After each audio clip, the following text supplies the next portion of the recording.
Yo! It's time, people. Just testing out this Instagram shit, so do me a favor. Make sure your stream's in horizontal mode. Then you should be able to see, right? I think there's a little thing on the side there where you can see in it. But otherwise, I can also be seen on Twitch, YouTube, and TikTok. Just look for Soggy Bob, right? SOGGIEBOB. Testing it out on Instagram. Hopefully it'll go okay. It's time.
Okay, it's been 2 months since I left the office.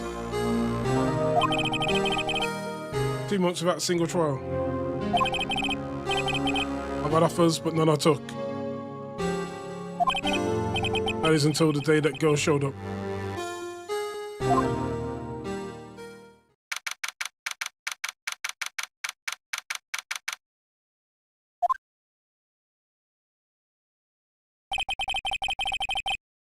Why do I come here to the office every day?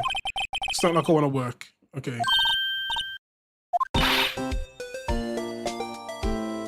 Do this. My sister's show's tomorrow.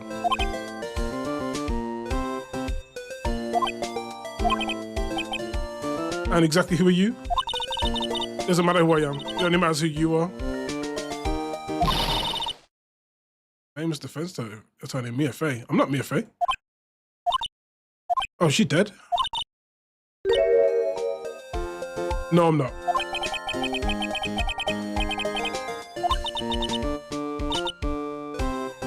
The coffee boy? What?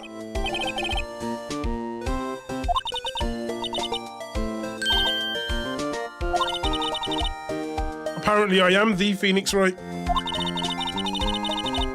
Yes, that's me.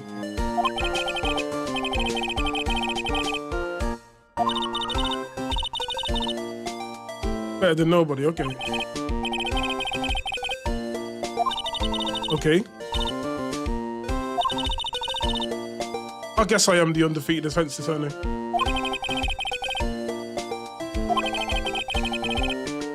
Sorry, but you have to try elsewhere. I'm out of time. But please, you have to help. It's my sister. What about her?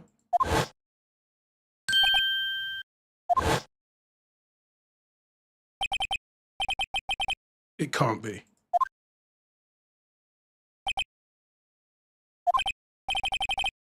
Okay, I hear you out.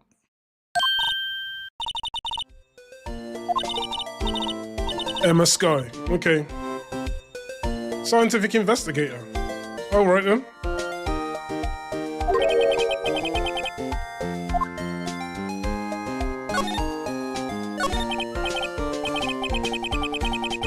So you're a scientific investigator.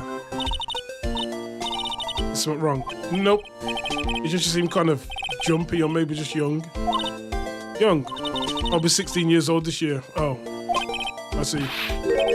Only 16. I'm set to be forming in science of forensics in 3 more years. Okay.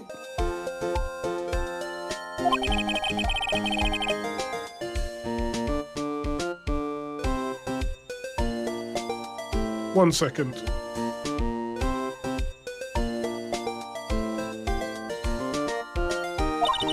Well, legally speaking, I guess you'd call me an 11th grader. Okay.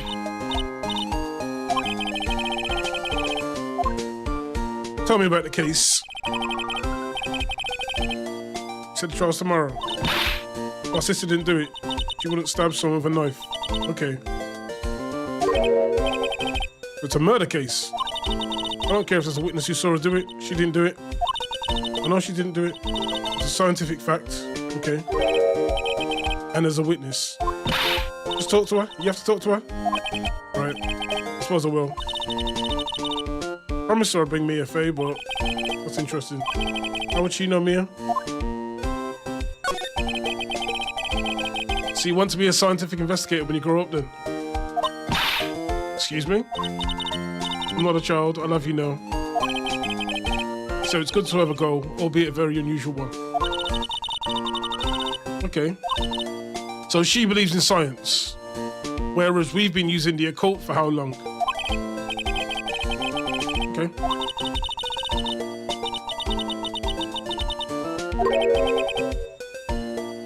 Okay. You've been doing research. A new scientific method of case investigation. I'll show you when I'm done. I'm looking forward to it. I should get down to the detention center. Okay. What's your relation to Mia? This Mia Fey person was a few years below her in school. They went to the same school. She always told me to go to Mia if I ever needed a defense attorney. And well, I need one. Incidentally, Mia's a woman. Now that you mention it, I guess it is more of a woman's name than a man's.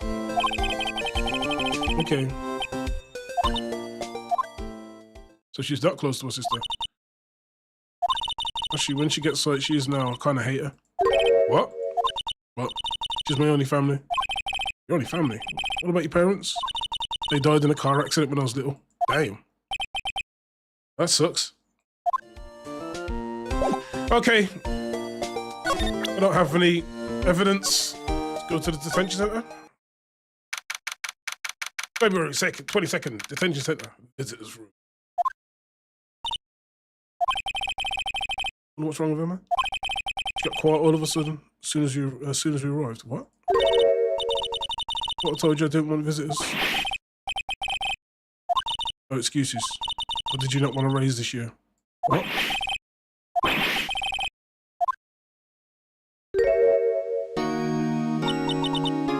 Okay. Funny. I seem to remember specifically telling you not to come here. Perhaps my memory's failing. Didn't want to come here either. The trial's tomorrow when you still don't have a defense attorney. I'll be the one in court tomorrow. This has nothing to do with you. Isn't that right, Mr. Wright? How do you know me? Mia mentioned you. I've heard quite a bit. Okay. My name's Lana Sky. Chief prosecutor for the district. Oh, really? You're a prosecutor? Eustace is one a lawyer. Could this be a coincidence? Maybe not.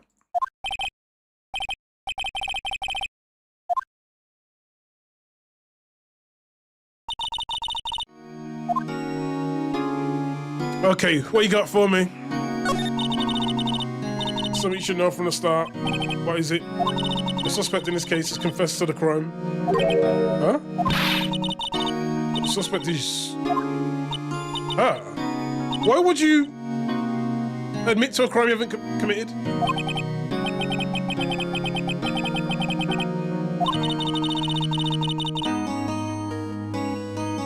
Yesterday, February 21st at 5:15 p.m. Okay. It was in the witness's deposition. Witness clearly saw me committing a crime. Really? Okay. The crime took place in the underground parking lot of the prosecutor's office. The body was found in the trunk of my subordinate's car. What? Prosecutor's office. Interesting.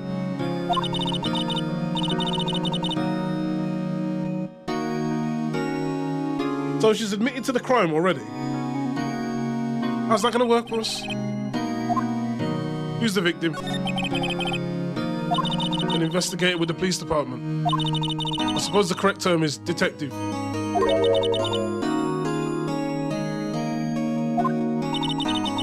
Death was due to a loss of blood. He was stabbed once in the stomach. Like you. Death wasn't immediate, but the wound was fatal. Let's see. Allow me to repeat myself. The victim was a detective. You know what that means. The death penalty, probably.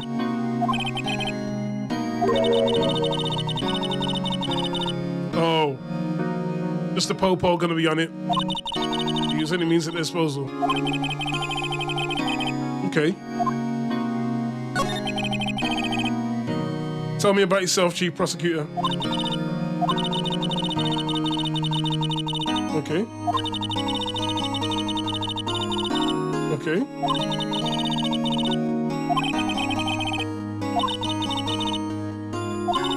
I would think you'd recognize the District Chief Prosecutor. Nope.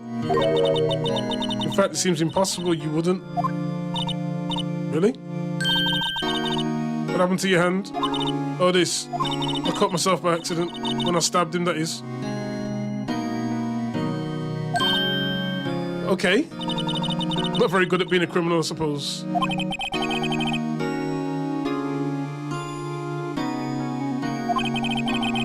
Okay.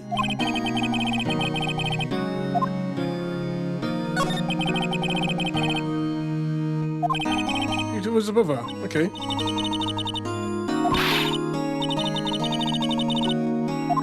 There's not much here going on.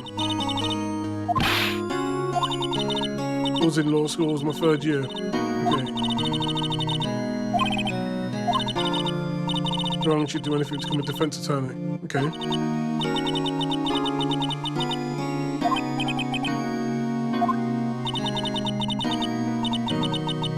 Oh, I see.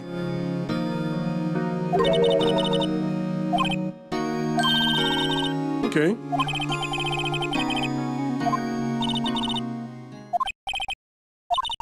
As you can plainly see, I'm admitting my guilt. I think it's safe to say there's no way you can take this case. You know we're taking the case, right?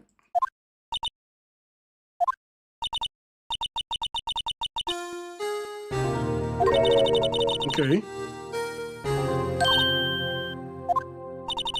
I know you didn't do it. Okay. How can you say you did?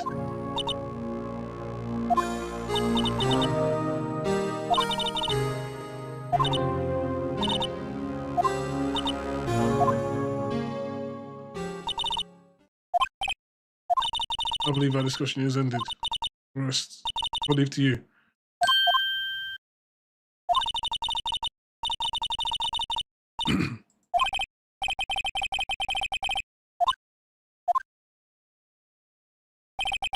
She's confessed to the crime, but something doesn't fit. I'm looking at them as eyes. Okay.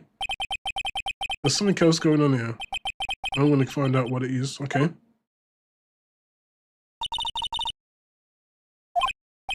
About what? It's not always like that. Okay. I was never expected to depend on another prosecutor again. Okay. Used to be so gentle, always smiling. Everybody liked that. What happened to her? I don't know for certain myself. I think maybe she... Well, maybe not.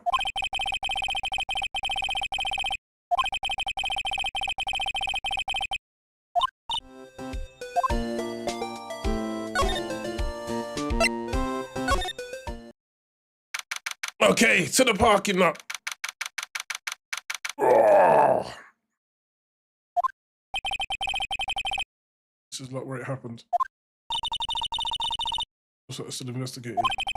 My little first visit to the prosecutor's office should be like this.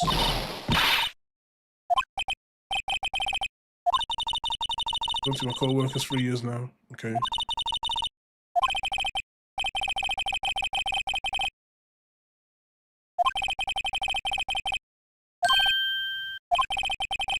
Expected to go unnoticed right now. Okay. Who is it?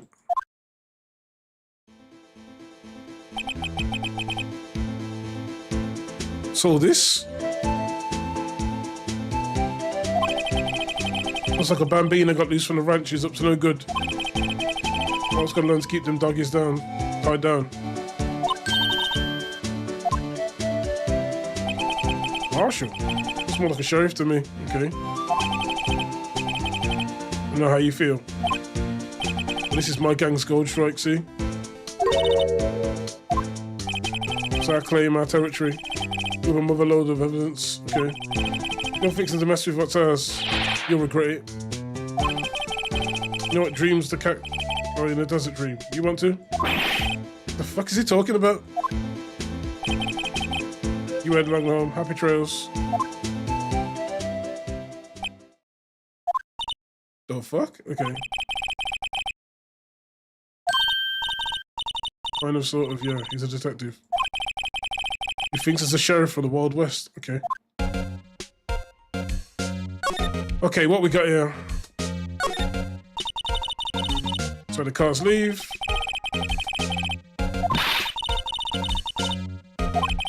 Okay.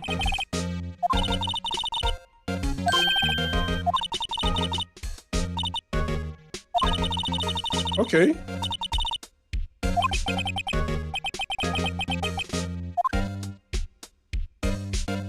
What else we got?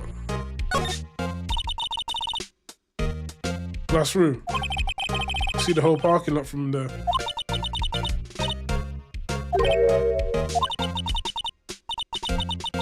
Who is this kid and why are we stuck with them?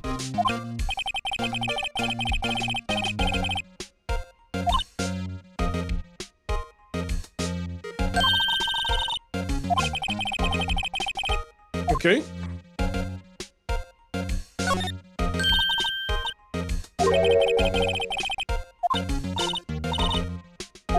Is it locked? Okay.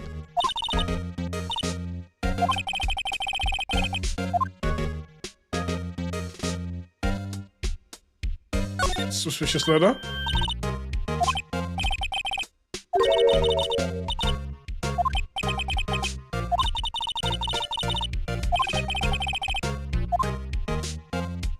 Oh, what's this on the ground? A wallet.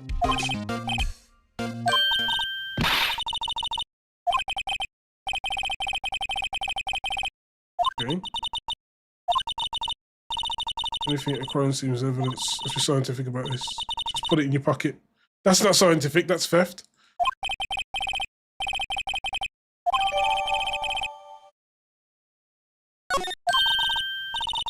It's called to duty. I'm called to duty already at my tender age. Okay, fine.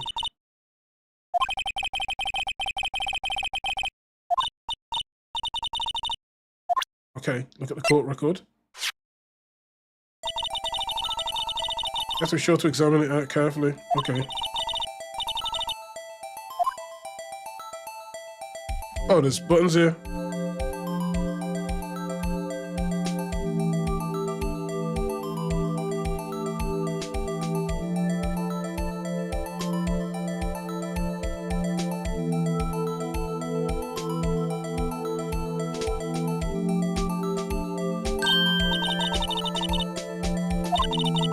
Check it out with a press of enter.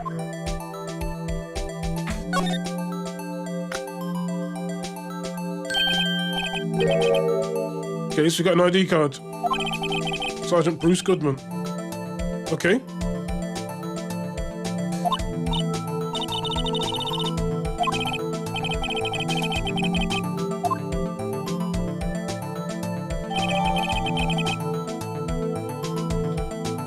Okay.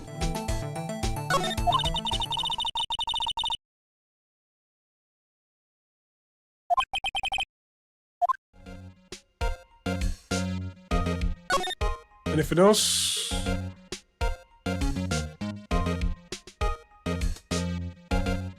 Got a phone here.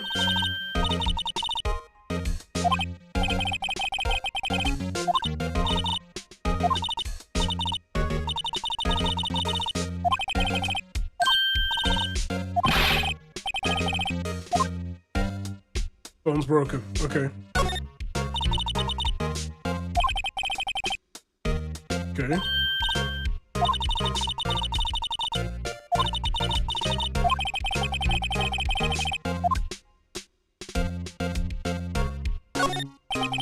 No drum. Go to water. Okay.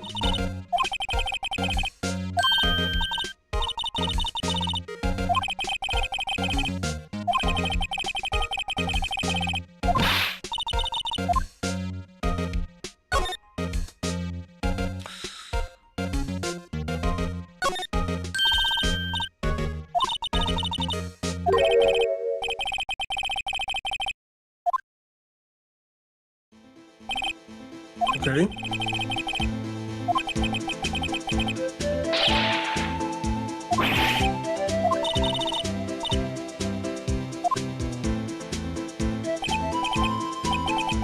Little filly's got a good nose on her. Okay. You wanna know who rides a red Mustang with the body on the saddle?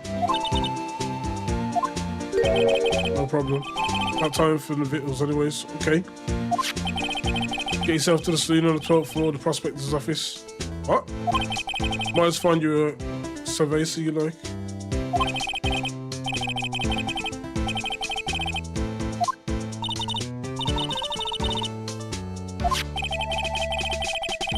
(1202), the High Prosecutor's Office. Okay.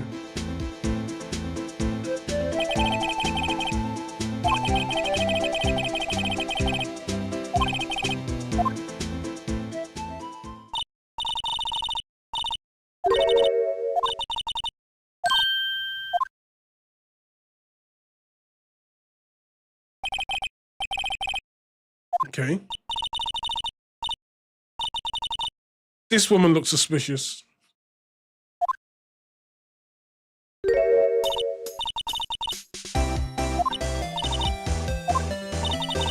Okay.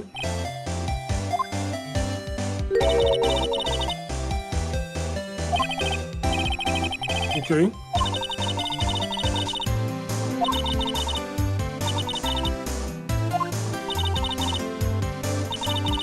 Mm-hmm.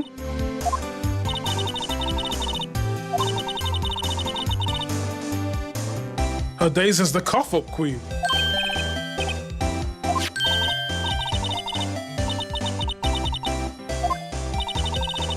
Okay. Images are burned into my eyes, you might say. All the sordid secrets. Okay, what kind of sordid secrets are we dealing with here?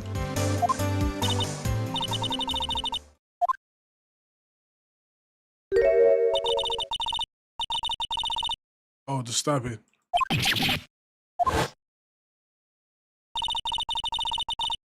Okay. So we got a witness here.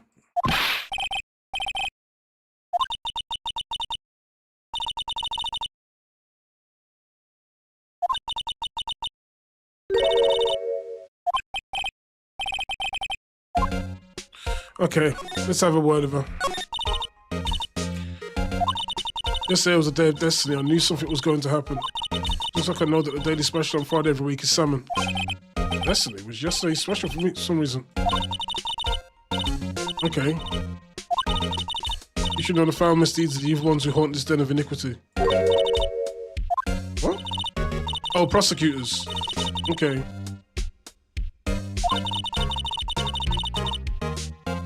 Okay. They gave an award for King of Prosecutors. There was some sort of prosecutors convention. Okay.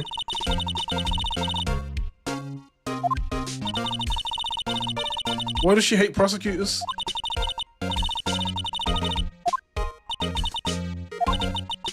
Fuck me at your own risk. You'll soon find out what I call was the cough-up queen. Did she just poison people or something? Most heinous of all the evil ones, the one they awarded yesterday. It was in his car that they found the body. Proof that he devours the most evil lunches of all. Okay. One thing's clear, this lunch lady has a thing against prosecutors. Okay, what did you witness? It was a fascinating spectacle. And now I feel I know what they say when I talk about a woman's wrath. I see Lana Skye wield that knife, so. A knife flashed in anger, bringing him to a sad end. It was truly a sight to see. So she saw the murder. The sound of this silvery ties to this world being cruelly cut still rings in my ears. And the rhythmic beat of Lana Skye's knife. Wait a second, you know Lana Skye? Of course. It's quite a feat becoming chief prosecutor. How many lunchboxes of sin did she pack to make that journey, I wonder? I don't know. She always travels light. Okay. And what will this pretty lunch lady know the prosecutor's name?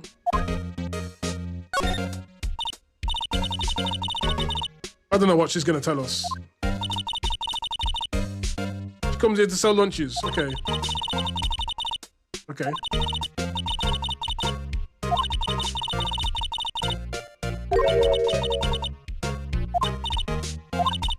Only true connoisseurs can understand. Okay. I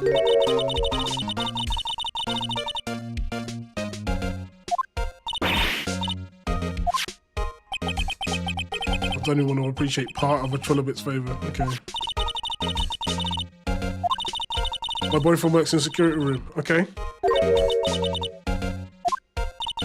See the security room over there?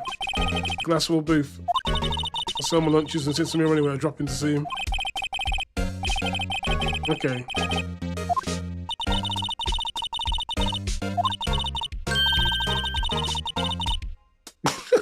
Wow, she actually said it.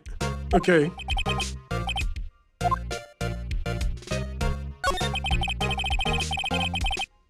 Did you have a bad experience with a prosecutor, lady? I said some hostility. Hostility? Perhaps. Prosecutors are all like, the bigger they get, the worse they smell. I have like 10-day-old clams in the chowder. Ugh. I mean, it sure cause of food poisoning. Okay.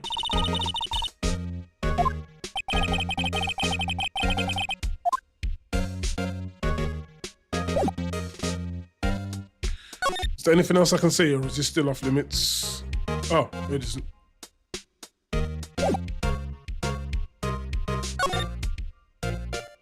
Let's go to the High Prosecutor's office.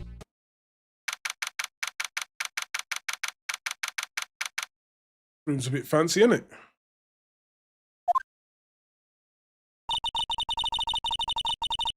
This kind of room that screams I can do the job. Quite a change from your office. Yeah, thanks. There's a trophy or something over there. Okay. What's the shield? Takes a real nerve to display stuff like this. Whoever's office this is, they must be a real stuck-up jerk. You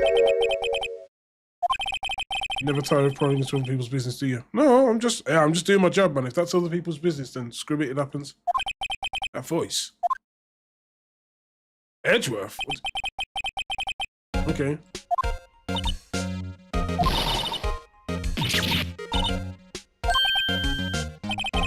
You know him from somewhere? Of course. I'm his biggest fan. My sister introduced us once and, right. Her sister's the chief prosecutor after all. True. What brings you here? I warn you, I've been known to be a real stuck-up jerk. Okay.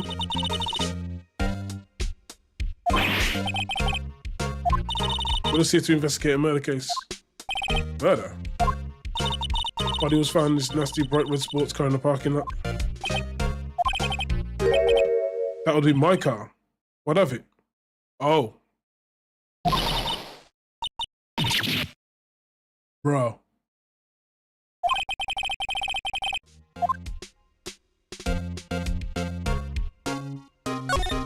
Go on then, tell us about what's going on. You think I did it, didn't you? After you went through all that trouble to help me last year, no less. Oh, we don't think you did it. I mean, it was my sister who stabbed him. Wait, no, she didn't do that. Okay. So you're the chief prosecutor's little sister then? Yep.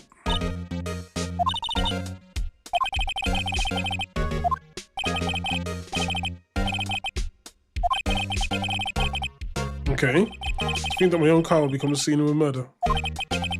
Okay. I'm being forced to prove my superior's guilt. Ah. Oh.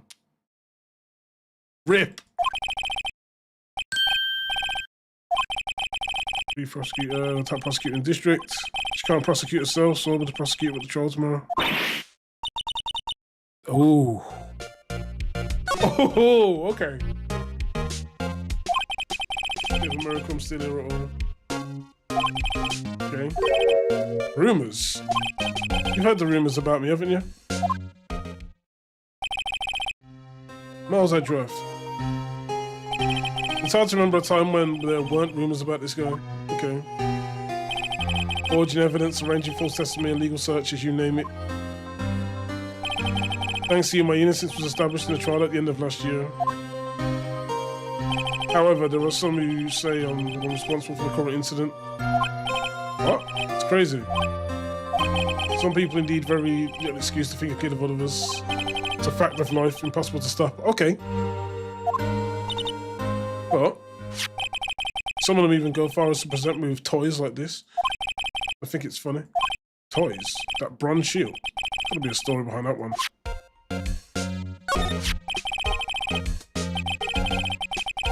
Okay. So first big case.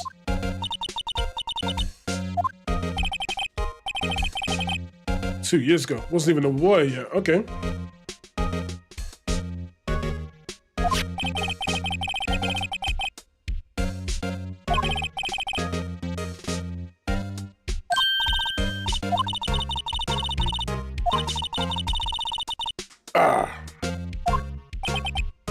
Then why? Why did you stab someone in the trunk of my car?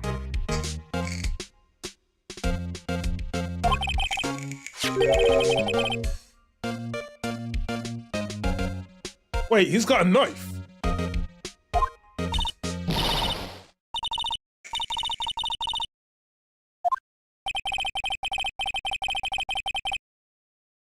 Knife he keeps in the toolbox in the trunk of his car.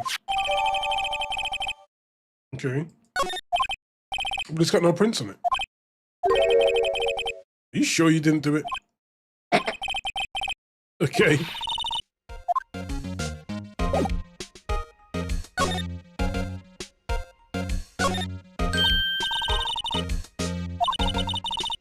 Okay.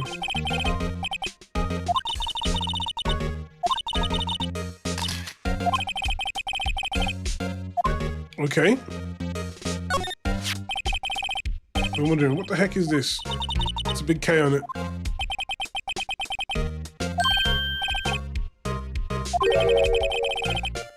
The King of Prosecutors Trophy. Okay.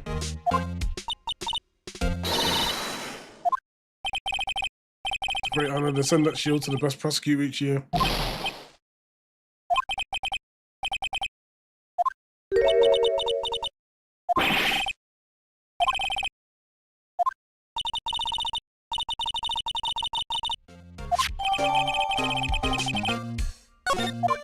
Okay.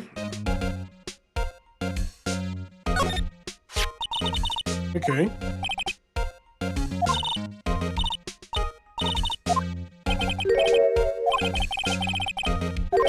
Why is the tip of the shield broken off? Oh, yeah.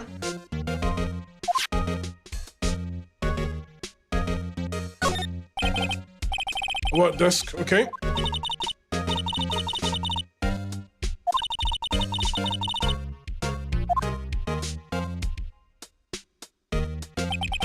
Strange. Why did I just picture Detective Gumshoe?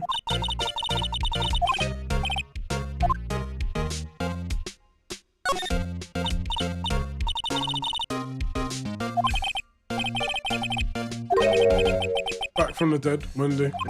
Wendy?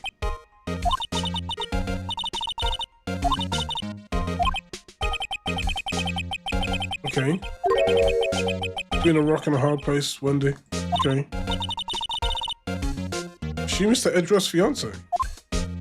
Oh, it's Wendy Oldbag. Oh, yeah. So she's been sending him all these gifts. Okay.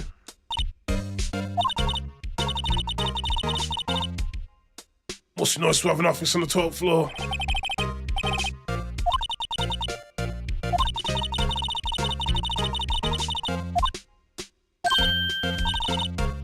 Jesus. Anything else?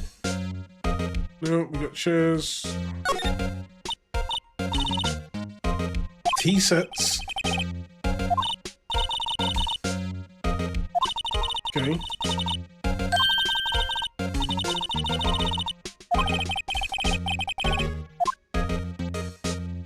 So the man likes tea.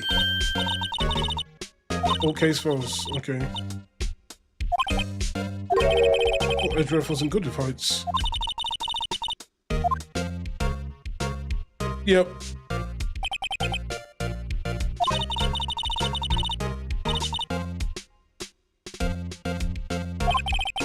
Oh, oh, oh, oh, oh, oh, oh, oh, oh, oh, oh.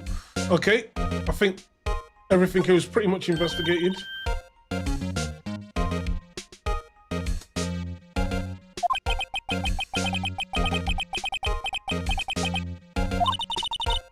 Okay.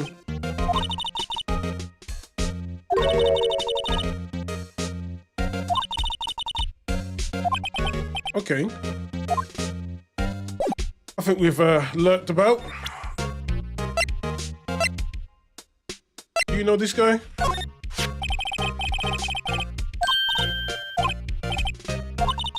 You sure you should be showing that to Edgeworth?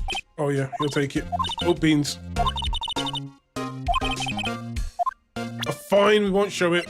How about the knife? Okay.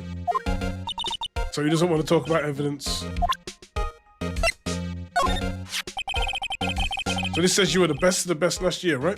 You take that foolish grin elsewhere. Okay. Well, that's a day of work to receive that travesty. What is that? I had to go to the police department to receive that broken shield. Police department? Yeah, right. Next to the police station downtown. You've been there, haven't you? A gumshoe worked, yeah? I was wondering something about your shield. Why is it broken? What does it matter? I've got more important things to worry about. Okay. You don't seem too concerned about his awards, for better or for worse. Okay.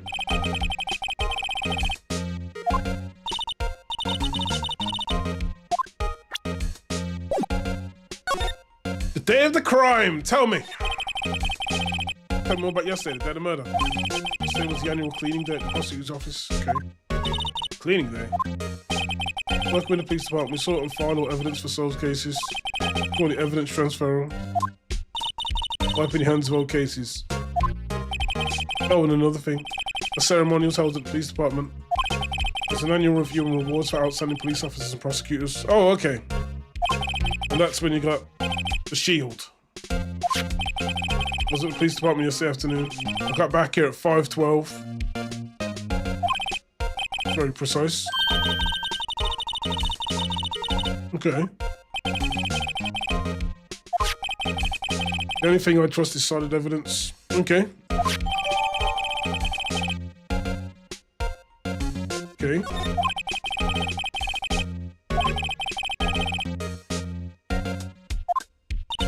So the murder happened right after you got back.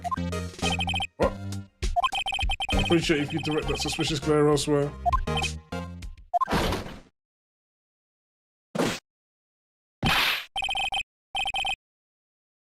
Is Mr. Edgeworth anywhere on the premises? Okay.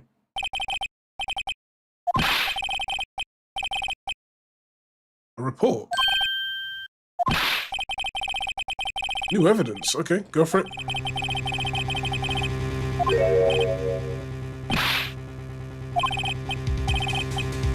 No name of that kind, not in this report.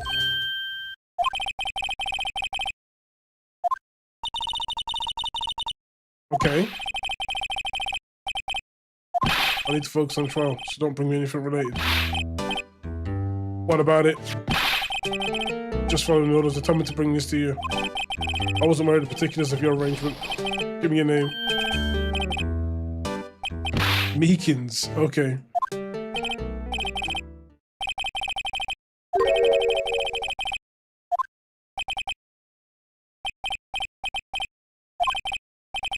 Damn.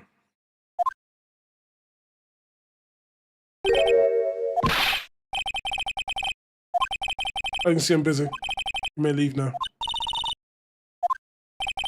The victim was a detective from the same department as that patrolman just now. Go down to the police department. You can ask more there. Okay. Okay.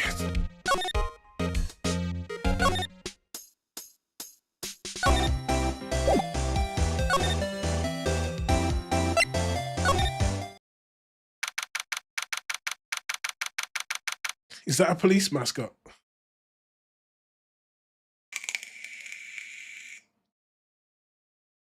Shocking.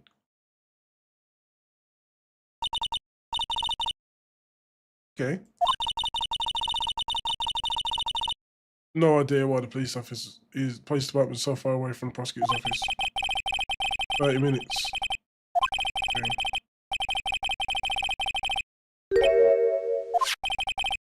What's that?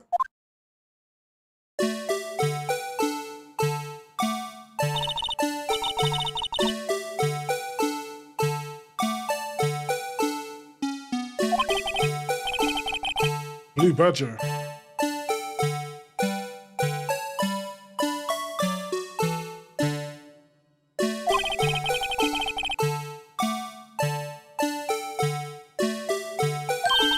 Okay.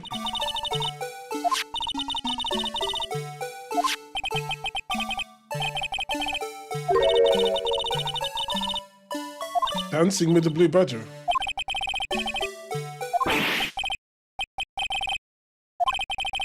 Okay. Why were you dancing with the mascot?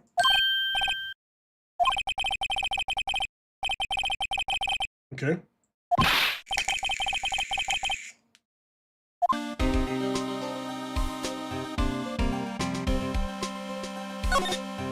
Tell me about the case. You better not agree to defend the suspect in this case. Why not? Well, it's just that the chief prosecutor has confessed to the crime. She says she summoned the detective to the prosecutor's office and she killed him. Why would she do that? What if she's not telling the truth? Well, no, come on. There's plenty of evidence against her. What if the evidence was faked? Okay. Why is this little girl so peeved at me? She's a relative of the suspect. What?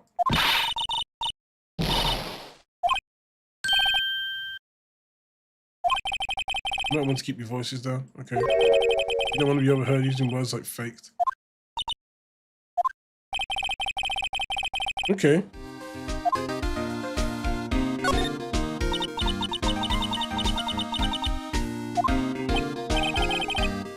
Okay.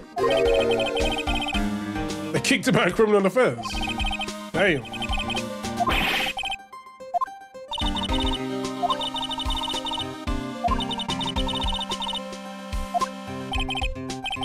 Never had a chief prosecutor murder him before. Okay. When the highest ranked people are being let in. The lowest ranking guy in there is our chief of detectives. We're not letting any of us rank and file detectives in at all. Oh, I see.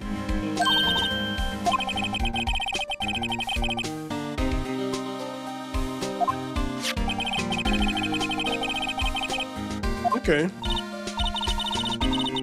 Is there anything else you could be doing? Chief of Police himself has directed this investigation. Okay. An Officer Marshall was assigned to the underground parking lot. Okay. Okay. Patrolman in charge of a crime scene. It's unheard of. Okay.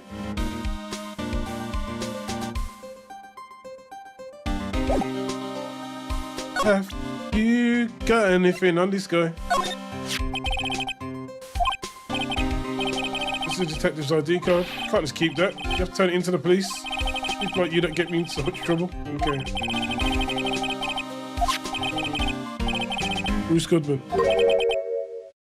Goodman. Sounds familiar. Okay. Is it now?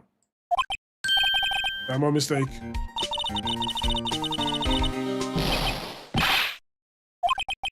Bruce Goodman. He's the victim. Yeah. Okay. What about the knife?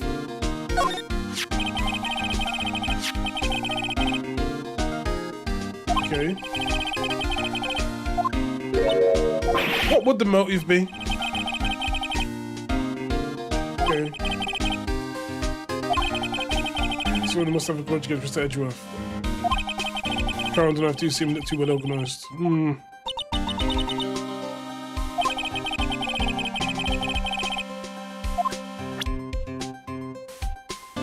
What about the king of prosecutors?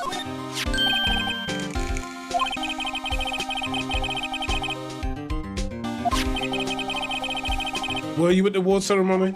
Of course. I got an award for diligence. Okay.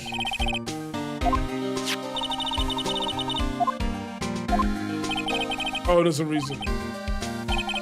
I'll tell you what it is later. Okay. Okay.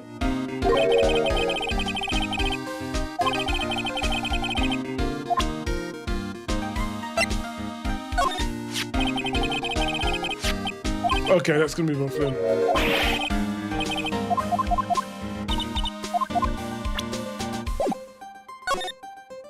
Bruce Goodman. Okay. Tell me about Bruce Goodman, his detective. Bruce Goodman, okay. Is that it? What would the victim's ID card be lying on the ground where we found it? Well, Detective Goodman should have been at the police department yesterday. There was an evidence transfer for a case he handled 2 years ago. Okay. Evidence transfer. Yeah. Goodman was killed at the prosecutor's office. Well, that's the thing. It's hard to say this, but word is Chief Oscar Sky called him out there to the parking lot. Okay.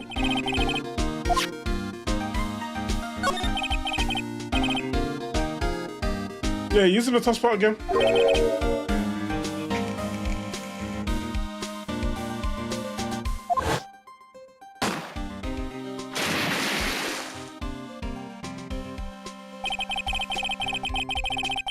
Hammond, yep. There have always been rumours about Edgeworth. Always friends making deals with witnesses. Nothing outright, but there were always whispered rumours. Okay.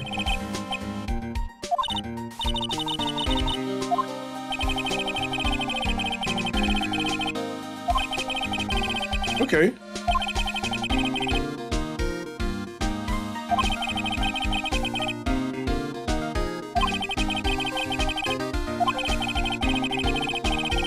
Oh.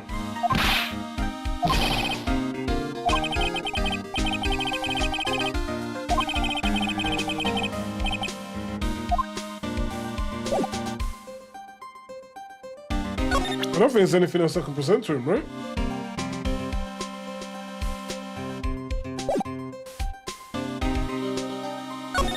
And I've already presented the one, haven't I?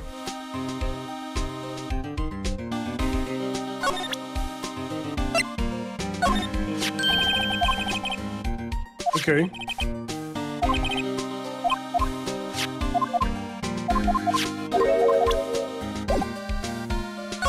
Okay. Oh, wrong location. To the underground parking lot?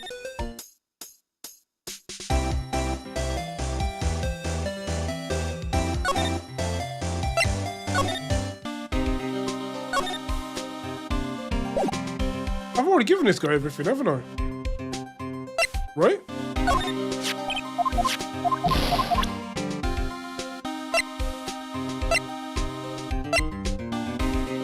And I showed him the trophy.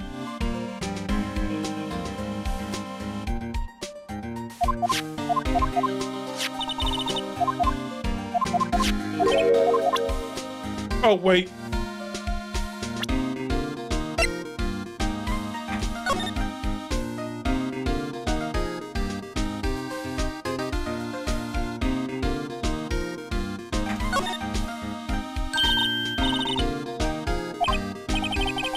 Names of the previous recipients. One guy's listed a bunch of times. One Karma. Okay. Okay.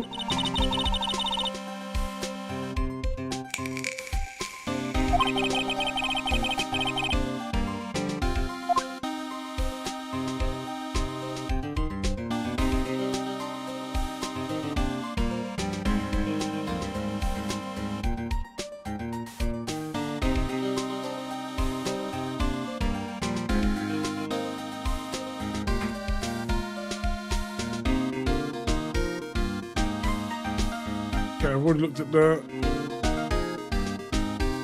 Is there anything else I need to look at?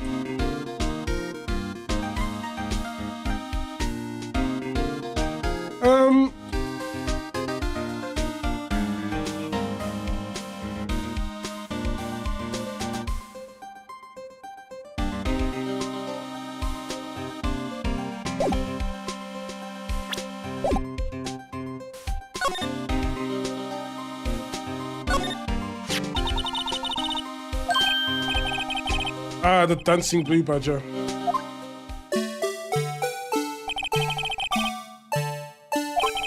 Okay. It's a bit freaky, isn't it?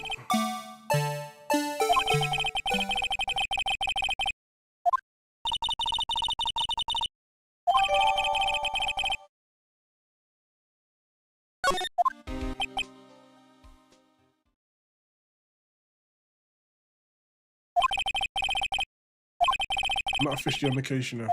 Okay. Why isn't he handling the case? Is there something funny there? We met the guy who is... What was his name? The guy in the parking lot? Yep. He was appointed directly by the chief of police. Officer Marshall? Is he some kind of Wild West sheriff or something? No, Jake Marcus, just a regular officer. Okay. From West LA. For a moment there, I wasn't sure. I'm trying to make things look easy for you. Show them this and I'll let you examine the crime scene. Maybe.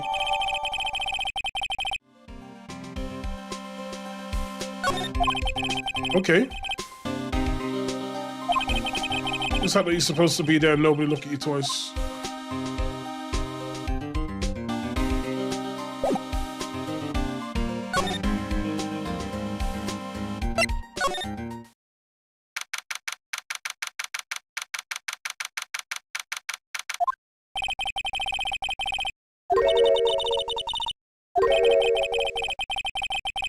So it looks like he's stuck in his pit till the sun sleeps.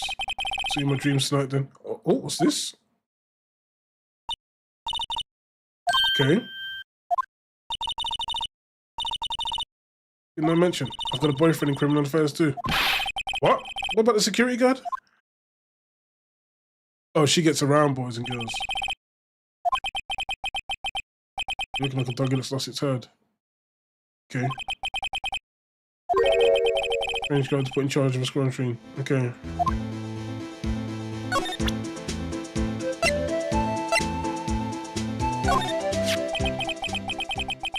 While reading this, was this one your fan letters so we go straight into the spittoon introduction? The old cow dog. You heard in the birthday party or something? Okay. What should say letter of introduction? It says invitation. I think I just miswrote it. Okay. No worries, this proves it's from Detective Gumshoe, better than a blood test. Okay. Oh, he's a patrolman, not a detective. Okay. Isn't the crime scene supposed to be handled by a detective or higher? Oh, folks. Clues are calling. Welcome to our gold strike. Be like the settler, strike out for lands unknown. Matt. It is motherfucker just say manifest destiny. Okay.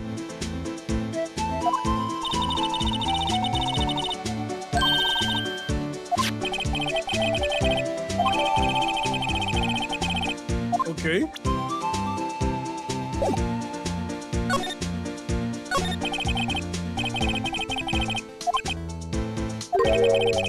Good men always die young, remember that. Be a little more specific. Okay.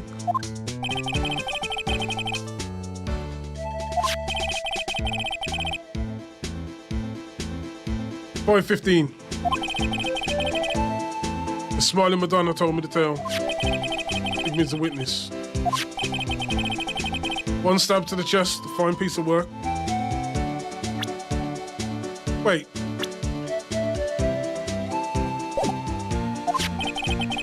The autopsy report.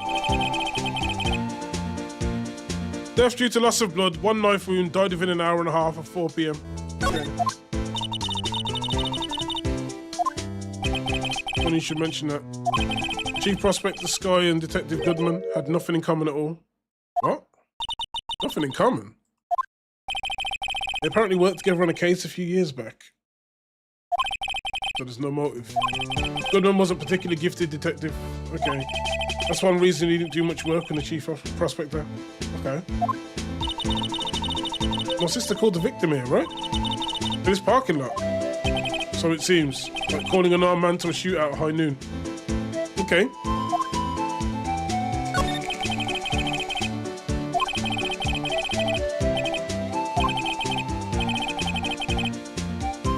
They shoot you for that in Texas. But we ain't in Texas. I was one of them fancy shoot detectives till 2 years ago. Okay. Oh, really? Now he tells me.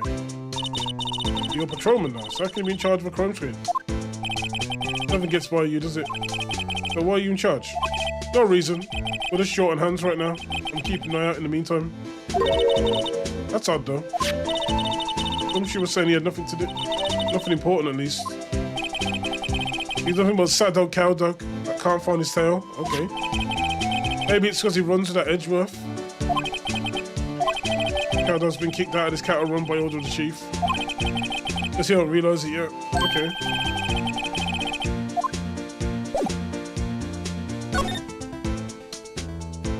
Okay, let's see what we can find here though.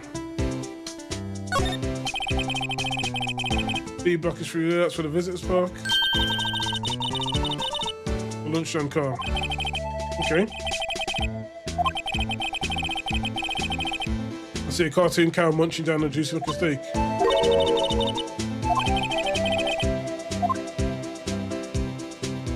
What's this? Mobile phone?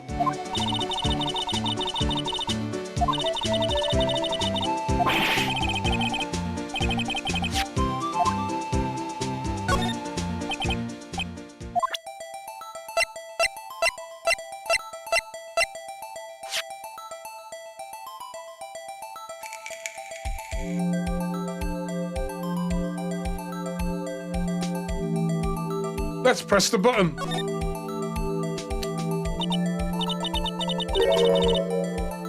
Still on the readout screen.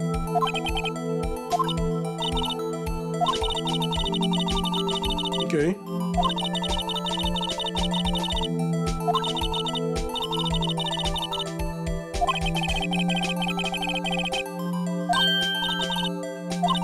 Okay.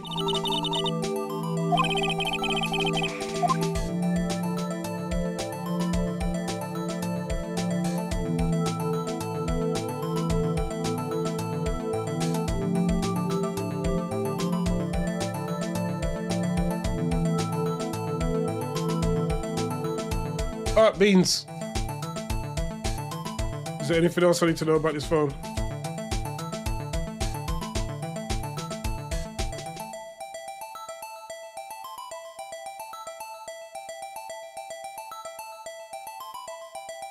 Okay.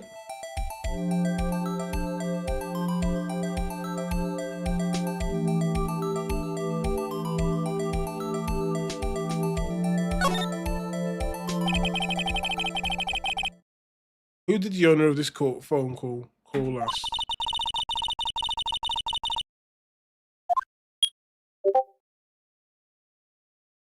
Oh, 1 sec. What's this? Huh?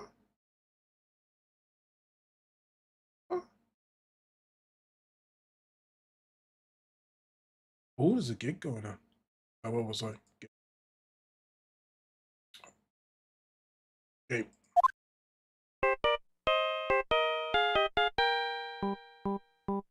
Steel Samurai.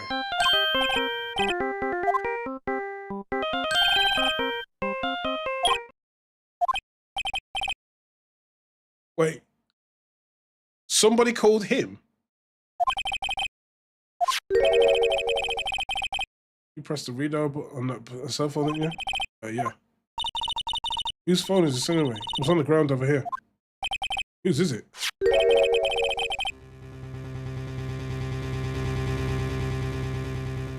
That's the chief prospectors. What? She apparently dropped it when she was taken into custody right after the crime. Look, the last call was made right when the murder occurred. It looks like she was fixing to call someone. Except she only spoke for a few seconds. Okay. Who did she call? No idea. Now I've got a question for you. I heard a phone ring just now. One of those newfangled ring tunes. Oh, that. That's my phone. What? Your phone? Yeah, it's kind of strange, but someone called me right as we picked up the other phone. Wrong number. I hope you're not lying. They shoot you for that in Texas. They don't really shoot you for that in Texas? Who knows? Oh, it's like the wrath of the Lone Star Patrolman.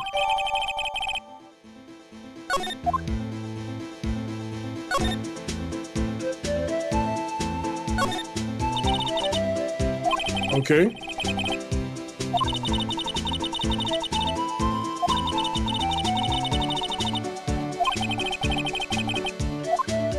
Okay. This rope, is it? Yep. They laid it in the outline of the victim's body. The victim had died when the killer closed the trunk on him. Okay.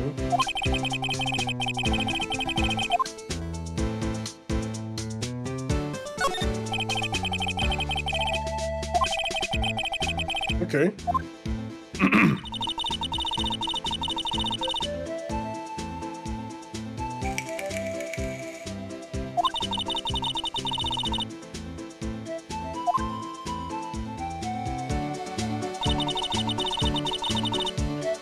Okay.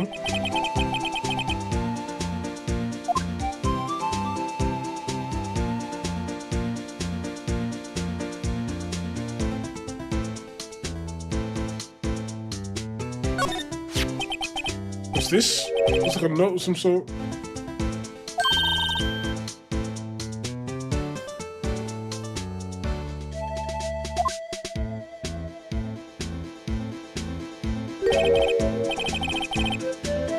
Six 7S 12-2.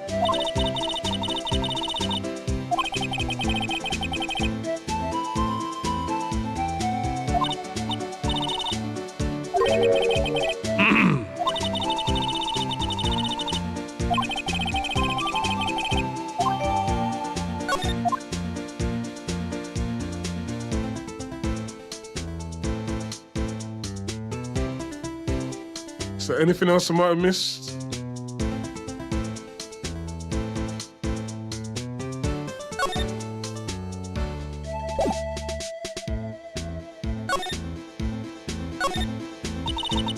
There's no connection between Goodman and Sir.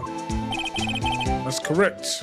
But there's a gold mine of evidence against them. And the prosecutor tomorrow was none other than Edgeworth himself. Okay.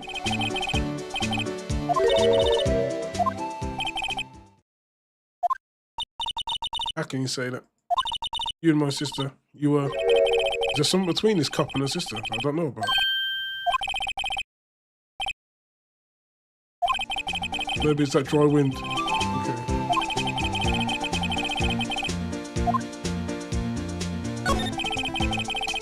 Okay. Okay.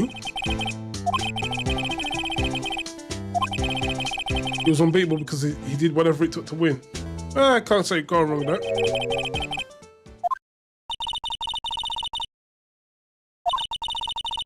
Okay.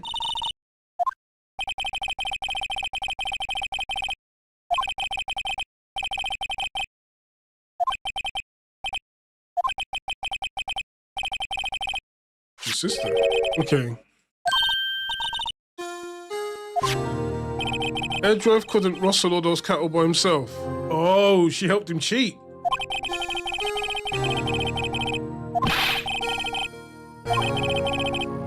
Okay. That's what the old timers say.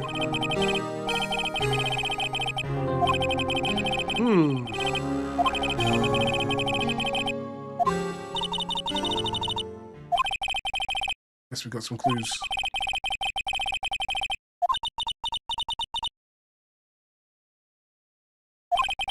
Okay. Yeah, but how do we stop the girl from confessing? Because she's openly confessing to the crime. I'm going to defend this person, but they're saying that Diddy did it.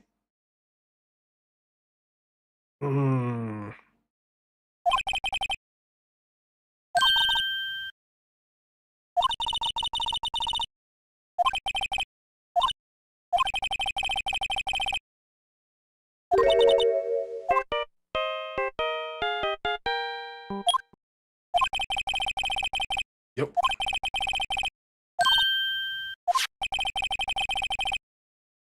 The phone that rang earlier wasn't mine. It was yours. Oh. Okay. Just after the murder took place. Okay.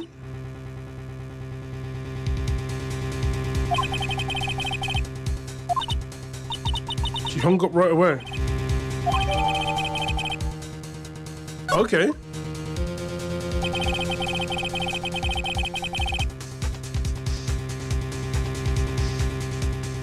The detective's murdered and the suspect is a top prosecutor in the district. Okay. Got a bad feeling about this. Like maybe I don't know everything that went on in here.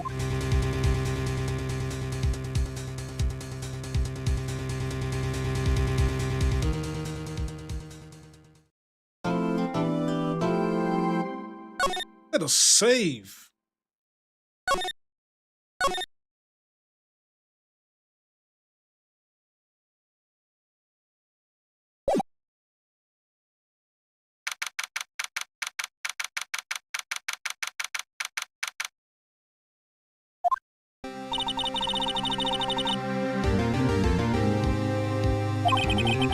Frankly, there's still a lot of grey areas.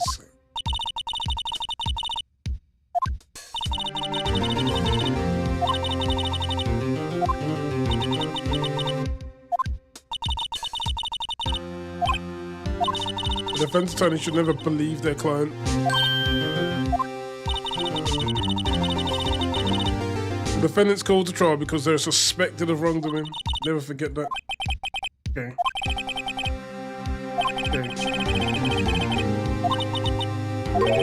You're not a defense attorney. Get wrecked.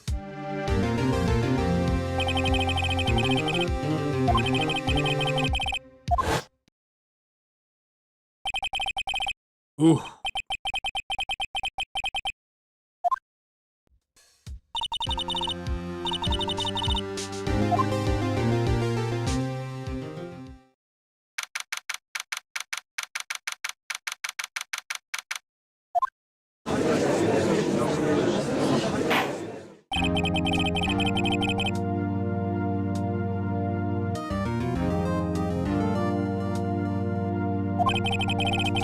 The defense is ready.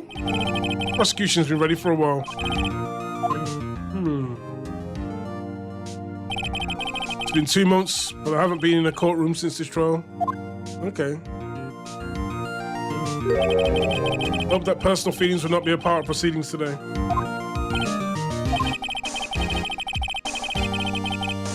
Okay.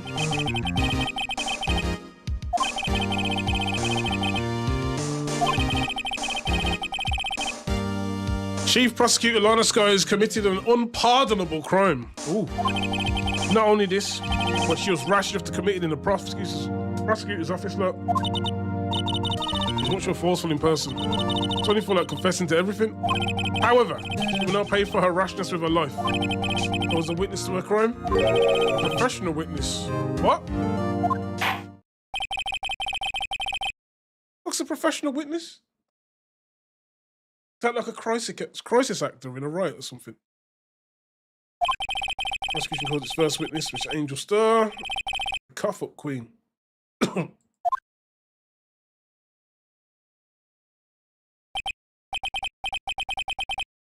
I seen you somewhere?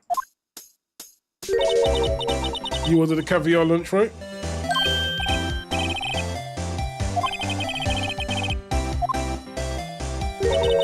And for you, I have Fiesta Bowl.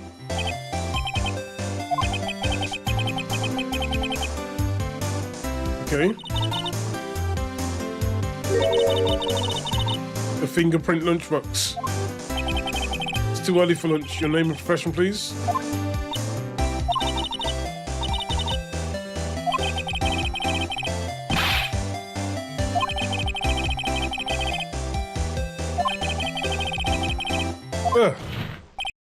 Name, profession, now.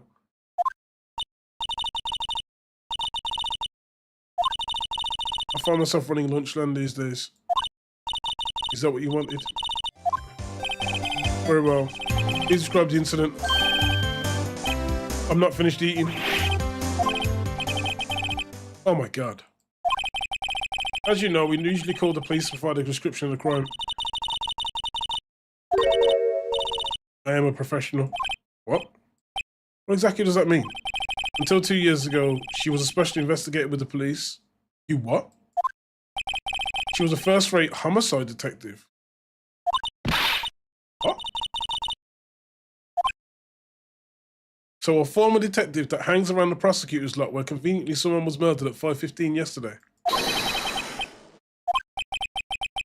I know who you are. Cuff at Queen Angel Star. Long time no see. Very well. You may continue description. See who's this lady? Okay. We have the court's attention over here. Okay. Parking lot in the prosecutor's office is dividing into 2 blocks.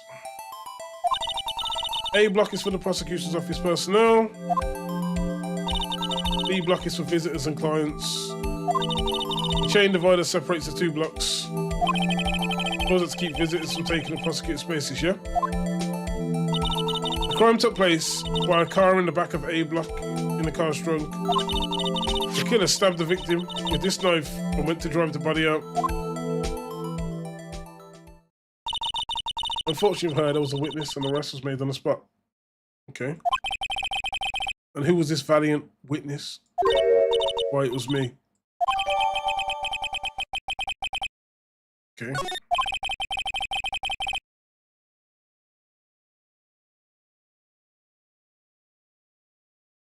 You see the very moment of the crime? Of course, Your Honor. Immediately after that, I apprehended the chief prosecutor.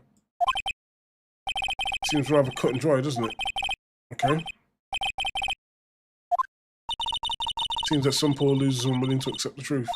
Shall I proceed to crush what little hope they have remaining? Can, then give them your worst. Wait, they're talking about me.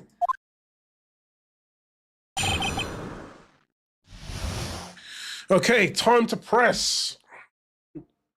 I'm not sure exactly how this cross-examination is going to go down, but let's do it.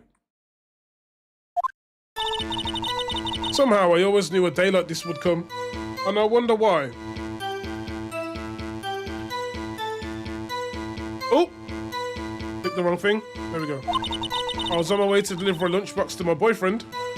Pause. When I sensed something, perhaps it was my finally home detective's intuition at work. Okay. With the wire fence, I saw the chief prosecutor standing next to a garage car. A garage car, okay. The chief prosecutor was holding a knife in her right hand. Then she thrust the pointy tip of the knife into Detective Goodman's chest.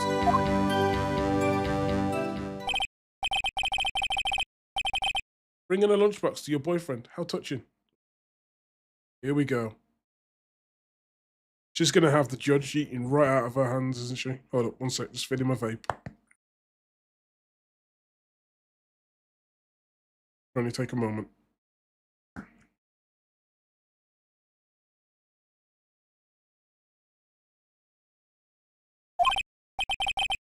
As you can see, there's no room for doubt. I don't know.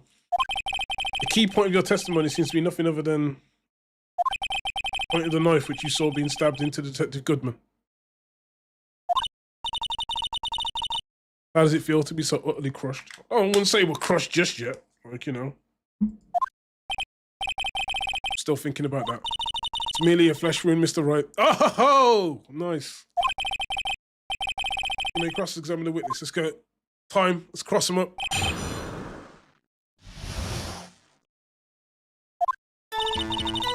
Somehow, I always knew a day like this would come. Why? How did you know? I respect the prosecutor's basic abhorrence of a crime, yet their methods are ugly and twisted. Twisted methods always lead to tragedy.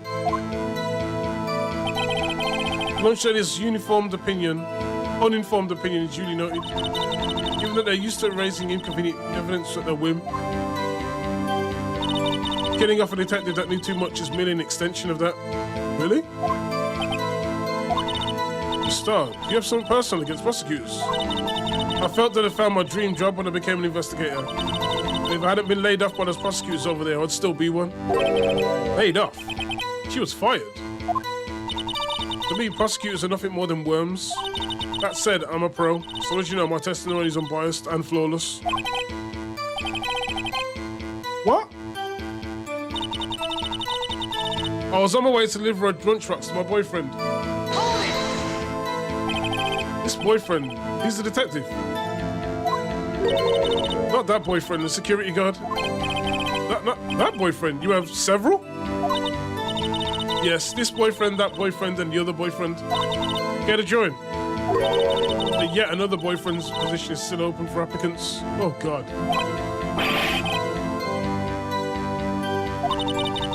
The judge had to think before replying. The security guard room is in the lot, in A block. It's up on the second level, so you can see everything from up there. That'll be the room with the word security sign. Did you bring your lunchboxes by car? Did someone visit an hour parked in B block? So she was in B block when she witnessed the crime. When I sensed something, perhaps it was my finely home detective intuition. You sensed something? So you're saying you had a premonition of the murder? It felt like, how would you say? Oh yes, it was like the feeling you get when you view a pumpkin chock full of seeds. I have no idea what that means. Speaking of a detective's intuition, wasn't the victim, Mr. Bruce Goodman, also a detective? Yes, well, he was like a young cheese. A young cheese? A pale white cheese, not yet tangy with experience in the streets, a greenhorn. Oh, then he must be hard, yellowed, and sharp as a tack. Yet with the odor of an old cheese to match. In any case, in the lot, I felt something stirring in the back of my mind. Through the wire fence, I saw the chief prosecutor standing next to a garish car. By garish car, you mean? Mr. Edruff's car, yes. Mr. Edruff's? Instantly, the knife with which the victim was stabbed is also Mr. Edruff's. Okay. Wasn't it? Indeed it was. Okay. On odd case this is. Oh. No further than 30 feet away. I'm certain it was her.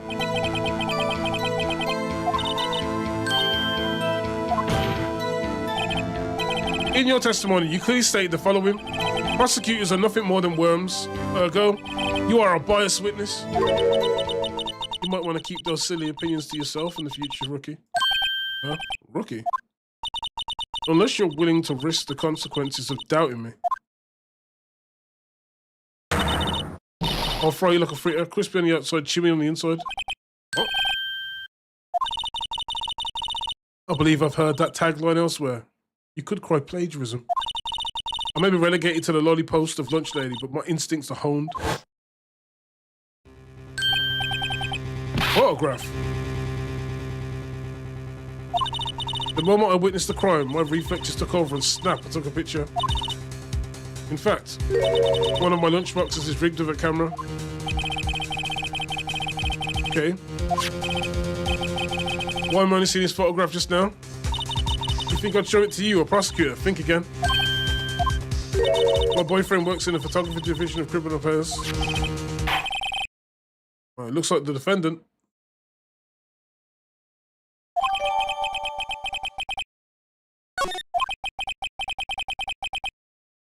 Ooh.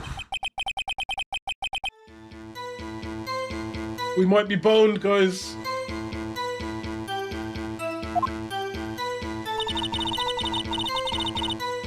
Chief prosecutor was holding a knife in her right hand. Really? Hold it! Say more about this knife. God said the blade about 4 inches long. Isn't that right? It's your knife. About right. Prosecutors are by nature well versed in the location of a man's vital organs. It was easier than boiling an egg from my egg salad surprise set. You can't testify as to her ability to kill an egg, I mean a person. Perhaps a chicken salad set would have been a better metaphor. Okay. So the defendant was holding a knife. Then she thrust the pointing tip of the knife into the Detective Goodman's chest. Hold it! Tell the court why you didn't try to stop it. You didn't see her raise the knife to strike, no? Unfortunately, by the time I'd realised what was going on, it was already too late. Too late. The next moment, the chief prosecutor brought down a murder weapon. It's only a flesh wound. You can make it.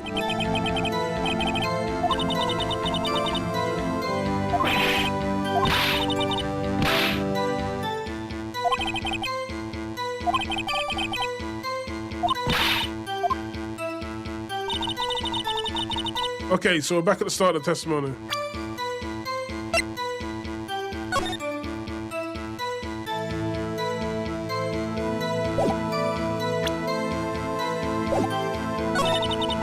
Nobody to deliver lunchbox. Sent something. Send next to her car.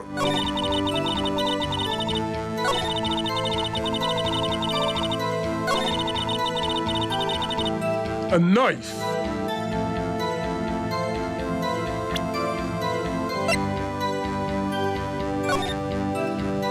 She's not holding a knife in this picture.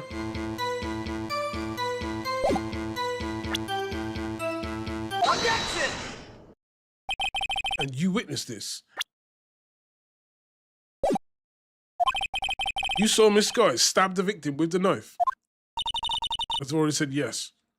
I swear at my finest salmon swirl lunch. Okay. Sure, it's a fine lunch. Okay. Well, isn't that odd? Look at this photograph. This is the photograph you took at the very moment of the crime, is it not? Then why is she not holding a knife?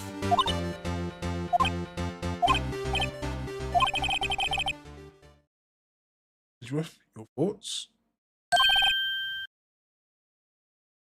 Objection? That had to be the weakest objection ever. Yeah, it was still stronger than your ever feeble mind, Mr. Wright. What do you mean? This photograph was not taken a moment before the stabbing. This takes like a moment after the stabbing. Objection! And how can you tell that? Blood spatter. See the dark crimson stains on the prosecutor's coat? But it's a black and white photograph. It's hard to tell, but this could be blood. Well, I see no problem here. Ah, rip. No problem, except you. You're going to sit there and take that kind of abuse. Got a better idea. We're going to have to object. That contradicts what the witness said in her testimony. Namely, that she took the picture the moment she witnessed the crime. But it seems I was slightly unclear. My apologies. That's it. You run out of lunch, you order seconds. Problem solved. If you don't like it, try ordering a jumbo-sized lunch from the get-go. Okay.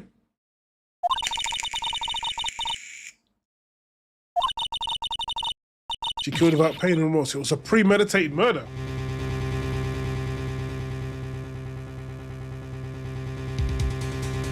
Objection! Premeditated? How do you know? Look at the chief prosecutor's hands in that photograph. Well, are those gloves? Surgical gloves made of thin rubber, most likely. Why would she have those on? If it was not premeditated, she would not be wearing those gloves. Oh, he's got a point. These gloves do seem to tell a tale of premeditation. Premeditated murder, a serious offence. Added to your testimony. Okay.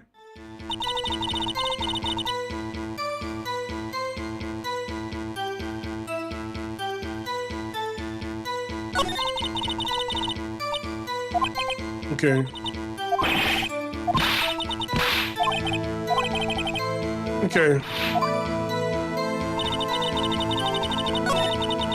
This is a difficult one.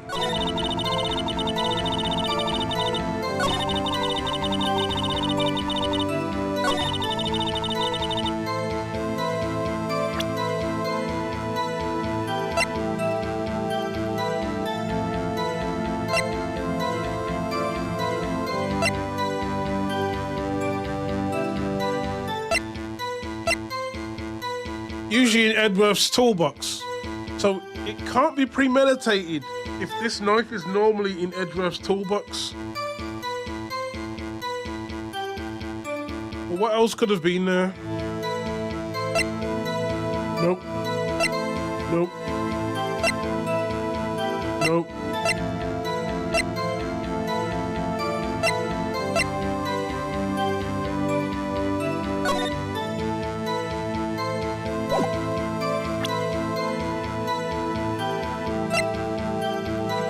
It's gotta be. You know what this is? You trying to test me? I sell box lunches for a living, you know. That's a knife. The knife. The knife that was in Mr. Edworth's trunk. Indeed, it's my knife. Okay? Bloody murder weapon, red car, all belonging to the prosecutor. The defendant is chief prosecutor for the district, right? Yep. Army of prosecutors, bad people. The defense is a request. Okay. We ask that the witness provide an accurate testimony. Okay. What's that, Rookie? In your testimony, you stated that Lana Skye planned this murder. And that's why she was wearing those special gloves. Seems like a natural conclusion to me. The gloves do indicate planning. However, why would she not also prepare the most important thing, the murder weapon? This knife just happened to be in the trunk of that car. Ladies and gentlemen, if you're going to plan a murder, don't forget the weapon. It's true.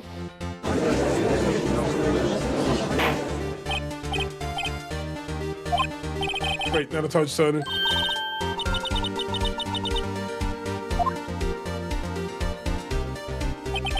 Right?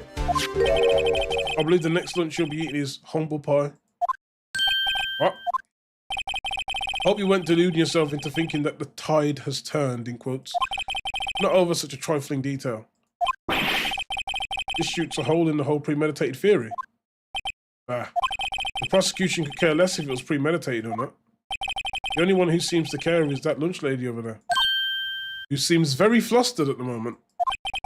The defendant, Lana Skye, murdered a detective with a knife. It's the only thing the prosecution need prove, nothing else. Very good, Mr. Prosecutor. I suppose you think you're clever now. But you know as well as I do that she planned on killing him. It was planned. If it wasn't, what would she have been wearing? I believe I'd like to hear your testimony again. Please tell us only what you saw, not what you thought you saw.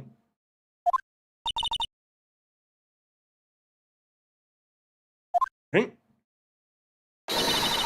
No powers reduction not to be underestimated. Okay. Angel's deduction.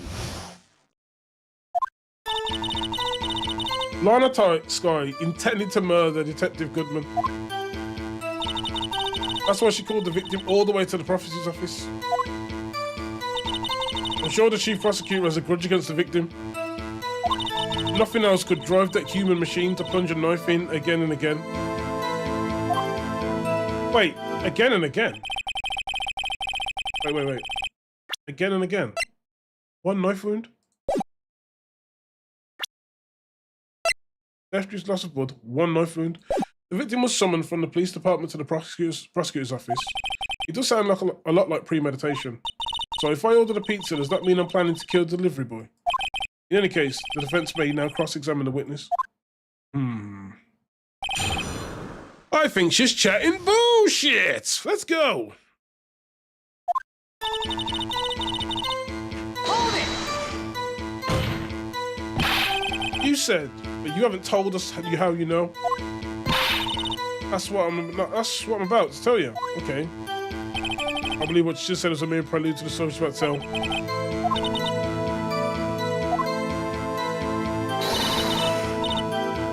Okay.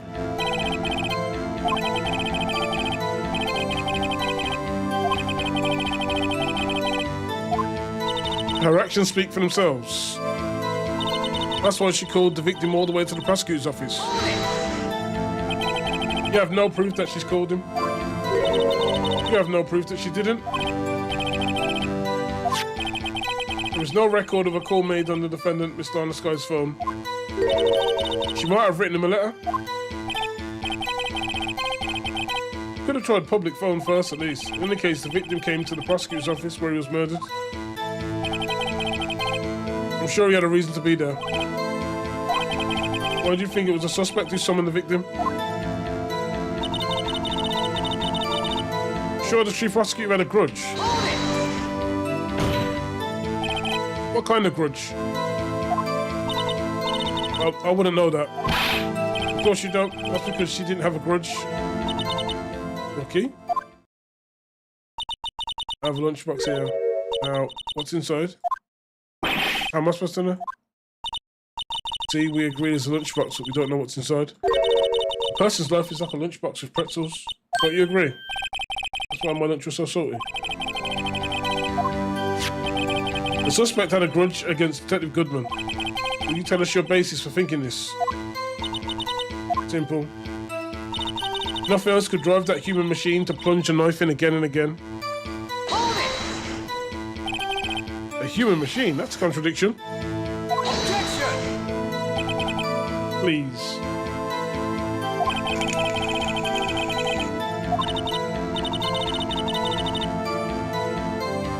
Okay. You say again and again. How many times did you stab him? We often say chop into 1,000 pieces, but we don't actually mean 1,000 pieces. What difference does it make once the deed's done? Okay.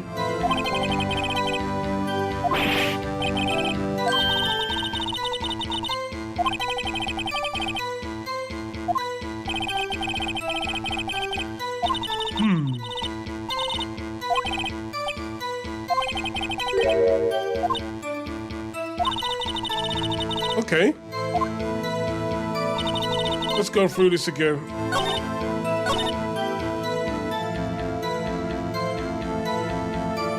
Okay.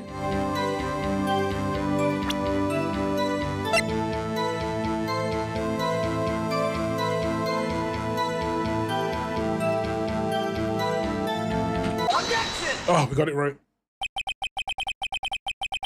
You say she stabbed him again and again, but you couldn't have witnessed that. You tested me, and I'll test you. With my moss surprise. What? I'm afraid the moss is growing under our feet as we wait. What do you mean? I shouldn't have to explain this, but take a look. The autopsy report states that death was due to a loss of blood from one stab wound.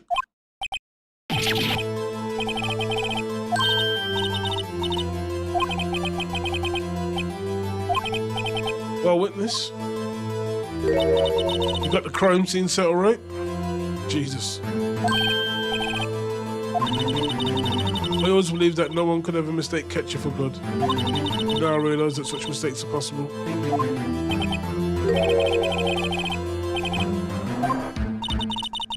When she lifted her knife, I thought I saw blood at her breast. Splatter of blood from the victim. That's why I thought she must have stabbed him at least twice. And tell us what you... what? Then tell us what you thought was blood. Testify. Oh, God.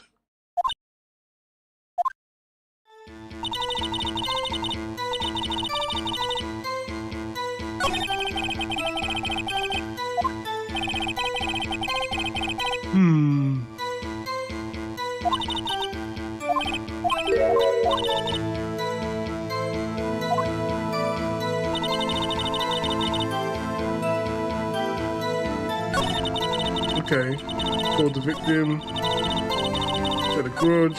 Her red muffler looked like blood. That's how ghastly the whole scene was.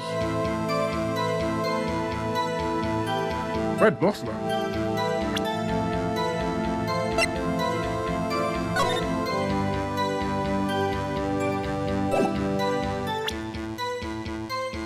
Objection! Star, I demand an explanation. The witness is clearly not suited for detective work. What? The suspect was not wearing a scarf or muffler of any kind when she stabbed the victim.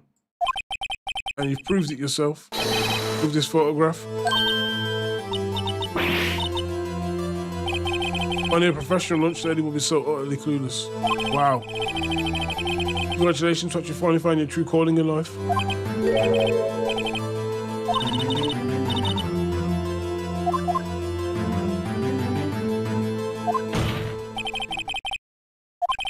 The witness has given us an entertaining interlude, but back to business. Damn, she's getting flambéed. She's getting roasted by both sides.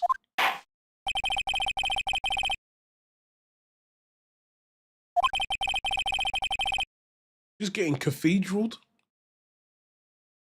It's a little bit like an Alpha Tower, but it's got three sides.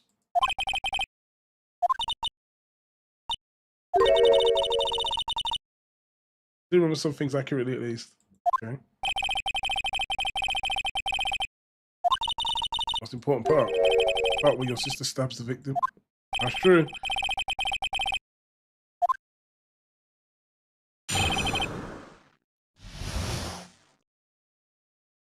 apprehending the suspect.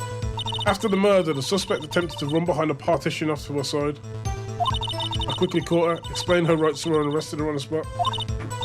Oh yes, when I arrested her, she mentioned the muffler. That's what had me confused in my earlier testimony. Chief Prosecutor made note to escape, but against Angel Star, resistance is futile.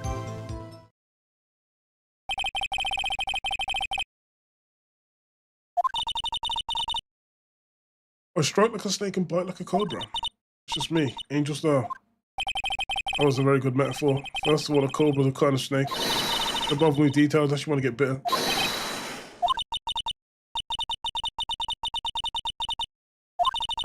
Chief Prosecutor tried to resist, but her efforts were in vain. She knocked my hands aside, kicked over an old drum. Oh, drum. Okay.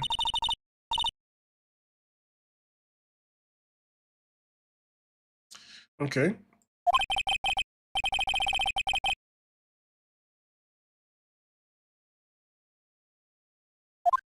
Let's cross-examination this one. Let's go.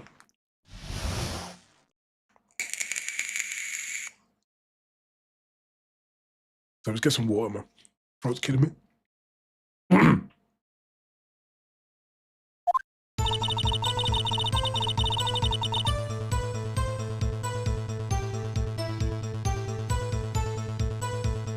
So it's just after the murder, the suspect attempted to run behind a partition to her side. So where is this partition on the floor plans? Which means this wall next to the car. That's right. There was a wall there about 6 feet high. She was obviously trying to hide herself. Quite a natural thing for a criminal to do. And what did you do then? I quickly caught her, explained her rights to her, and arrested her on the spot. You say quickly? Were you close to the suspect? As I just said, I was only 30 feet away from her the whole time. Maybe I should press her for more details? Press her. Well, let's see this on the floor plan just to be safe.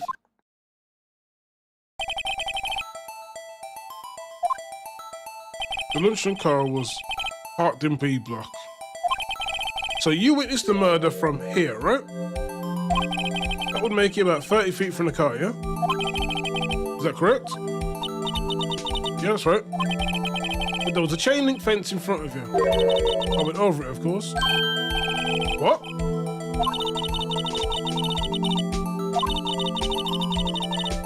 Okay.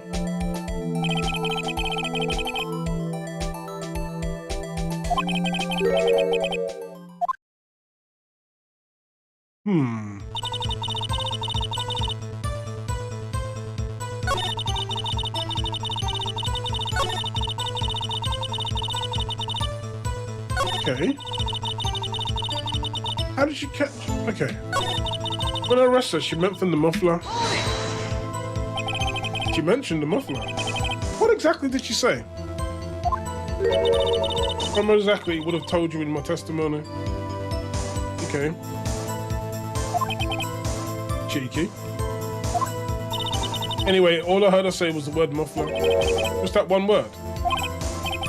But what you heard wasn't the suspect talking to you, but to someone else. Chief Prosecutor was talking on her phone. Her phone? She can't mean. We're always going to push forward. I don't think we're at risk of doing that. Okay.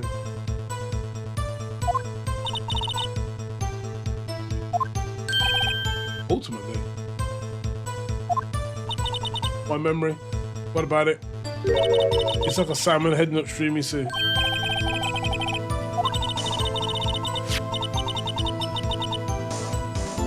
Okay.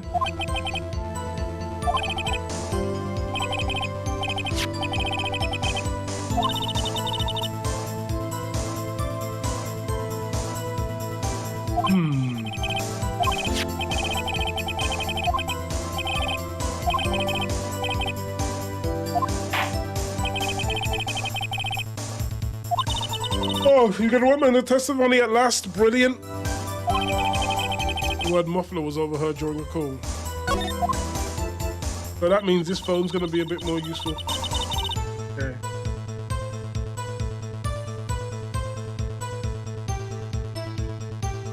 I saw it all, how she tried the phone on the wall but had to use a cell instead.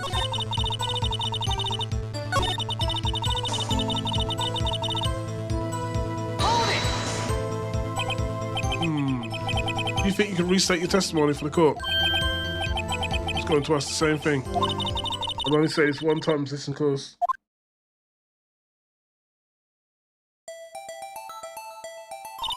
The chief prosecutor stabbed the victim and ran behind the partition. Okay. Then she picked up the emergency phone on the wall, but it was out of order. Then she pulled out her own cell phone out of her pocket. And during that time, she caught her. And boldly grabbed her arm. The chief prosecutor hung up her phone. And you saw her doing this. Chief prosecutor made to escape, but against Angel Star, resistance is futile.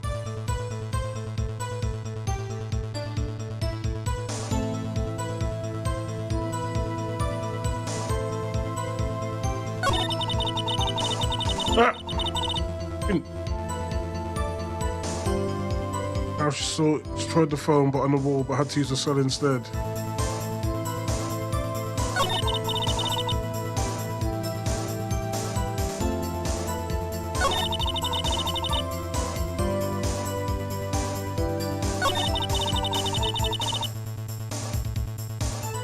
Okay.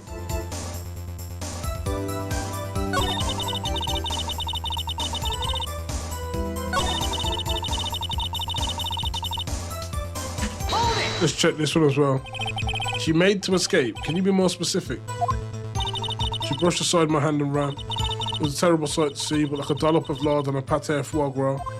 Jesus. She even kicked over an oil drum at me. Oil drum? There was an oil drum lying on its side at the scene of the crime. Strange. If she wanted to escape, why didn't she run the other way? The other? Yeah, the parking lot entrance.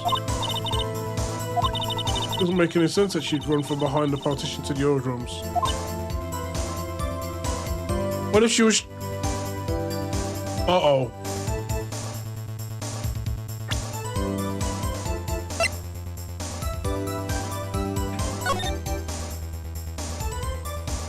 So she says that she jumped the chain link fence, ran over and apprehended her.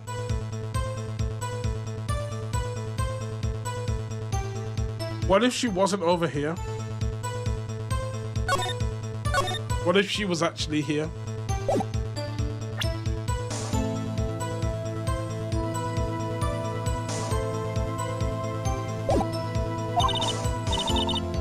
Okay. So she tried to run. This is so suspicious.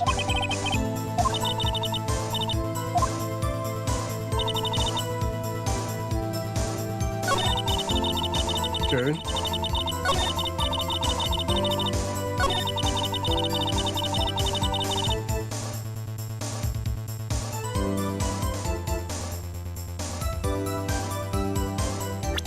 She tried the phone on the wall. How can she see that from where she was?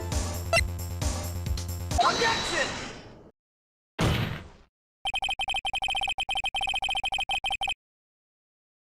I have to conclude that you have a personal grudge against Miss Lana Skye.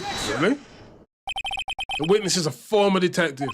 Her testimony is unmarred by personal bias. Bollocks, mate! I would have thought you'd be my knight in shining armor, prosecutor. You, who together with the chief prosecutor kicked me out 2 years ago. Huh? Oh, mister?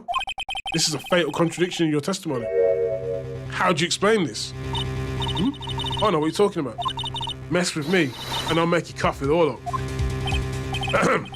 Let's look at the floor plans.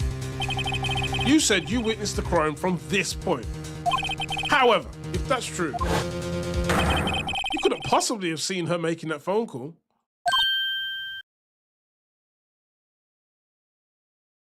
Got a point there. I believe you see what I'm getting at. That emergency phone is on the back side of this partition. If indeed you were in B block, you couldn't have seen it.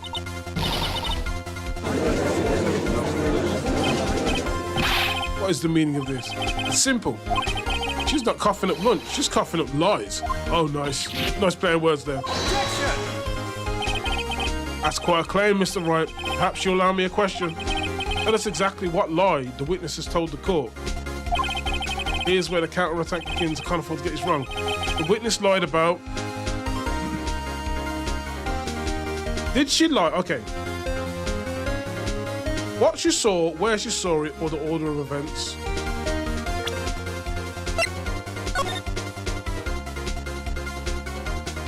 I think she's lying about where she saw it. I don't think she was in here. She kind of...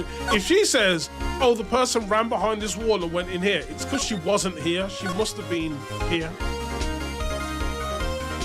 But we've also got the security room, which conveniently is above and can see everything, which was mentioned earlier.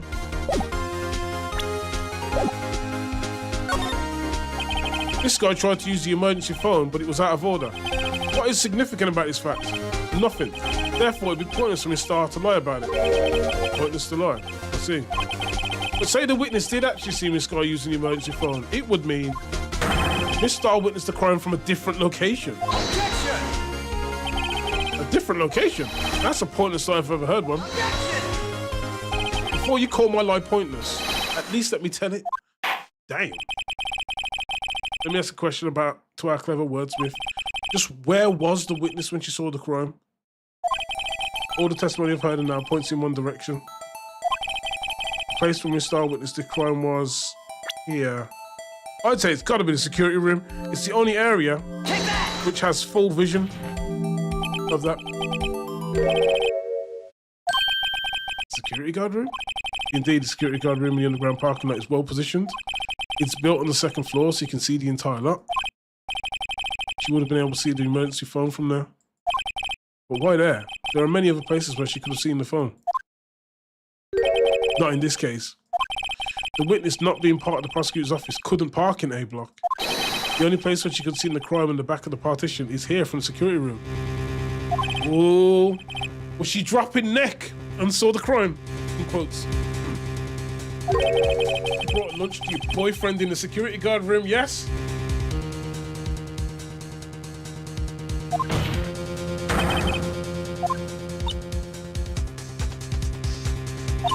How many years have I been getting the better of men? Oof. To think that the tables could be turned. Today a man has got the better of Angel Star. Okay. What have you done? You used to be a detective. You should know better. I'm not turning back. The guilty will be punished. And I'll do what I must to make sure justice prevails. Guilty? She's talking about Miss Sky. Alright. Doesn't this strike you as odd? Why did Miss Starr lie? It doesn't make sense. No, it doesn't make sense. She could have just said she saw the crime from the security guard station. It wouldn't change anything. Exactly. This photograph tells all. It was the defendant who stabbed the victim. But who took the photograph? Objection! It still stands. I disagree, Mr. Edgeworth. What? If a witness is found to be lying, they're guilty of perjury. She knows this. She wouldn't risk that without a good reason. So tell us what her reason was. Me? Who else?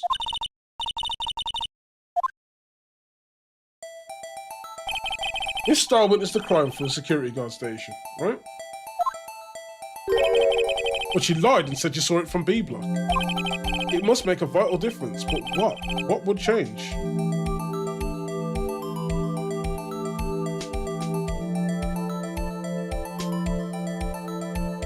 Distance.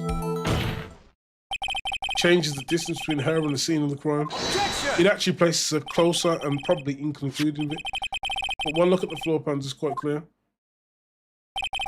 The distance between the scene of the crime and the guard station is 30 feet. I don't see how that would change what you could see. Objection! What she saw is not in question here. What matters is the time it would take her to reach the scene of the crime. What? Miss Starr, you witnessed the crime from the security guard station. Now, how long did it take for you to go from there to the scene of the crime where you arrested Miss Guy? Oh. Yep. You ordered the squid wheels, right? Quality of my lunches has gone from low to inedible. Okay. I was bringing a PB&J lunch with fresh boysenberry jam to my boyfriend. Okay. Boysenberry for the boyfriend. Okay. He wasn't in the station, so I waited. I witnessed the scene from the glass-walled station.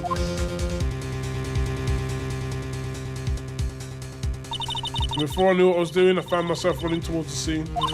But the door was locked. I couldn't open it.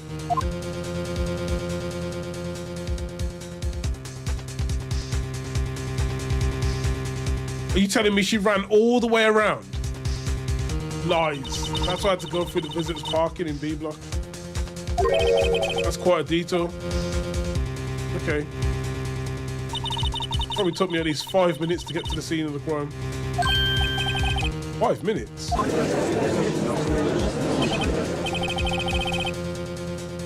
This does change things considerably.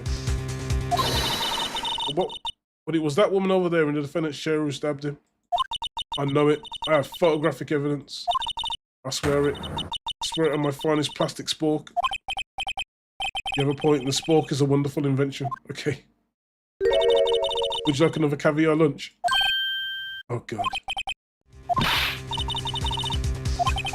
Do I have any evidence to stop this? Always raise an objection. Objection!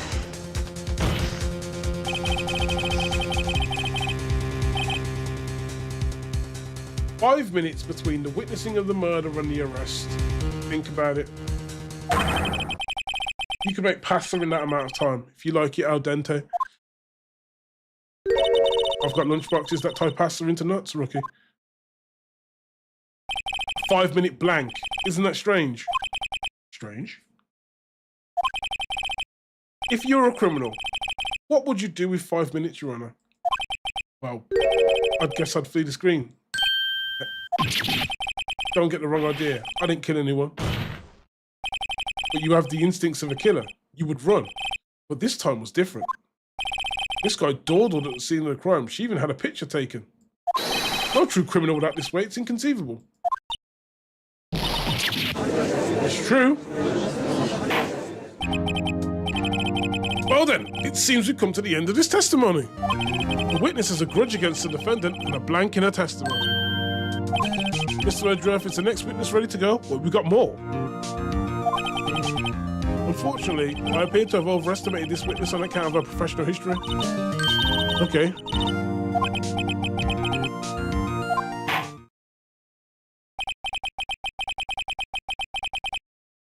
I'm afraid that the cough-up queen has been dethroned. That's such a disgusting name, by the way.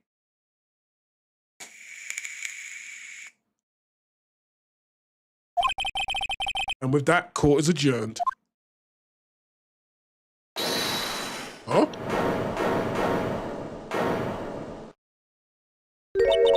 Mr. Redruth, you ordered the squid rolls, right? That's the one trying to foist stuff on me. I prefer not to take the defense team's leftovers. Anything else to say? Damn, he cold. I might be able to save you. I have decisive evidence. What was that? Is this another one of her trick lunchboxes? My apologies, but we have no further questions to ask.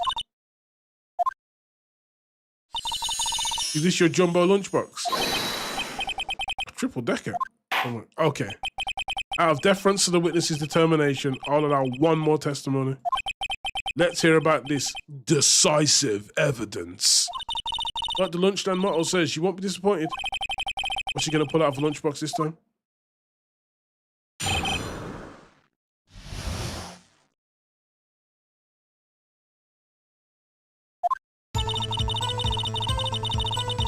Should have mentioned those 5 minutes when I wasn't looking at the crime scene. And now, to the matter of the victim's shoe. Did I not bring this up? 2 types of blood are found on this shoe. One was, of course, the victim's, and the other blood type matched that of the defendant. This shoe proves it. It's flawless, decisive evidence. There's blood found on a shoe? Try Lunchland. Okay, what is going on here? Witness, what's the meaning of this? Why is this the first time I've heard of this evidence? Simple. As I've already said, I don't trust you with evidence, Mr. Edgeworth. Damn, she's looking to flambe him. That's why I took the liberty of investigating this myself. And you had blood tests performed. Didn't I mention? I have 3 boyfriends in forensics. Oh, God. Pause. In any case, Your Honor, I can't accept this as evidence. What? You must know the 2 rules of evidence law. Rule number 1, no evidence should be shown without the approval of the police department. In other words, this shoe is illegal evidence, at least for the time being. Is that right? Seems so. Edgeworth sure is celebrating. Not so fast, Mr. Edgeworth.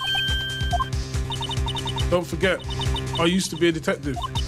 As I mentioned previously, this shoe has already been tested by a member of the forensics department.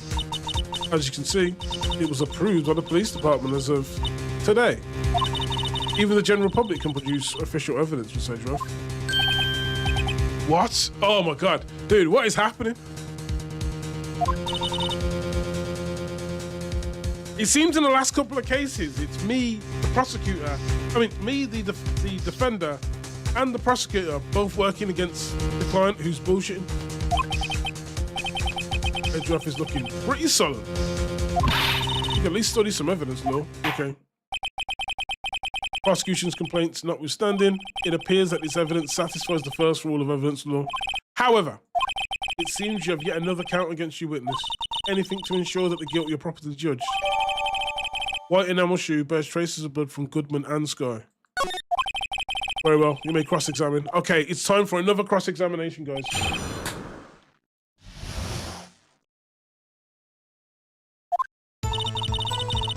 Should have mentioned those 5 minutes when I wasn't looking at the crime scene. Hold it. Why did you lie about those 5 minutes? I guess you could say, I just wanted people to look at the results. The results? How many times do I have to say this? I saw the chief prosecutor stab the victim before my very own eyes. Compared to that, a 5-minute blank means nothing. Then why don't you just tell the truth? Don't make me laugh. But dealing with the most untrustworthy of the vile lot known as prosecutors. Falsified evidence, arranged testimonies, erasing and manipulating evidence. When you fight monsters, you need to use every trick in the book. This is when a suspect then admits you did it. Okay. But false testimony is the most despicable crime of all, mister. Let's just get this over with. And now to the matter of the victim's shoe. Did I not bring this up? Hold it. And you found this shoe at the scene of the crime? I detained the chief prosecutor and notified the police department.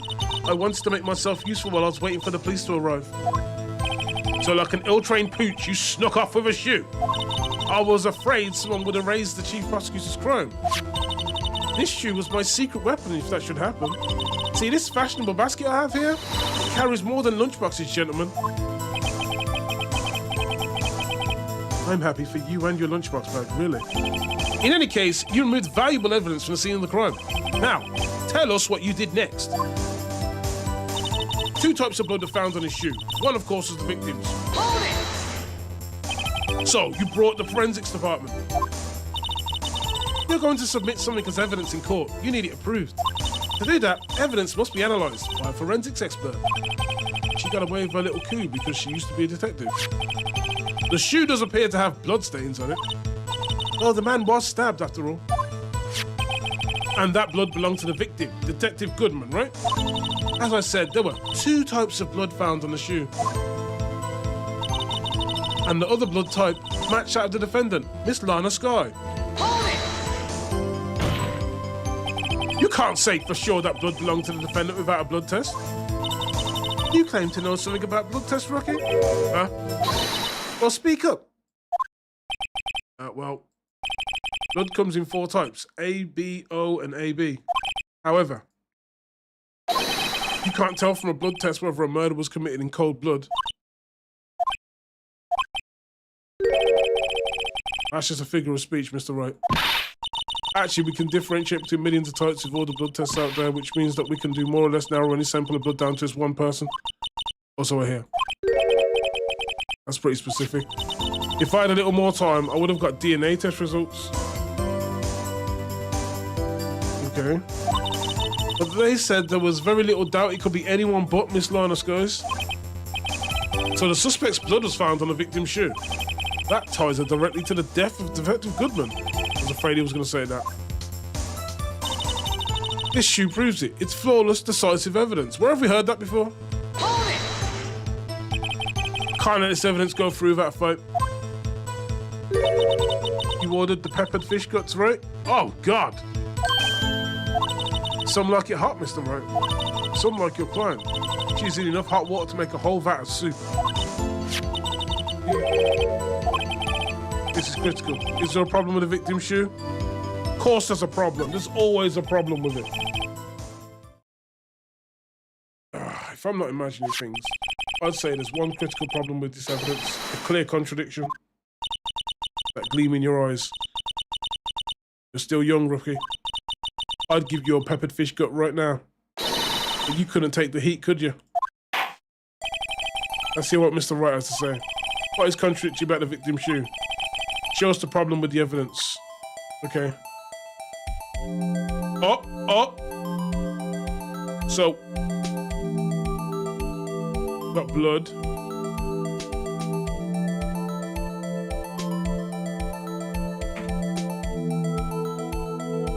Take that! I wonder if you noticed. There's blood on the bottom of this shoe. Don't mess with me, rookie. It'll be your blood on the bottom of my shoe. Indeed, there is quite a bit of blood on the bottom of the shoe. It makes sense. The victim was stabbed with a knife. What could possibly be contradictory about blood on the bottom of the shoe?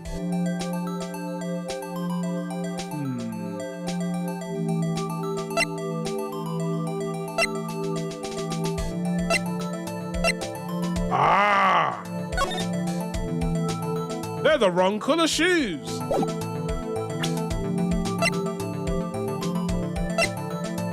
Take that! Problem lies in the footprint. Footprint? Note that the bottom of the victim's shoe is covered in blood. Then, isn't it strange? Why weren't any bloody footprints found by the scene of the crime? As you can see, there were no traces of any such footprints at the scene of the crime. That contradicts your claim about this shoe. Objection! This picture only shows part of the floor, so there could have been bloody footprints. Objection! Then where are they, Mr. Edgeworth? Because we checked the scene and found nothing of the sort.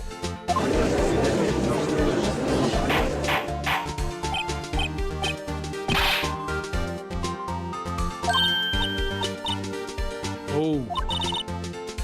Well, it's true that the lack of a footprint is a contradiction. Then we have to ask why there wasn't a footprint. That's true. There has to be a reason why there wasn't a footprint. Think. I don't know why it's not there. I'm just good at finding contradictions. God damn it.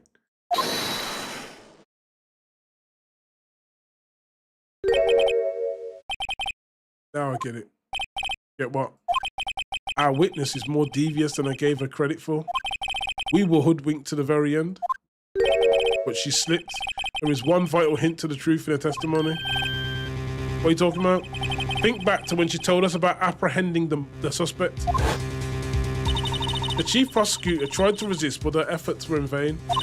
She knocked my hands aside, kicked over an oil drum. Oh, she's beautiful but deadly. A predator, this one. A leopard woman. I thought that was a strange thing for the normally cool-headed chief to do. No kidding. Now, witness, allow me to ask a very simple question. This oil drum, was it empty? Oh, that. I'm not sure if I like your attitude, Mr. Edgeworth. So apparently, you're not the slowest conveyor belt in the lunchbox factory. Was the oil drum empty? The oil drum kicked over by the chief prosecutor was brimming with water. Water? What does that mean? Still don't get it, Mr. Ryan. You want to know the reason she knocked it over? The real reason? You don't mean The suspect knocked over the oil drum for one reason no. To erase the bloodstains that would become evidence against her. Oh no, man. That ties things up quite nicely. Bloodstains left on the victim's shoes tie quite clearly to this murder. Then after the deed was done, she knocked over the oil drum to erase the telltale signs. Well, that's a prosecutor's specialty, erasing evidence. That reminds me, this guy's right hand was hurt. Didn't she say she cut herself when she stabbed him? So that's when my sister's blood got on the shoe. I see no reason to prolong this trial.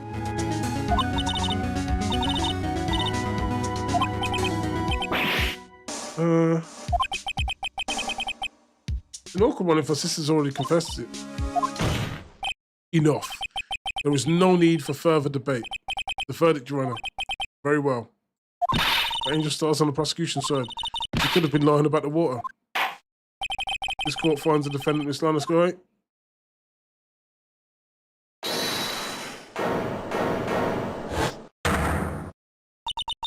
Little girl. What did you just say? Huh? Me? Did you just say that I, Angel Star, was on the prosecution side?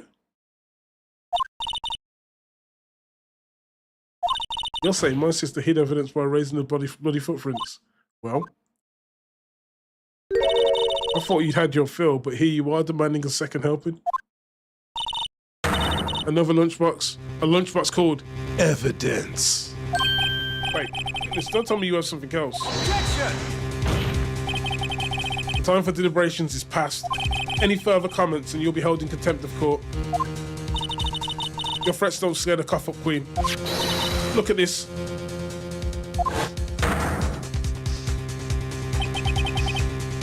Photograph.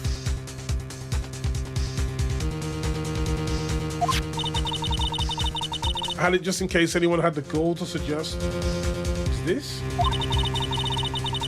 The white shoe didn't belong to the victim. Be no room for error with its evidence. Look at the asphalt in this photo.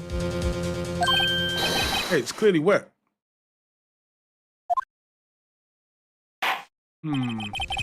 Erasing the last trace of doubt from the court's mind. Immediately after the murder, the crime scene was washed with water.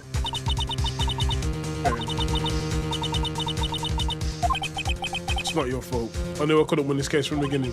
And it seems this is what your sister wanted anyway.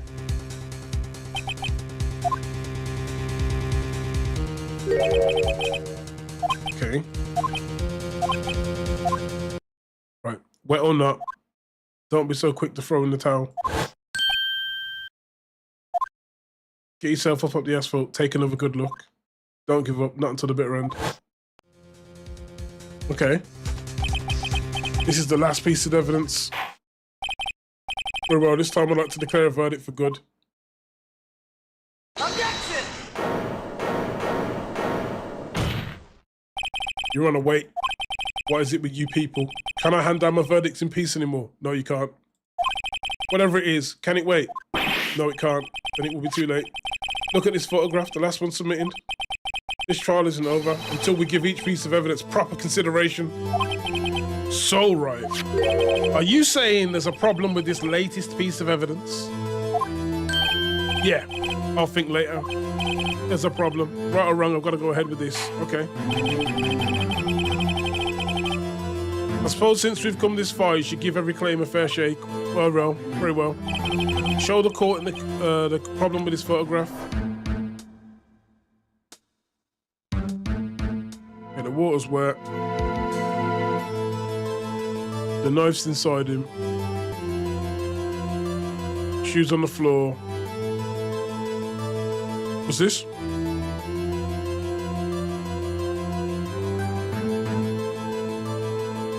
Is this stuff we already know? Go with that because it's a bit odd. Stands out a bit. The problem is this photograph is here. What's this?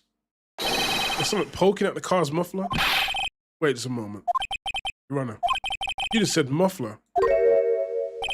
However, I see no trace of a muffler or scarf of any kind in this photograph. A muffler is also a part of a car and a motorcycle. Just think of it as part of the exhaust system, a pipe. Let's see. What's that suspicious looking cloth sticking out the car's muffler? So what if there's something sticking out the muffler? What does that have to do with this case? Nothing, absolutely nothing. Objection! Sorry, Miss Star, but it's not going to be that easy. In fact, you've already told us why this is important to the case. You said as much in your testimony. What? Let's see what Mr. Wright has on his mind. Tell us why you think this piece of cloth in the muffler is related to this case.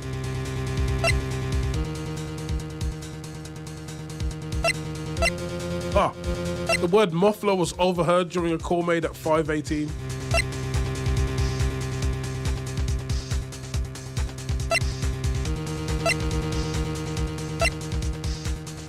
There's no other mention of the word muffler, right?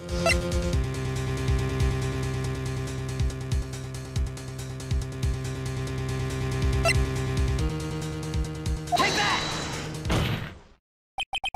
Miss Star, recall your testimony to the court. Ah, yes. When I arrested her, she mentioned the muffler.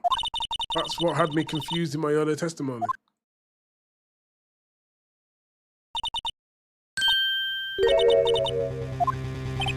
Could it be that the muffler you heard mentioned was actually this exhaust pipe? If so, that means this piece of cloth is vital evidence. Ooh.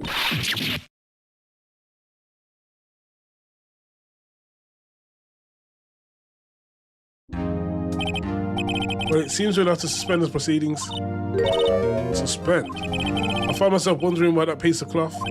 We leave any question unanswered. We do a disservice to the law.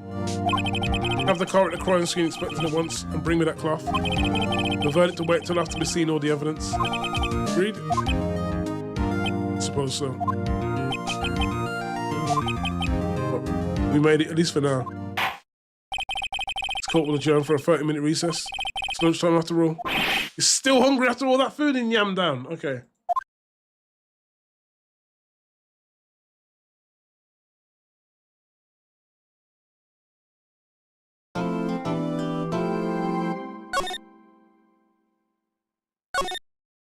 Okay, guys, we're going to go for a short break. I will be ending the stream on Instagram. Please let me know exactly what it looks like on Instagram. I haven't really used Instagram for a good while, but I'll be ending the stream on Instagram. I need to double check whether horizontal mode actually works, but I think I can only find that from people who are actually watching, but I can see there's a few people on Instagram. But let me know. Let me know if horizontal mode works. I'll be back shortly. Give me about 5 minutes. I'm just going to grab me some fresh air and rehydrate. Be right back, guys.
And I'm back. Oh.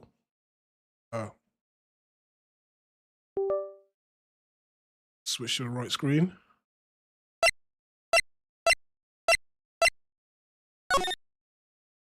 Let me just save it just in case.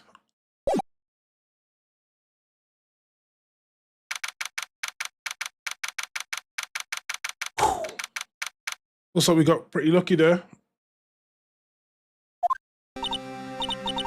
Mr. Right? What? My trial's always like this with you. Like you're swimming up from the bottom of the lake about to reach the surface. But no matter how hard you paddle, you never seem to get there. Pretty much. Except today we're swimming in quicksand. So what happened to your sister anyway? Apparently she got called off to the judge's chambers. Probably something to do with that piece of cloth. So this is where we turn this trial around. Our only weapon, a tiny insignificant piece of cloth. I'm the one who's starting to feel a tiny and insignificant, to tell the truth. Okay. Oh, is it that weird Western guy? They say you show a red cloth to a bull, it'll fire up its temper. That's what they told me when I was a young one, at least. Thought I'd come take a look to see how the trial's going. Looks like I'm late. They got the home ranch locked down tighter than a fort in enemy territory. That hard to slip out, huh? What is going on over there anyway? All the police I've seen in the last few days have been really on edge. Don't you got enough on your plate without worrying about other people, compadre? You could be worrying about the chief prosecutor's tasting mufflers, for example. Officer Marshall, the whole muffler thing didn't have anything to do with scarves. She wasn't even wearing a scarf. You don't say. Now don't that just be all. I've seen the red breeze blow on her slender neck many a time. I saw it that day too. She was wearing a red muffler. What? At the awards ceremony that afternoon, Edgeworth's seen it too, I reckon. What does that mean? In the photograph taken at the crime scene, she wasn't wearing a scarf. So Miss Starr wasn't mistaken. Well, it's about time. Remember, partner, sometimes you gotta grab the bull by the horns. Sometimes you just gotta let that bull go where it will. Time will tell. Okay, then. So what are we swimming in now, Mr. Wright? If it's steak sauce, I can hook you up with some fine ribs. Ooh-wee. Oh.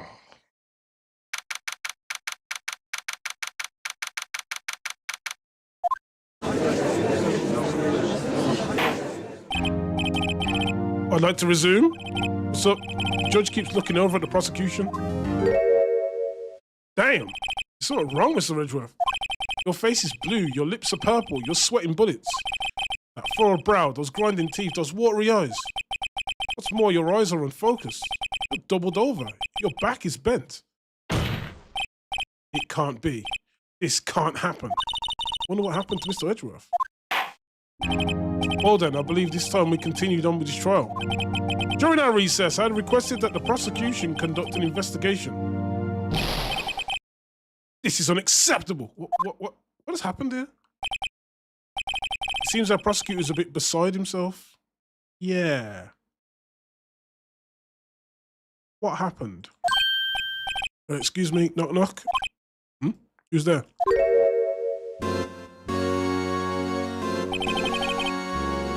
What's with this guy? A strange stuffy aura seems to be filling the courtroom. The temperature rose 5.7 degrees when that man came in. Who on earth is he? It's you. And who is you?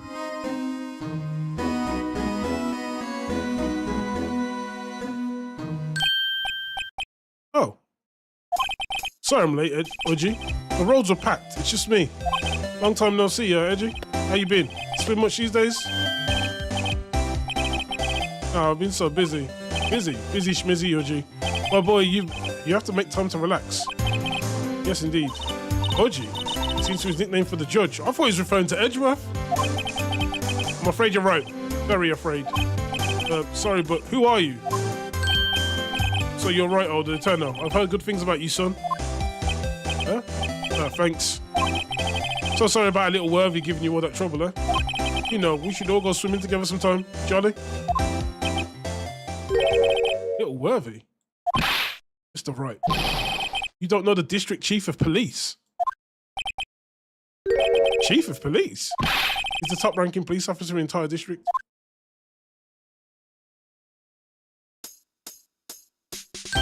Name's Gant. Damon Gant. Pleased to meet you, everyone. So, what do we owe this honor today? It's been over 2 years since you last came to this courtroom, hasn't it? Oh, it's Worthy here. Look at the poor fellow. I just thought I'd help out by bringing this. Hey, that's my sister's muffler. So Miss Starr wasn't just seeing things. When the crime occurred, Miss Sky really was wearing that muffler. But to think that it was stuffed into the exhaust pipe on little Worthy's car, no less.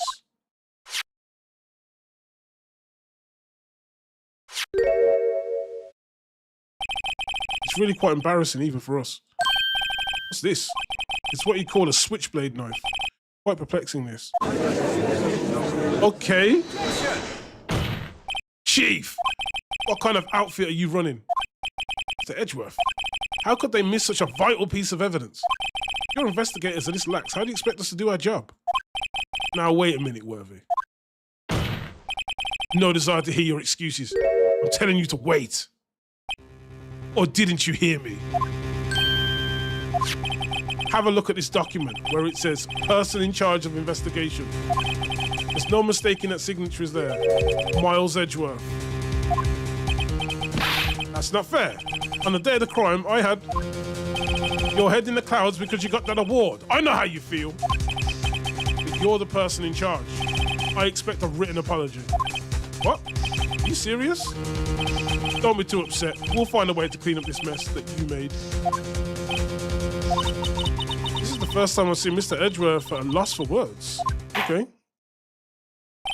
This kind of major blunder is unlike you, Mr. Edgeworth. Gah. The court accepts this new evidence. But I'd like to ask the defense a favor first. Yes? Just to be sure, I'd like to take a look at that blade of this knife. A blade? Well, I don't see why not. Could you open it up for me, I wonder? Yes, well, I think all you have to do is push that switch and... If I cut my finger, I wouldn't be able to pound my gavel anymore. Oh, geez, we wouldn't want that to happen now, would we? Yeah, but if I cut my finger, I wouldn't be able to point it at people anymore. Come on, let's hurry up and open it.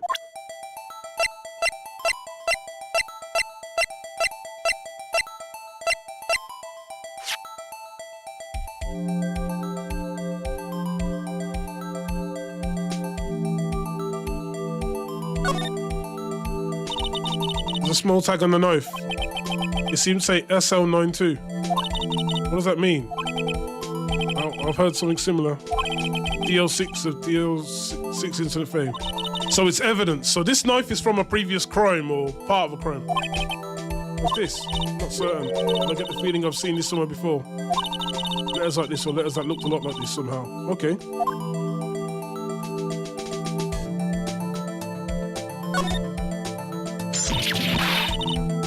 Okay. Oh, it's broken. I'm the one who's scared. Look at this knife blade. The tip's broken off. And it's dark red stain. Blood?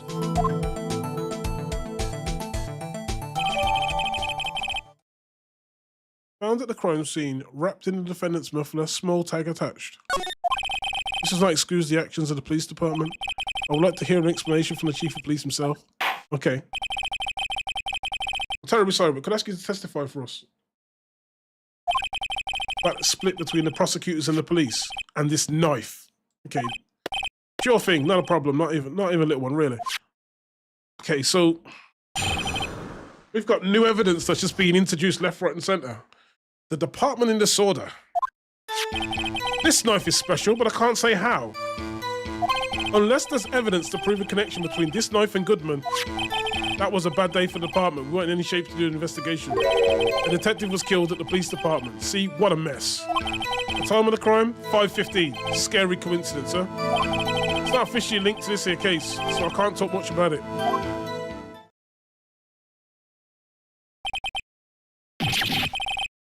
There was a murder at the police department. A detective. That's hush-hush information. We haven't exactly announced it yet. Objection! Wait a second. You said 5:15. That's the exact time that Detective Goodman was killed at the prosecutor's office? Okay. Order. Anyway, we at the department are all flustered, as you might well assume. We're in the middle of a top-secret investigation. Don't tell anyone, okay? Okay. I think we understand the police department situation. Well, Mr. Ryan, 2 detectives killed at the same time in 2 different places. The chances of that are really slim, scientifically speaking, of course. I'd like to exercise my right to cross-examine a witness. However, keep your questions focused on the case at hand.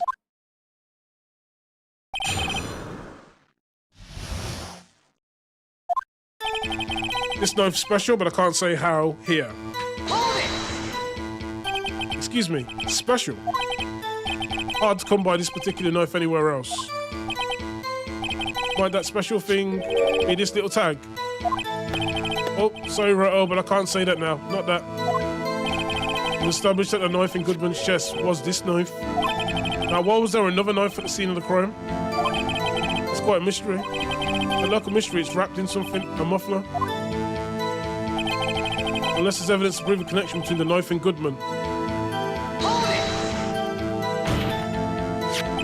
it! This knife was found in the scene of our crime. I think that makes it connected to the case, don't you? See, there's a lot of things that go on at the department that I can't explain. It's delicate, okay? Sorry, Roto. Maybe there's something about the knife that will give us a clue. Let's examine that knife while we can. Evidence that links this knife to Detective Goodman. I think perhaps the pieces are falling into place. Just try presenting the piece of evidence that's had me stumped all this time.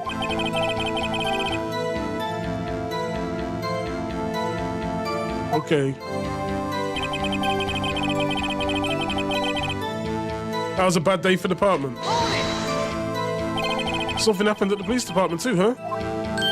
You got a good look in your eyes there.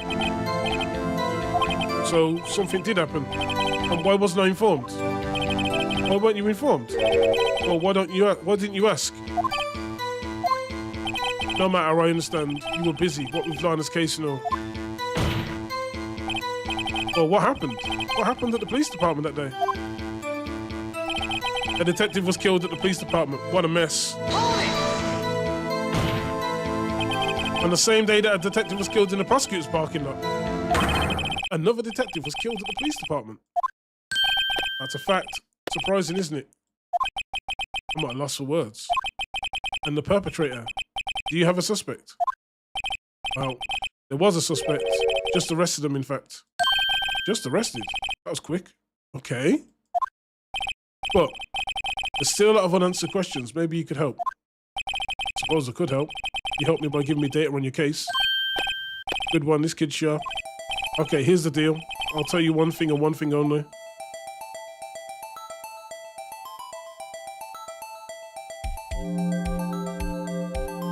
Okay.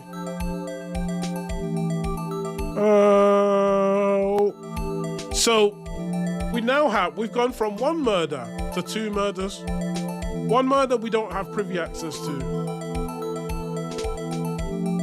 Where was the victim found?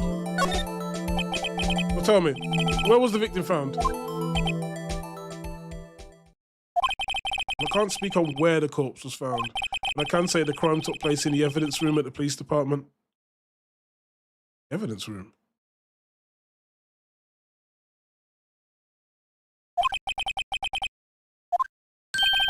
You wouldn't know about the evidence room, would you, Roto? I can't say I've heard of it. I guess I should ask again once to learn a bit more about this evidence room. There's something stranger about this than the place where the body was found. The time of the crime, 5:15. Okay. 5:15. But that's when Detective Goodman was killed in the prosecutor's office. What? Funny, isn't it? A murder at the prosecutor's office and a murder at our place at the very same time. What are the chances? Coincidence? This is just my gut feeling, but I'd say there's a 0.001% chance of that happening. Chief Gant, please tell us more about the incident.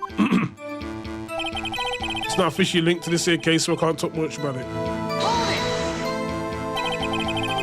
How can you say there's no connection?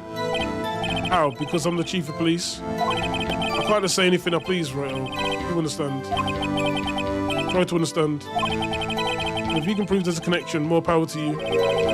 Maybe there's something that ties the two murders together.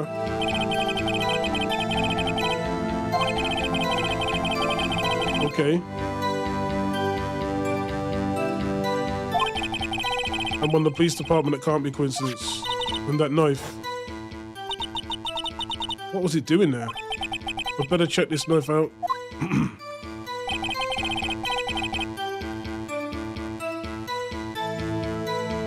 Is there anything this knife can tell us?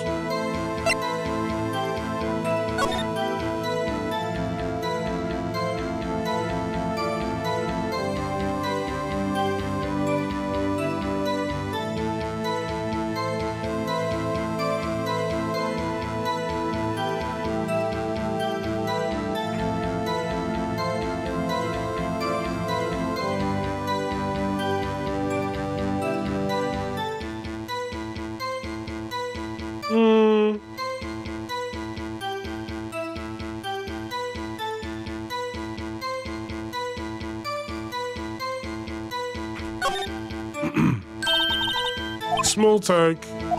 That's a 92. Okay.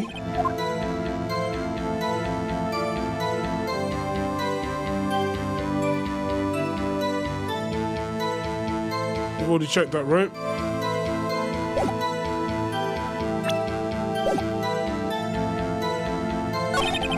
Unless there's evidence between a knife and Goodman.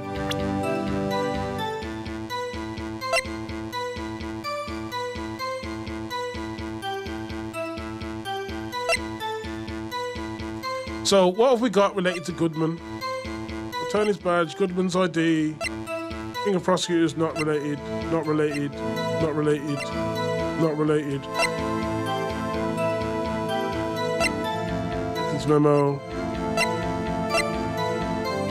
Okay. Found at the crime scene, wrapped in the defendant's muffler, small tag attached. Okay, our option is, unless there's evidence to prove a connection between the knife and Goodman, so let's give Goodman's ID. Uh-oh. You can normally tell if you've got it right because the music stops.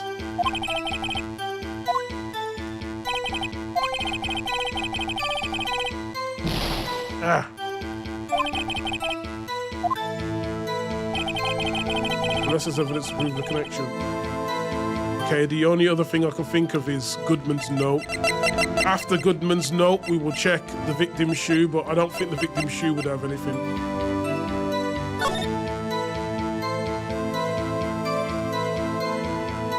Okay.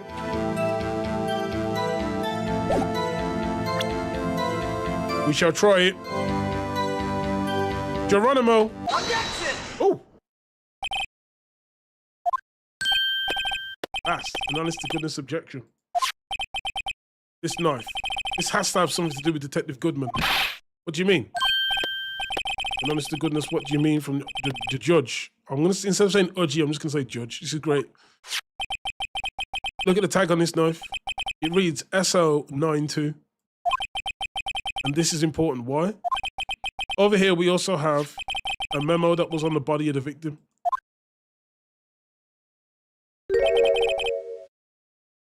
Okay. 6 minus 7S 12/2. Your Honor, it's upside down. What? Upside. The printed name on the memo makes it look right side up. Turn it around and what do you get?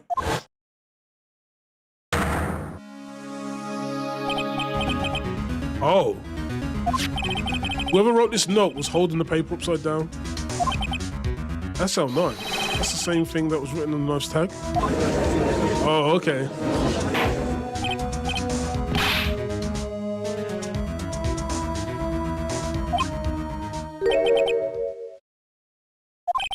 I guess the cat's out of the bag. You win.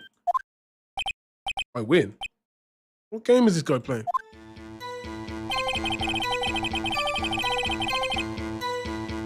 Okay, it's enough was evidence in the case. That's a bad day for the department. It weren't in any shape.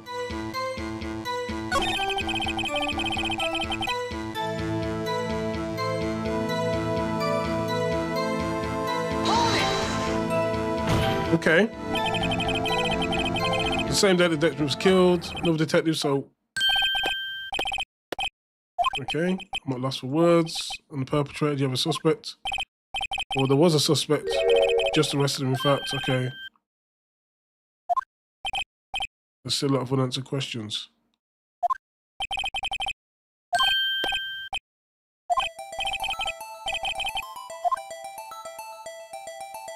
Now, we asked this before, but you didn't tell me. Oh, wait, what? We can't speak on where the corpse was found. Okay. We can't say the crime to base. Okay, then.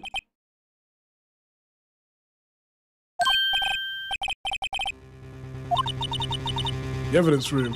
Didn't you mention that in his testimony just now? Just now, if there was evidence in the case, it was stolen from the department's evidence room. There's the connection between the two cases. Oh, okay. You seem happy. Happy? We just got handed our ticket to go to town on this case. With the link between the two cases established, we finally have some leverage. Now we can get Gant to testify about the details. Okay.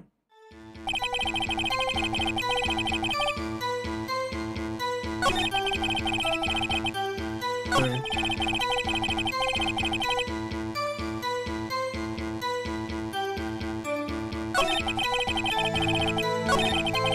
Okay.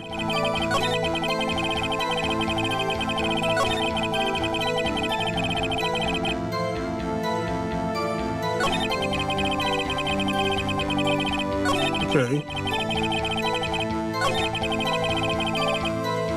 Hold it! 5:15. Okay.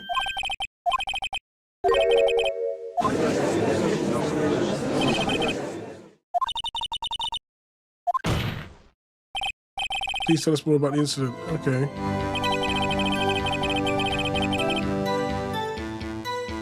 Hold it! Chief, the defense position is simply this. The connection between these two cases has already been proven. You don't say. Well, out of it, what's your connection? The connection is a place mentioned in the testimony we just heard. The knife found in the lot was stolen from the police department's evidence room. Not to mention the victim had on him the case number of the knife's evidence tag. We also know that the detective murdered at the police department was killed in that very same evidence room. Okay. Indeed. There do seem to be many connections for it to be coincidence.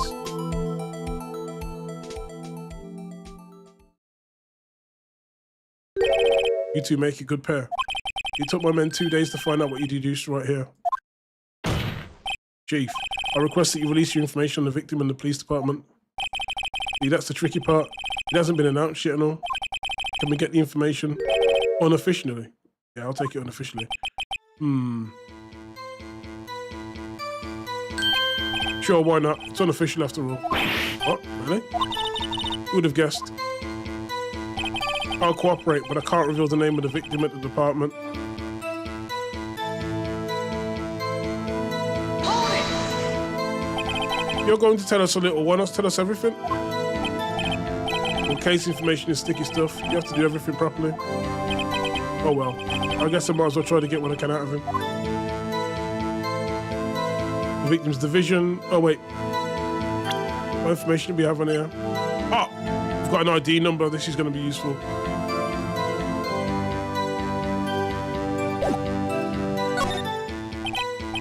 How about you tell me the victim's ID number?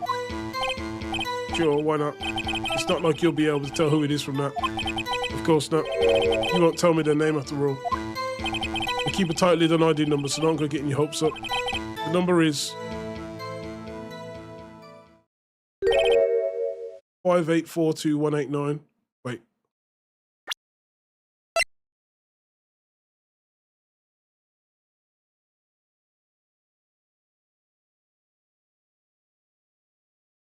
What?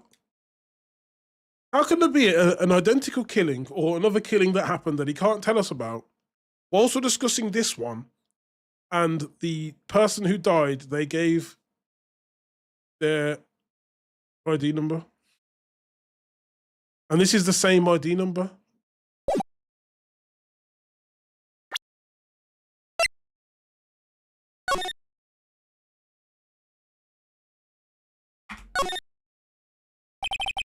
Name and ID written over here. Sergeant Bruce Goodman, ID 5842189. I don't know why they don't use numbers, but also they use letters when the reason I've written language in the first place. True. Sergeant Bruce Goodman, Yabba Dab. Okay then.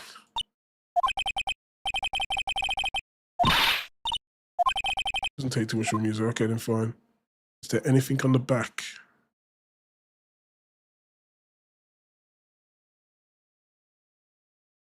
Wait.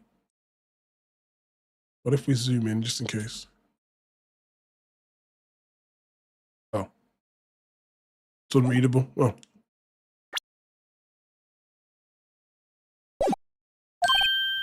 Well, that's quite long. And we have to remember these. It drives me nuts. 82. I can't do it. You can't even get the first number right. Okay. Oh, Mr. Wright, does this tell you anything? The ID number of the victim at the police department, 584219. This tells me something. Actually, it does. I think. Meaning, it has to be what I think it is. But what does this mean? Well, let's hear what the defense has to say. You say the ID number of the detective who was murdered at the police department tells you something. What does it tell you? They're the same as this. Take that! Witness. What is it, Mr. Wright? You're grinning like a schoolgirl on prom night. No, it's just, I got confused. And this news? Huh? Just come out of both guns blazing, like you always do. Police department, the prosecutor's office, 2 places, 2 detective murders at one time. Actually, I happen to have a police ID number here. Is it yours? No. I'm a defense attorney, remember? This is the ID number of our victim, Detective Don Goodman. Well, Dan Goodman, whatever his name was. Shame on you, Righto. Personal ID is a top secret. Detective Goodman's ID number is 5842189. And this means what exactly? Wait, that ID number we heard from the chief earlier. That started with 82. I've forgotten. You didn't even get the first number right again.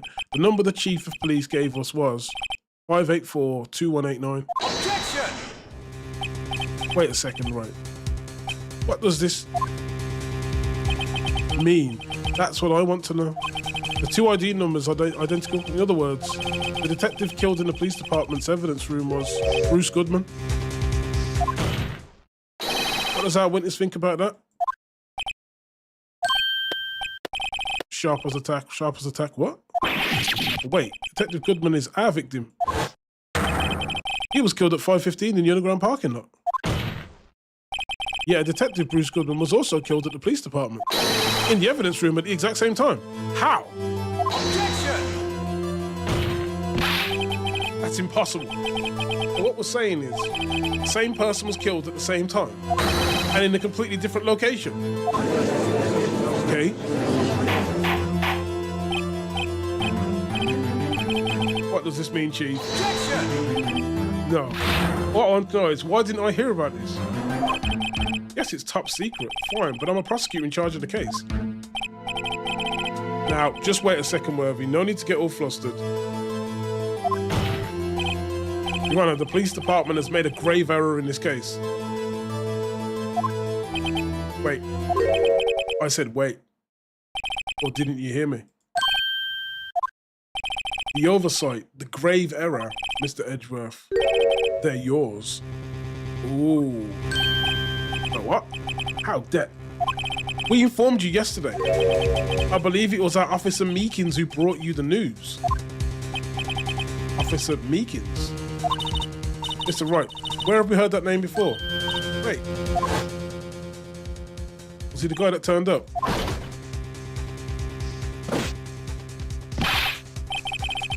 Oh yeah, this guy. Got your report. Yep. You don't mean him. According to Meekins, you didn't accept the report. Hard to believe. But your officer, he told me. He said the report had nothing to do with the Lana Sky incident. Detective Bruce Goodman murdered in the police department evidence room. Mr. Edgeworth, the victim's name is written right on the top of the report.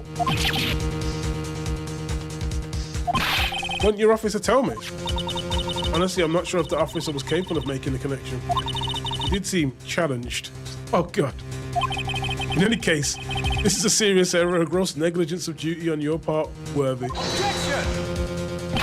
But, sir, you could have submitted that report this morning to the court as evidence. Then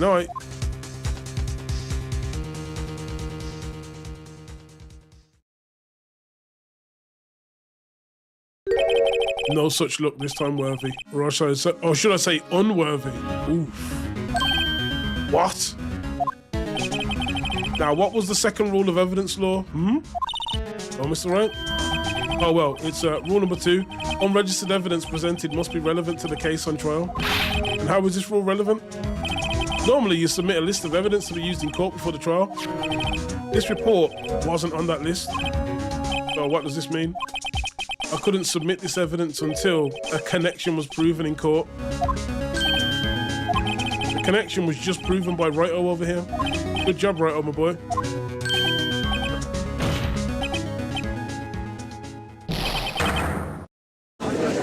Oof.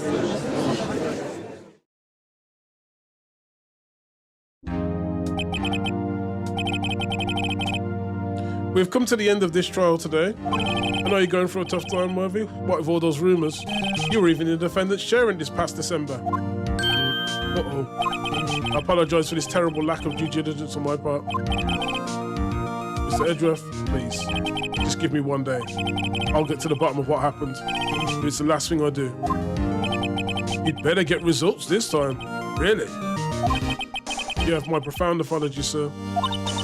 Oh, Mr. Edgeworth. Okay. I don't think there's ever been an error this serious in the history of this court. I will grant one further day as the prosecution's requested. Will that be sufficient, Mr. Edgeworth? Yes, Your Honour. Whatever your punishment for this is, for your sake, I hope it's not decisive. Very well. Court is adjourned. Oh, God, we made it through another day. Jeebus.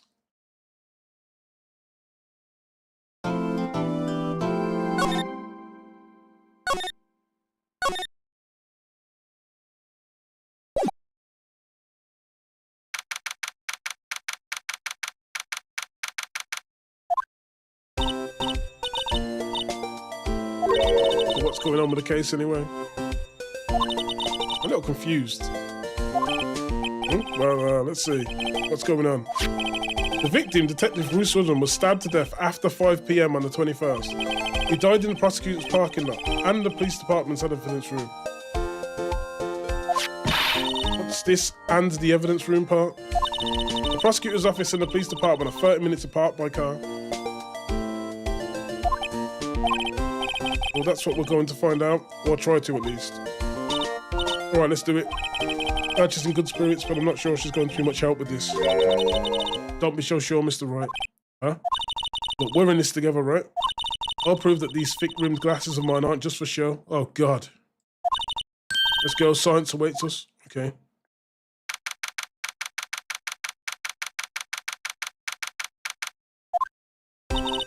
You know, I really don't think we should worry about the police department murder. There wasn't even a body found here. Who cares? Yeah, it was only your victim was killed in their evidence room. No biggie. Besides, my sister would never do such a thing. I know it. Okay. That oil drum, was it empty? The oil drum kicked over by the chief prosecutor was brimming with water. My sister erasing evidence at the crime scene? Never. Even though she says they didn't get along, Emma really likes her sister. Okay, that's not it all. Just, we're both professionals at what we do, and I trust her. Big words for a high school student. Well, whether there was blood on the floor or not, the water in that oil drum washed it all away. Ignore the strength of my science at your own peril, Mr. Wright. What? What's that grin for? The situation calls for one thing, and that is luminol testing fluid. Luminol? Blood is sticky stuff, you know. You can't just wash it away with a little water. Even if you can't see it, it's still there. But wouldn't the police have already done these tests? Never trust anyone's eyes but your own, Mr. Wright. Just give it a try. Hey, why do I have to do it? I'm a minor. Can't even drink it. Testing blood stains with this stuff, not drinking it. Here, look, I'll lend you these glasses. You're an extra pair of those things. Test for a blood reaction. Display the luminol on it. Like this, you see. Press enter to spray it on. Okay, let's find us some blood stains.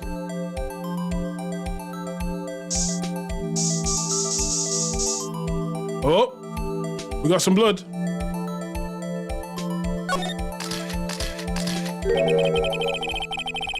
Someone's been having fun by the car.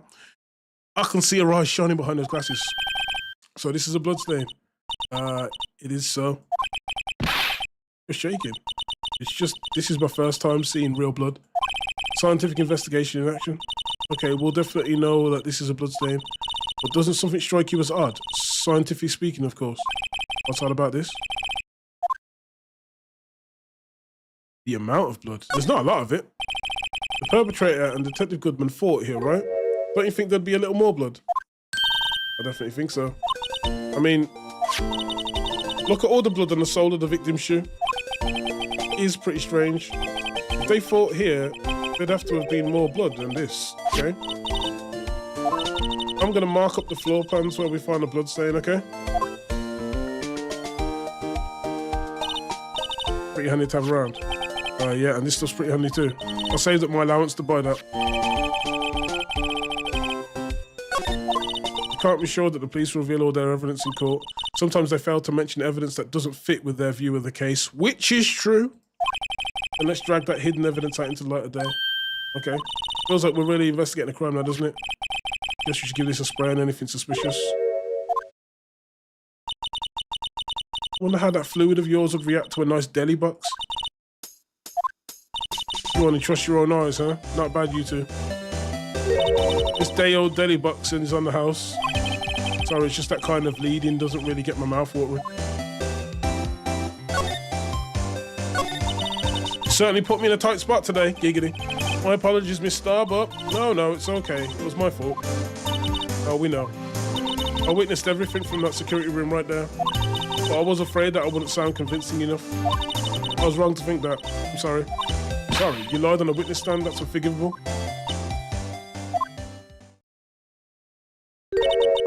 Little girl, don't forget what's important here. Even if the place I witnessed events from was different, I still saw what I saw. I saw Chief Prosecutor Sky stab a man in cold blood, and that testimony still stands. I swear it on my honor as a detective. She stabbed Goodman. I know this photograph has something important to tell us, but what? So, you're a detective? Yeah. It was a long time ago, well, 2 years ago. No matter how hardened the criminal when they face me. They coughed it up. Coughed it up? They confessed. They babbled like babies. You know. I may seem like a demon sometimes, but I can be an angel too. I wouldn't doubt it. Every day I drag the dirt out of the mouths of suspect after suspect. And before long, they called me the cough up queen. Here I thought someone had gotten food poisoning from your lunches. And you were let go, fired. I felt that I'd found my dream job when I became an investigator. If these prim and proper prosecutors hadn't let me go, I'd still be one today. It's all because of that case, the SL9 incident. SL9? So wait, she's connected to the case as well? Wait, she doesn't mean... SL9, where have I seen that? SL9. SL9.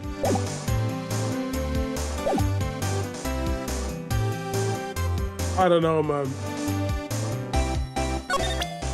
What does she know about the knife? Don't thank me, thank the knife. The SO9 incident is written on that knife. And on that note. Goodman. Goodman was the head detective on that case. Really? That knife was evidence from that case, the murder weapon. It was due for transferal the day that Goodman was killed. As I suspected, SO9 isn't over, not yet. Do you think you could tell us more about the SO9 incident? Please? Ah.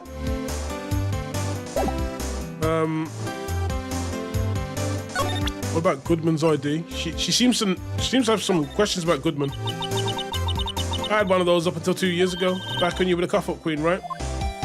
You found this ID card in his parking lot. Well, there's no mistake in that. It's definitely Goodman's. But it's the same ID as the man who was killed at the police department. That's impossible. I wish I could be so sure. I didn't give her the note, but she did mention it, but we'll try again. Yeah, she's talking about both of them. Okay.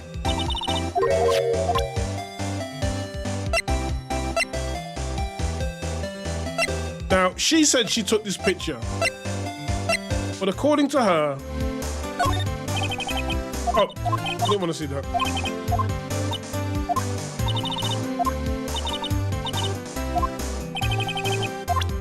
I wanted to check it, not give it to her. So she apparently says that she was in the security room, ran down to the door, ran all the way around here, and then took that photo. As I said earlier, I still call bullshit on that. But let's see what she says about it. If you think about it, I could have taken that picture from the guard room, but even I get flustered sometimes. So you went straight to the scene of the crime. I rushed towards the chain link fence in an effort to stop the murder. That's when I took this photo. In other words, 5 minutes after the crime.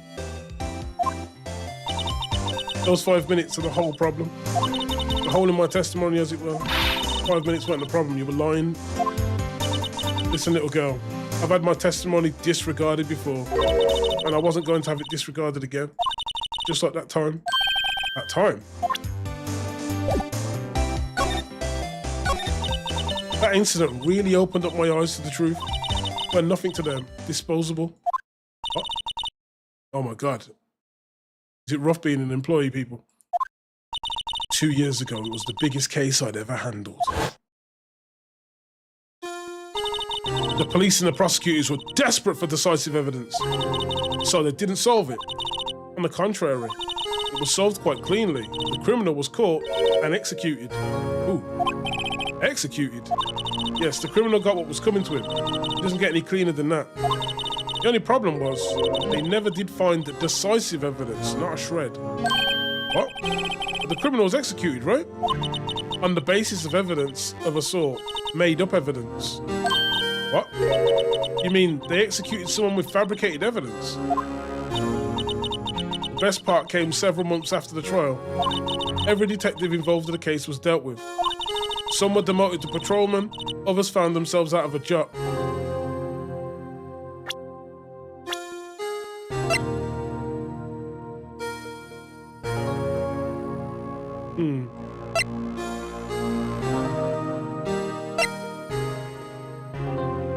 Okay. So something tells me there's a link between these two. Some were demoted to patrolmen. Others found themselves out of a job. And you were one of those. Myself and one other person you know well. Could it be? Exactly, Detective Jake Marshall. Oh, okay, she said it. Oops, I mean Police Department Security Detail Officer Jake Marshall. Tell me about Marshall. As professional detectives, we investigated that case from every angle. Okay. Jake was particularly determined, and then it was over, and he was demoted. However, he hasn't forgotten, and neither have I.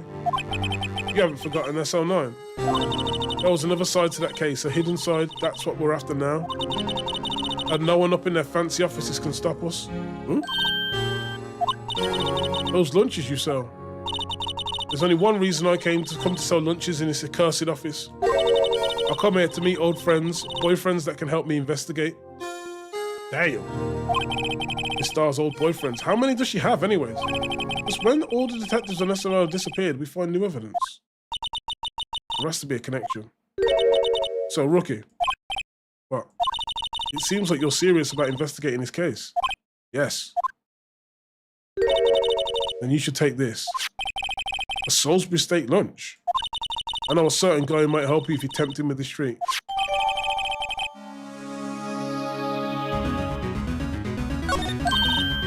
Okay. Officer Marshall, are you going out? What do you want to know? I'm just wondering what happened to him. A long time ago, when he was helping my sister do cases, he was so nice. He got along so well with my sister, it made me jealous. And then he was nice to me too back then. This would be when Officer Marshall was a detective though.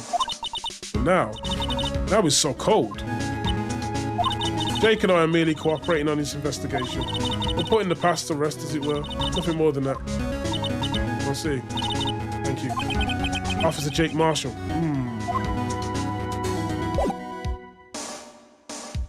Well, looks like we've got some investigating to do. Are we able to go to the police department? Okay. Oh. Oh, she's in questioning.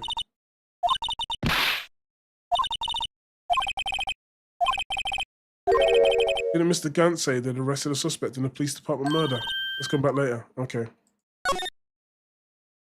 We've just come from the criminal affairs department, I'm assuming, right?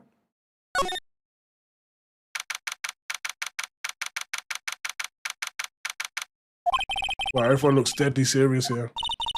Well, it was a vicious murder of a detective down in the police department. Yes, but the same detective was also killed at the same time in prosecutor's lot. Okay, makes my head hurt. Well, first things first, let's go check out the police department crime scene.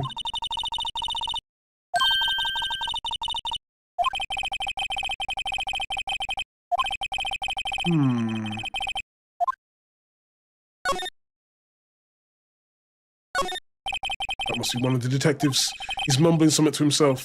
I know. The killer used dry ice. If you put it in between the latch and the door, the room could be sealed shut. This is good. I'll win a writer's award for sure. He's not writing a report, he's writing a novel. Okay. These are detectives' desks. With computers and files in each one. Funny, they're a lot tidier than expected. I guess detectives don't spend a lot of time on their desks. Okay. Oh. Nothing on these, nothing on these. This is the police mascot, Blue Badger, the future side of the police force.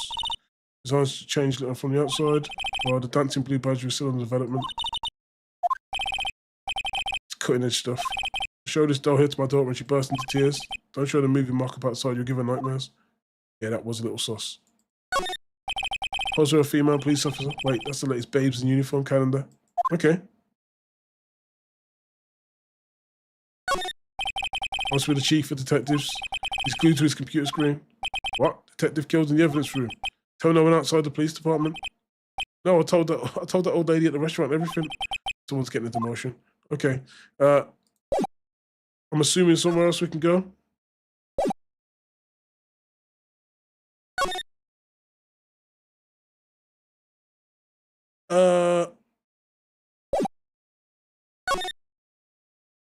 Go to the entrance. Okay. I thought I was lost for a moment then. It was even busier today here than it was yesterday. The detectives are running around so fast they're blurring. I suppose it makes sense. The detective did get killed here after all. So the evidence room, the scene of the crime. Go into the pamphlet. We got at the front desk. Here it is.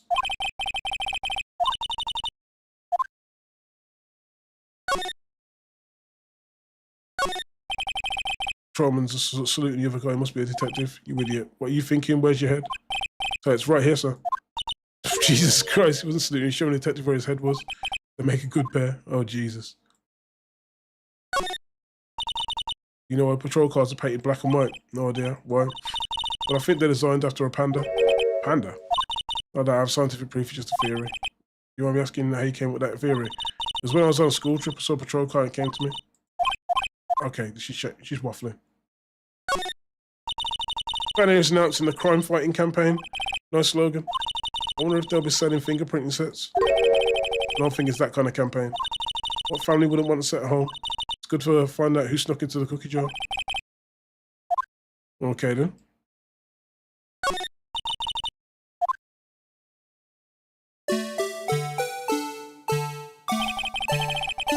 Let's give him the benefit of the doubt and say he's dancing. Speaking of dancing, the whole police department has been dancing around like crazy since yesterday. Can I take out his batteries? I just can't help but feel he's going to do something naughty. No.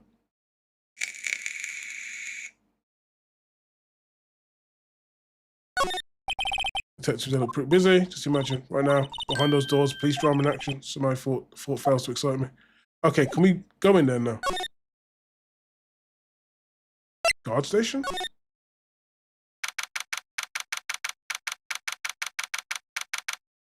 Is my man drinking on the job and he's got lassos? Oh my days.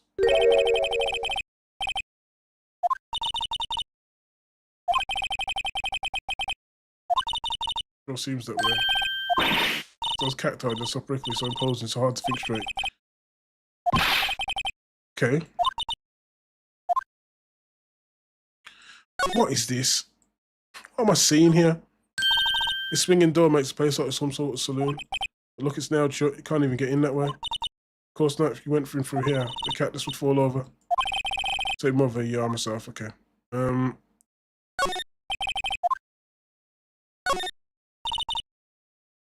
Okay. What? Encased in a cold rigid shell with spines pointing out in every direction. Okay. Not sure there's a resemblance. It's more of an attitude thing than a physical similarity. Okay. There's a security guard uniform hanging here. It looks more like a costume than a uniform. A leather jacket, leather pants, leather... What was that called?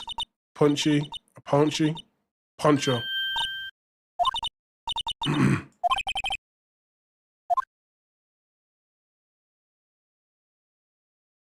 Okay.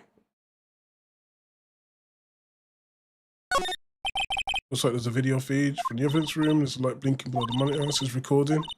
We could use a computer to check on who went in and out of there. I guess we could. Why is there so much liquor?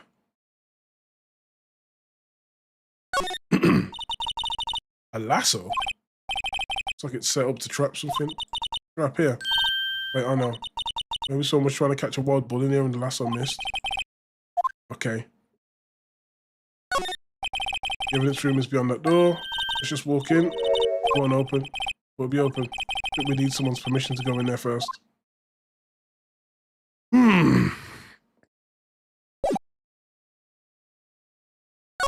Where would he find someone? Oh. This place is charged with frantic injury. Isn't that?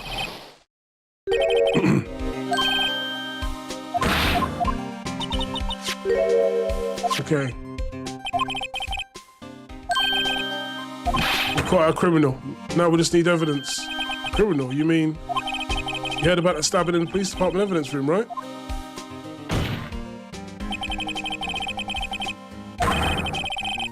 Yep.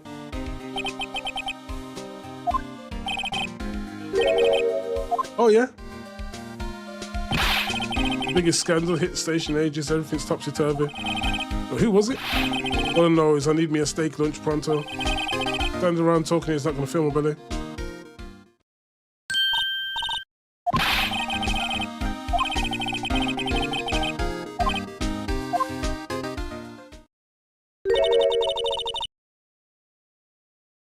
Okay. Detention center. Let's go to the underground parking lot. Oh, okay. No, we'll go to the detention center. Oh. Still, I do feel better about things, a little. I mean, they caught the person who stabbed Detective Goodman, didn't they? Yeah, I guess they did. Best not to go too far down that road right now. Things will just get confusing. The fuck? Me, a perpetrator? I'd say I was the one perpetrated against, that's what I'd say.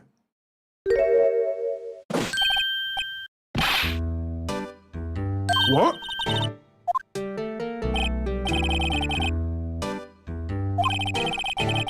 Oh no. I'm a little lost patrolman, like a lost lamb. Oh, I get it. You're here to deliver a report.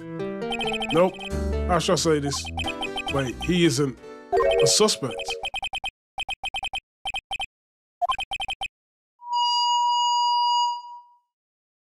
God, that sound.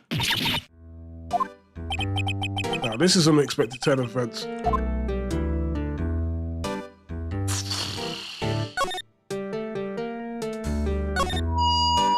I'm a patrolman with General Affairs. Here you find. I had some business that day, and so I went to the evidence room. The guard station in front of the room was empty. So normally there's a guard in the evidence room. That's right. Because evidence is kept in the evidence room. Now the security officer was none other than Officer Marshall. Marshall? And so I happened to glance at the security room monitor. That's when I saw him. A suspicious person in the evidence room. A suspicious person. Ooh. What the heck is this guy doing? So what happened then? After that, everything went white. I saw red, I blacked out. And when I came to, I was here in the detention center. How long were you out? Days. Might I ask, what happened to your hand? There was no one to bandage me. So I did what I could to wrap it up. Bandage on his hand. Just like Miss Sky.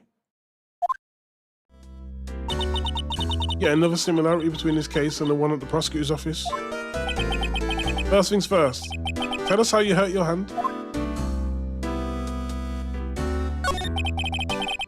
I don't mean to pry, but you are the perpetrator, right?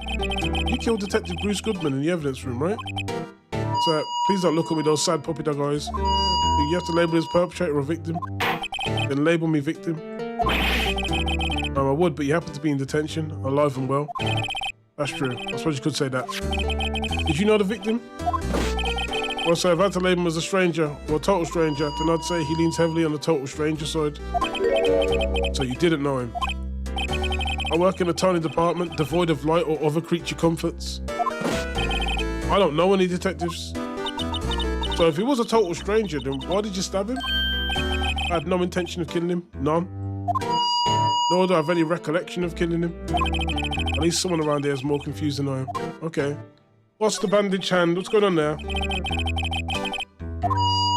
Oh, you see? Don't you think you should just confess? But there was nothing I could do.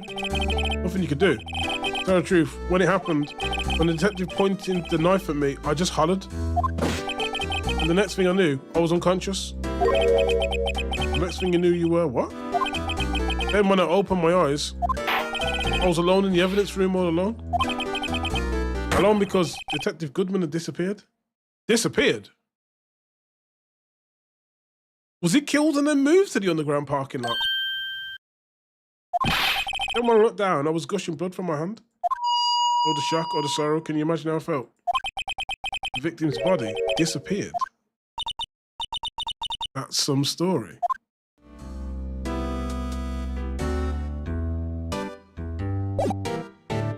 That is odd.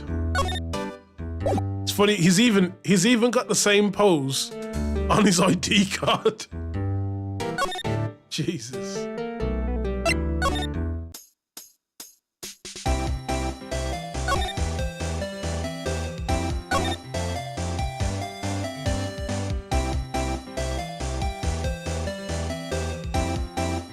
There might be something more I could probably get from him. I didn't show him anything, did I? We'll start with Goodman's ID. Do you think you can take a look at this? That's it. That's what. My head was blank until this very moment. But, sir, now remember. You remember what happened? Correct. That card was the cause of it all. This ID card. Exactly. Nothing could be more exact. I'd better pry into this one a little deeper.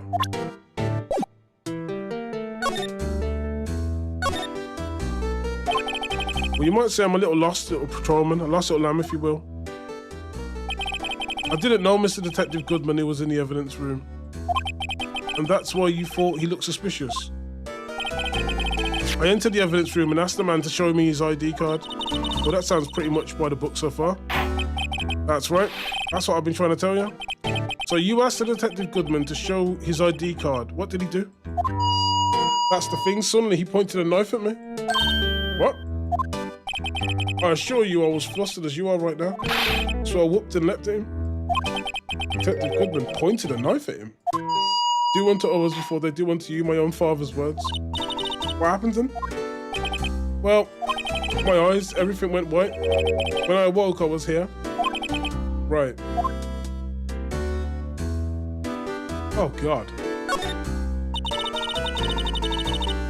So, Officer Meekins, why was it that they arrested you? What did you mean? Let's look at what we know.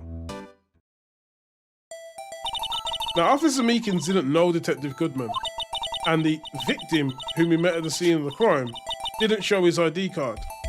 In other words, we have no way of knowing if the victim was really the victim.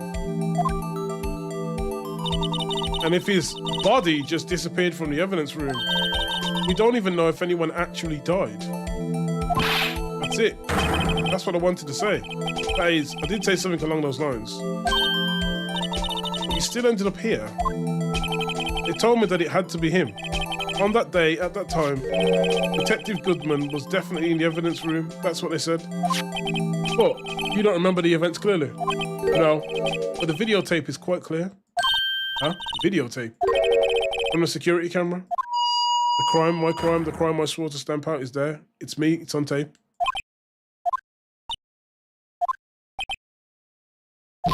And you waited until now to tell us this? Sorry, I'm really sorry. I'll hand over my badge, I don't deserve it. No, thanks, I have my own. Guess we better go check out the crime scene.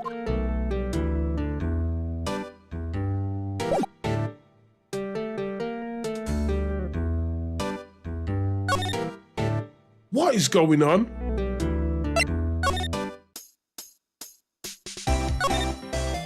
Okay, there's nothing here, right? Okay.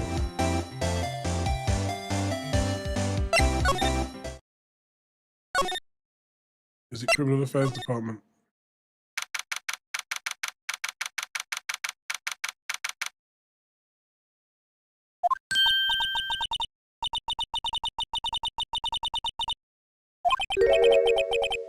Police Chief Gant.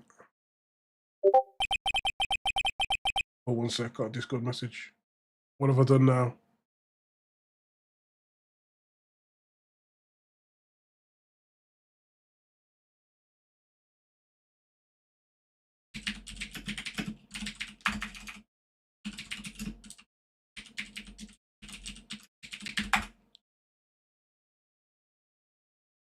Okay, I'm back.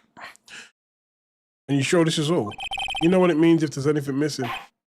So I'm sure it's most likely totally perfect. We checked all of his drawers, lockers, garbage cans, bags, coat pockets, hats. Under his seat cushion, behind his computer monitor, inside his personal coffee machine. I see, well, if anything does turn up, you call me right away, deal? Yeah, we'll scale the place again. Chief of Detectives looks a little flustered. Right home, my boy, how you been? Swim much? Why are you saluting him? Oh, sorry, sometimes I click off the screen. Okay.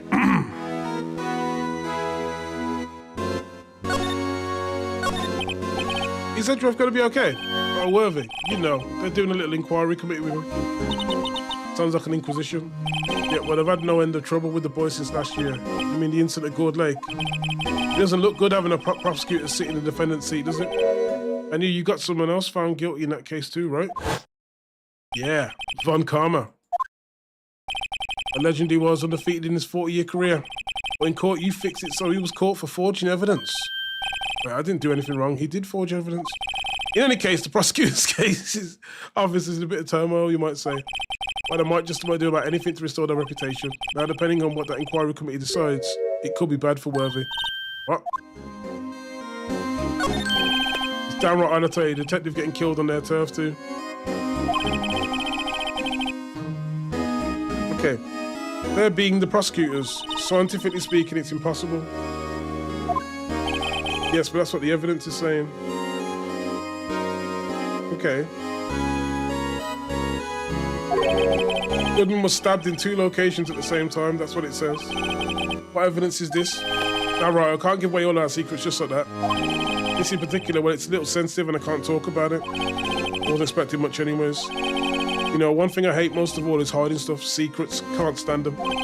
But you know, if the full-time job is keeping the chief of detectives trap shut, he was the one you were picking on earlier. You saw that? Whoops. I wonder what it was that he wanted the chief of detectives to do.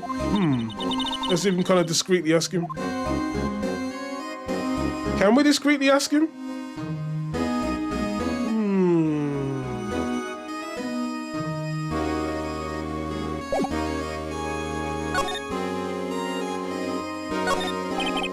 Ooh, sorry you had to see that. What exactly did the chief police want me to do? Well, see over there? That's Goodman's desk. He wanted me to check it for anything that might be a clue. I took away every last piece of garbage in the trash can. So nothing belonging to Detective Goodman's still here. Of course not. Well, except for this. What? He kept something. Sure, why not? It's not important. He didn't even finish writing it. It's a lost item report, but it's only half complete. Lost item? Did Detective Goodman lose something? Yeah, and it's February 21st. Half-frame document dated the 21st of February can only be submitted to the chief of police. Should really get back to investigating the police department crime scene. Okay.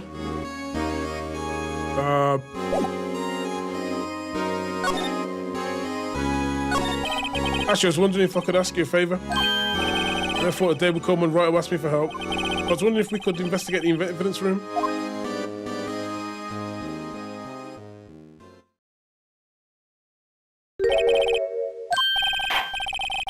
I don't need to investigate as well. Well, please, do I look like a selfish man? If anyone asks me, sir, can I borrow $50? I'll give them $50, no problem. So go ahead, investigate the room to your heart's content, knock yourself out. Okay. And for you, here, you can borrow this. This is Detective's ID card, isn't it? That's a special card for guests, so don't lose it. Okay. You just run along and do your best now. Later, folks. It looks pretty cool on my head, doesn't it? Let's think of real ID. Okay. Ugh. This place is a bad influence. Okay, is it police department?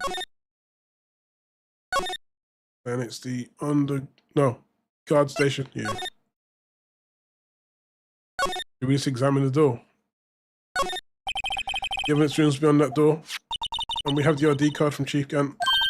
Let's just walk in. It won't open. The card reader's turned off, see? What's that security guard thinking?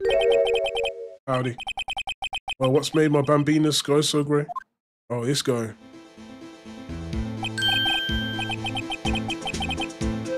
Why does he have to be him? What's that? Why does he have to be him look for?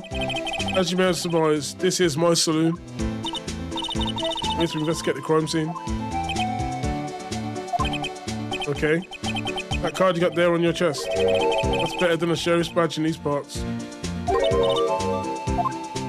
Well, what are you standing there for? Get along, little doggies. The crime scene's awaiting. Looks like the card reader's on again. While we're here, I was wondering if we could ask you some questions. Sorry, cowboy, but I got no mind to tangle with you hombres. You're busy then. Did I say that? I said I didn't wish to speak with you. Actually, you said you had no mind to tangle with us hombres. If I remember correctly.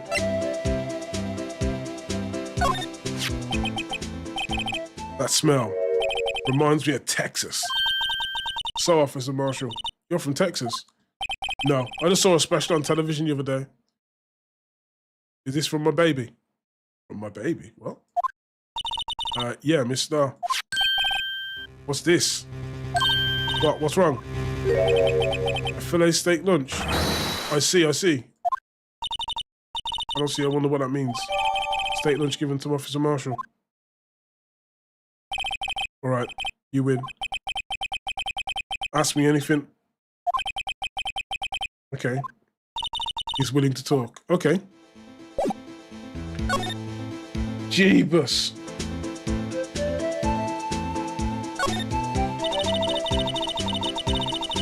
You're in charge of security. You got good eyes. It's an easy job and I'm grateful for it. Actually, Officer Meekins at the detention center told us. That poor little doggy. Poor guy. I kept getting his name wrong and kept calling him Meekly. He told us something.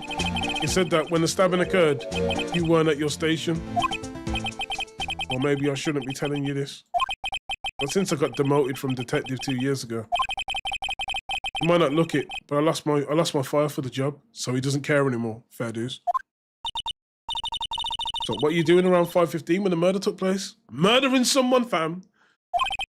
Well, I reckon I was galloping down the highway on the back of my steed.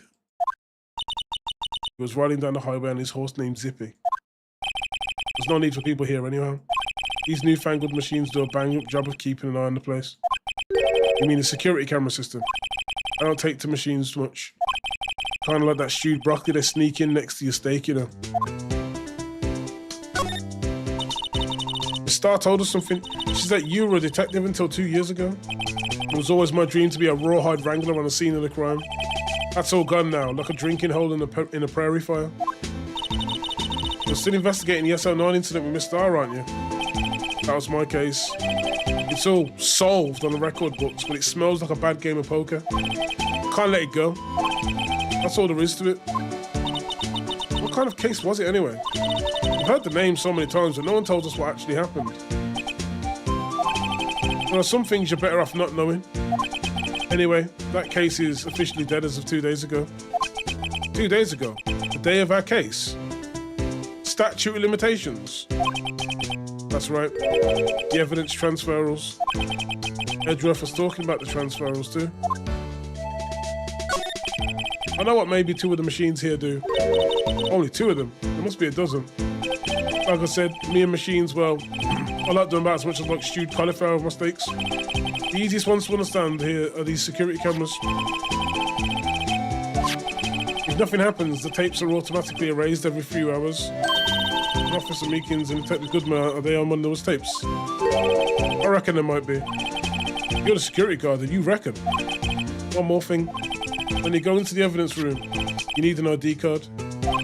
Plus the card reader by the door. The card reader leaves a record of every ID card that passes through.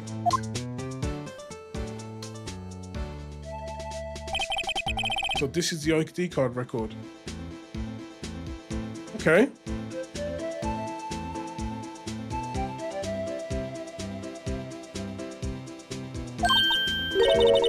I've seen that somewhere before. Can't show you more than that. I haven't heard whether this is related to the case yet. I saw a number at record, I've seen that number before. Maybe there's some way I can prove this record is tied to the stabbing.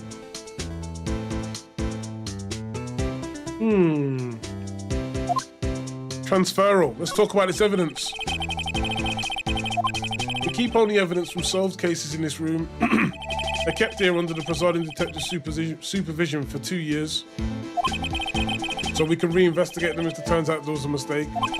So what happens to the evidence after 2 years? It goes to sleep forever in the underground vault in the county sheriff's department. That's what we call transferal. We do it every February. I see now. Transferal is like a funeral for old cases. 2 years after a case is solved, it's closed forever, dead. Never to be reopened again, never to be reinvestigated. And that happened to SO9 2 days ago.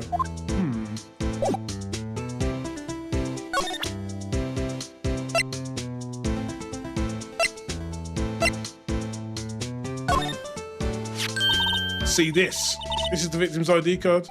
Ah, the one that was on the ground in the parking lot. The number on this is 584-2189. Officer Marshall, show us the ID card record again. Oh. The fourth number. Wait. Died within an hour and a half of 4 p.m.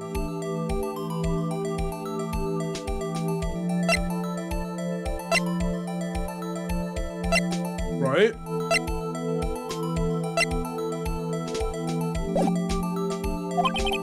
It was used at 5:14, right before the stabbing. What's more, there's only one of them cards in the world. So when the incident occurred, Detective Goodman was in the evidence room. Wait, what did Officer Meekins say? So I entered the evidence room and asked the man to display his ID card. So you asked Detective Goodman to show his ID card. What did he do? That's the thing. Suddenly he pointed a knife at me. Pointed a knife?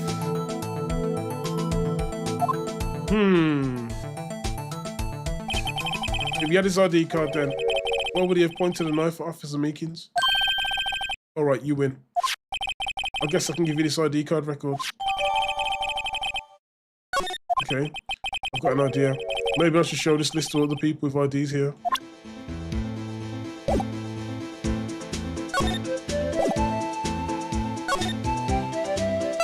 Evidence room!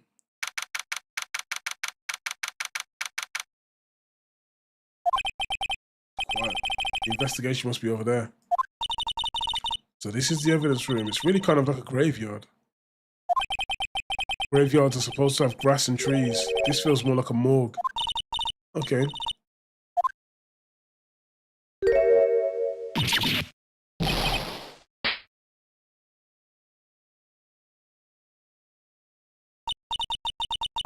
What, you were a ghost? I wouldn't recommend going around smacking ghosts on the head pad. So it's true what I heard?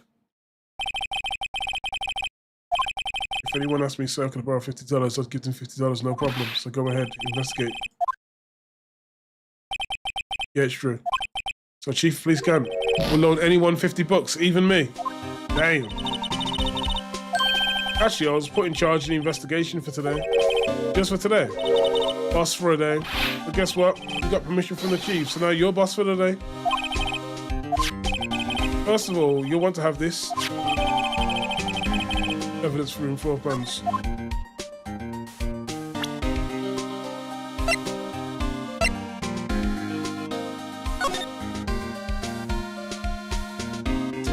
So there's only one way in.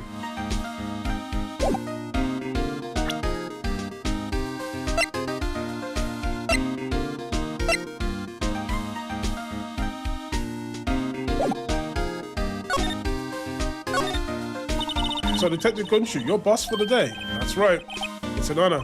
After all, the murder took place right here in the police department.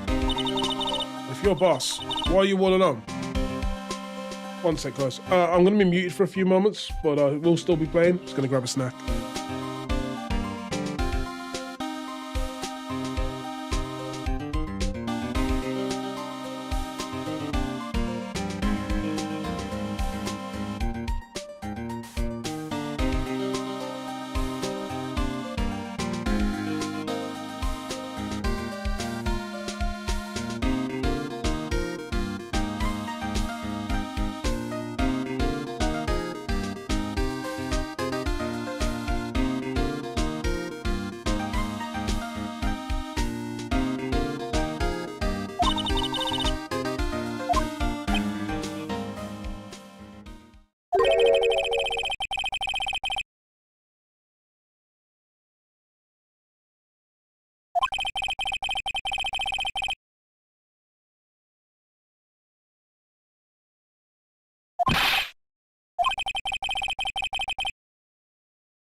Okay, I'm back. Sorry about that. My snack took a little while.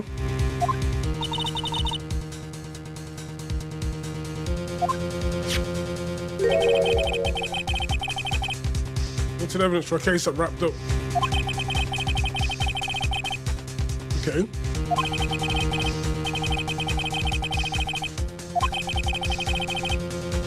Okay.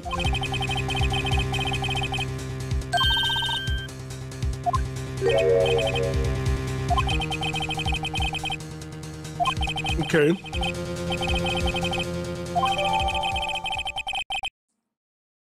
So the chief of police asked him to bring it back. Is Gant involved in this by any chance?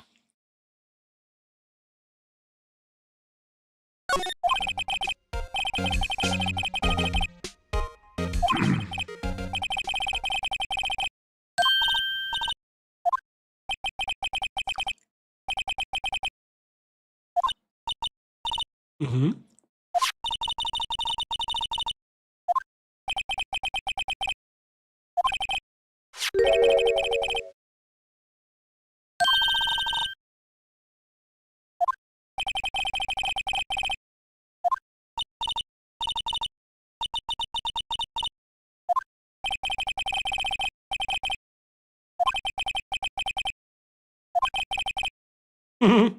Okay. Take your cocaine and these fingerprint files for everyone involved.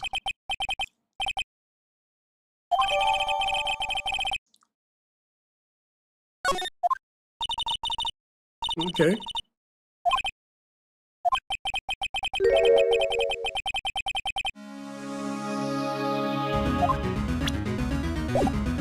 The only handprint we saw was in the evidence room, right?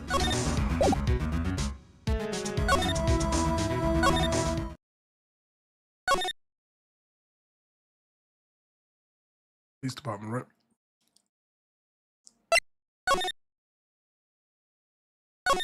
right? Guard station.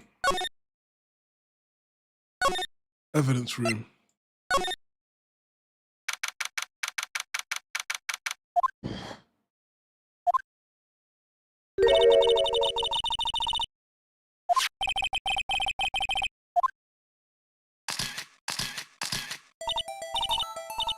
Okay.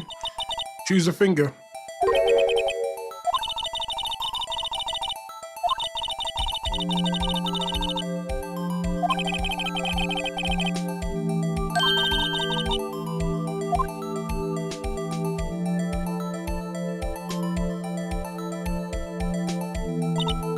Okay.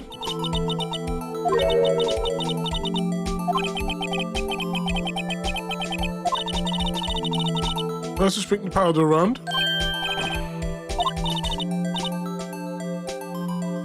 Okay.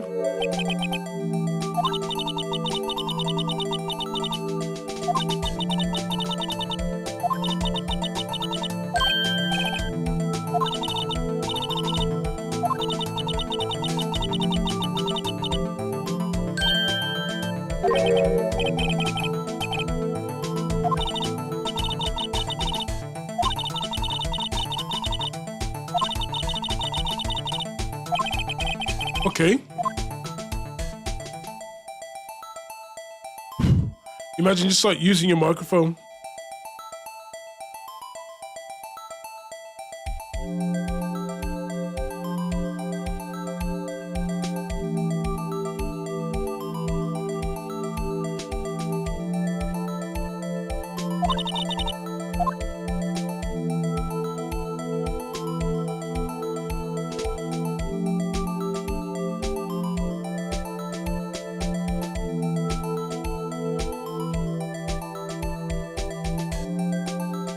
Oh, did you say lay it on thick?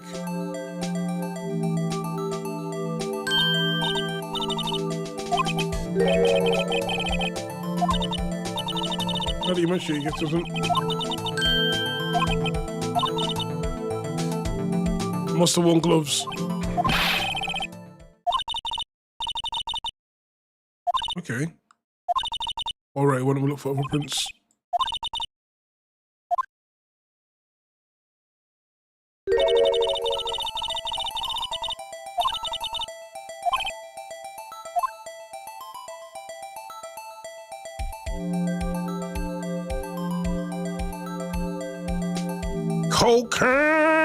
Cocaine! Oh!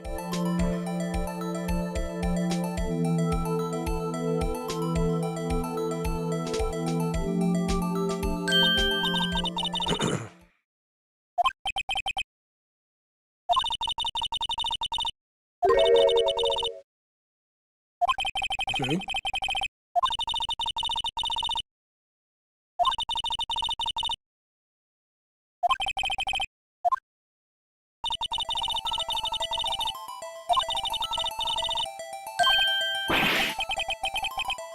Okay. The body handprint and the fingerprint in different places. That means that the prints probably don't have anything to do with our case.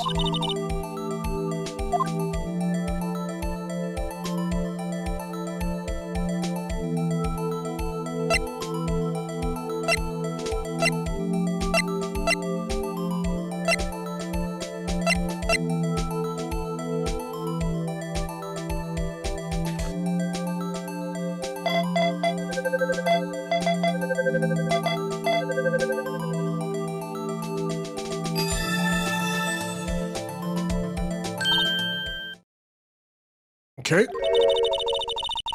He doesn't look happy.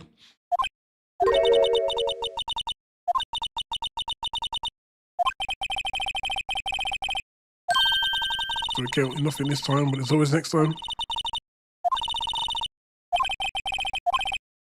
There was one other handprint in this room. There was?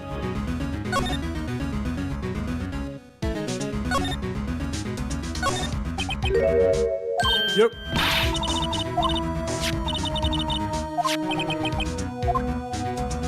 Check for prints. The area where the blood was wiped away, right? When did we find it using chemical means?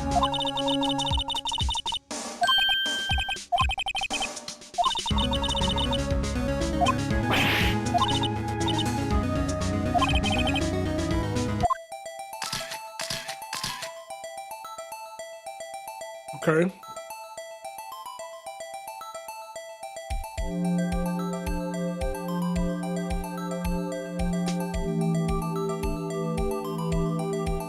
Is that?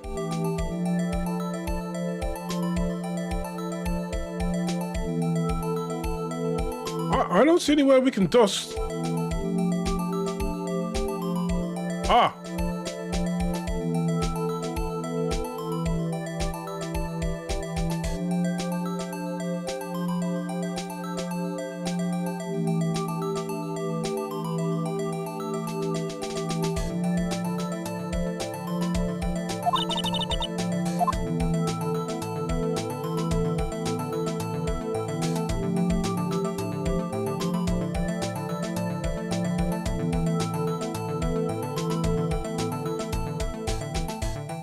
Come on. Give me something.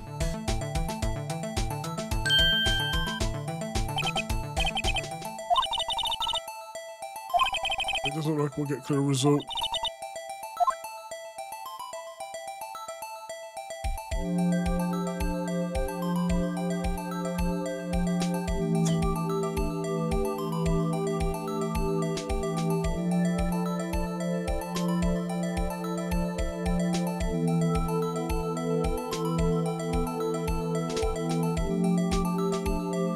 Oh, we got one.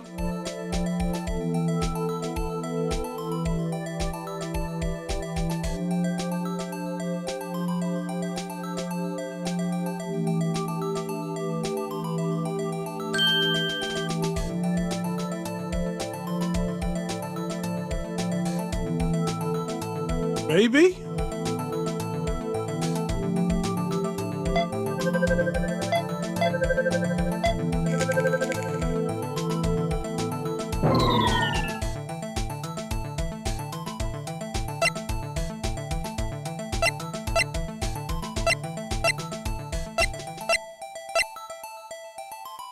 Oh.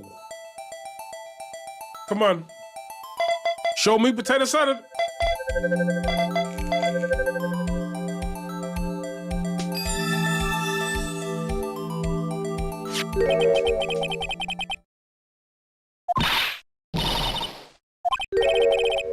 Officer Marshall.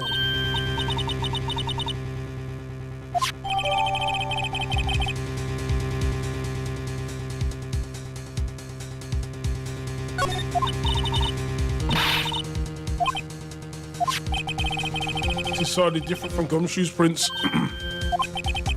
The luminol reaction, the blood and the fingerprints are in the same place. Ooh.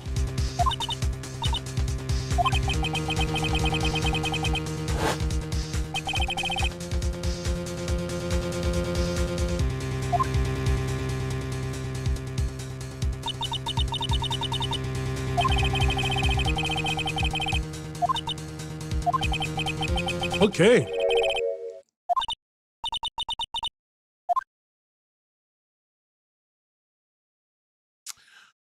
Ooh.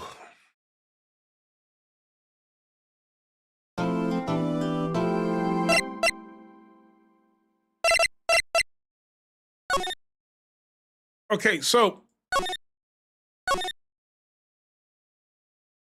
do I continue or not? That's the real question.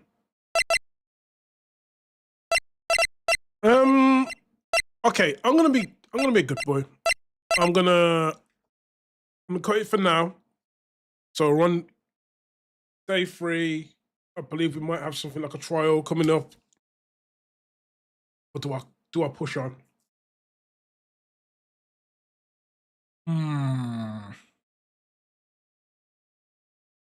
I don't know, man. I don't know.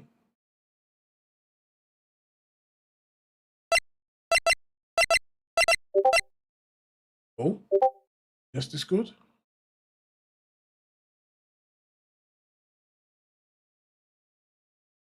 The fuck? I asked Asmongold if he'd ever come to a furry convention. He said sure. On stream. Or like in DMs.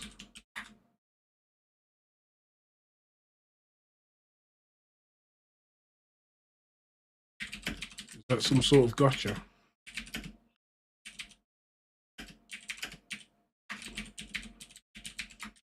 Okay. Let's go back to the game.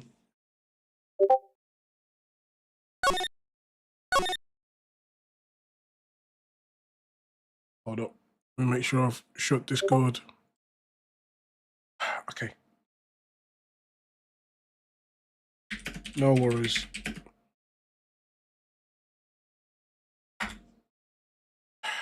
Jeez. Gonna have blooming Discord popping up now. Bloom, bloom, bloom. He was talking about furries. Okay, whatever. So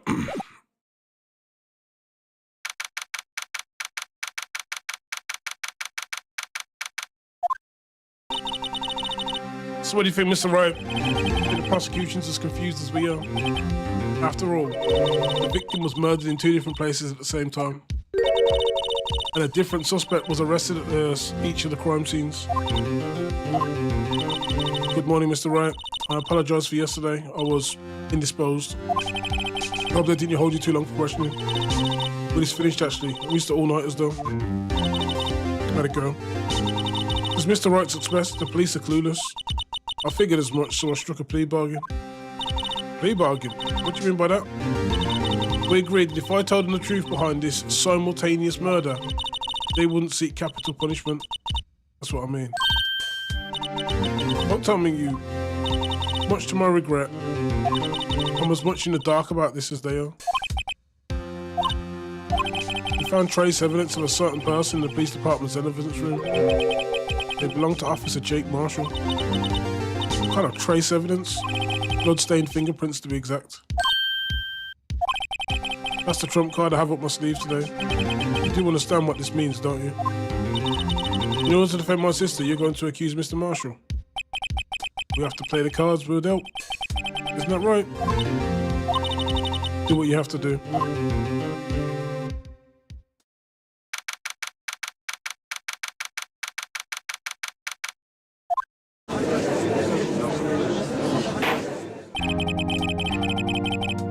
Court's now in session again.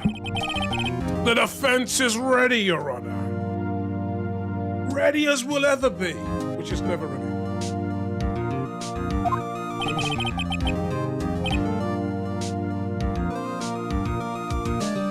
What about the prosecution? We are.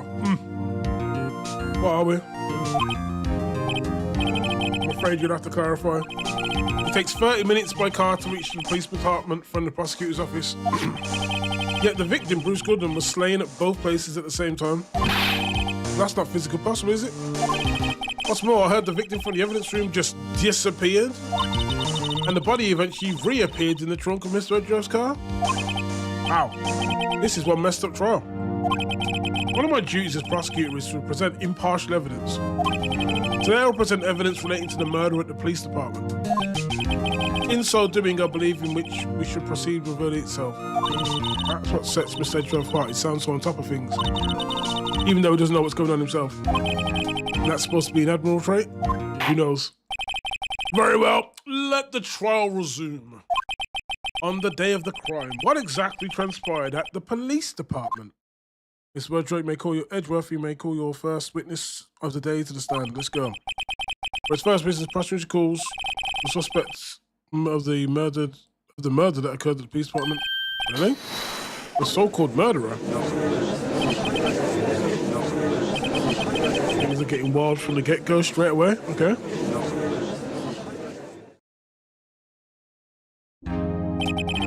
Will the witness please state his name and occupation? Yes, sir, I'm African Mike Meekins. My occupation is, that'll be murderer, sir. Oh my God, Jesus. I'm glad I'm not defending him. So you're telling us you're a professional killer? Sir, it was me, sir. I'm the one who did it. I'll never kill anyone again. You've got to believe me. Actually, what we'd like to hear from you is, sir, on what you'd call part of the younger generation, sir. First, whose actions adults cannot possibly comprehend. Officer Meekins. Yep. Give us your report of the crime. Consider that an order. As you wish. After all, I'm part of the generation that was told what to do. Can't fault him for lack of enthusiasm. Maybe he's an idiot. Who knows?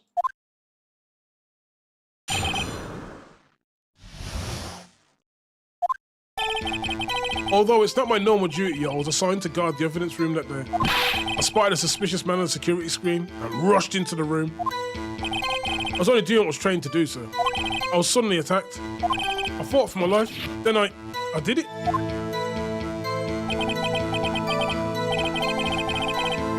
After that, I passed out, till another officer smacked me awake. Okay. But the victim, Detective Goodman, attacked you. Do unto others before they do unto you. That's the Meekins family motto. I see, then you fainted and a colleague helped you regain consciousness. Yes, he knocked me upside the head. Very well. The defense may begin its cross-examination. Okay. What I need is more info to work with. Okay. Cross-examination time, let's go! Although it's not my normal duty, I was assigned to guard the evidence rooms. Not your normal duty. Hold it. Mr. Meekins, you work in the General Affairs Department, do you not? Yes, sir. I'm in charge of hiring new recruits. Yikes, that is a scary thought. Evidence transfer was taking place on the day of the crime, which meant many of the officers were given special tasks not ordinarily performed. I was in charge of guarding the Blue Badger, sir. Blue Badger? Yes, sir. The lovely police mascot created by the Chief of Detectives, sir. Oh, this thing. I was to ensure it wasn't broken during the transferal process.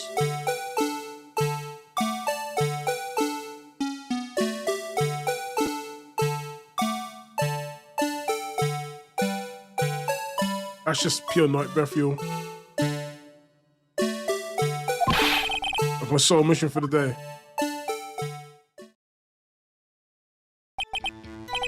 Sounds like a very important mission. After the award ceremony finished, there were so many people running around that I relocated the Blue Badger to the evidence room. So that's why you went to the evidence room. Tell us, what did you see when you got there? Spotted a suspicious man on the security screen and rushed into the room. In order to enter the evidence room, you need an ID card, am I correct? Precisely. I have one right here around my neck. So then, your ID number should be listed on here, right?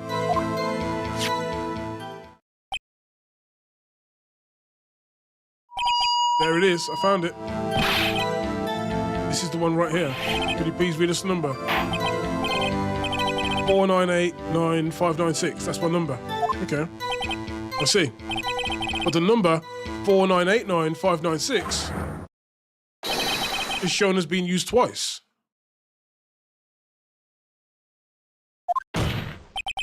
Please explain, witness. It's no real mystery, sir.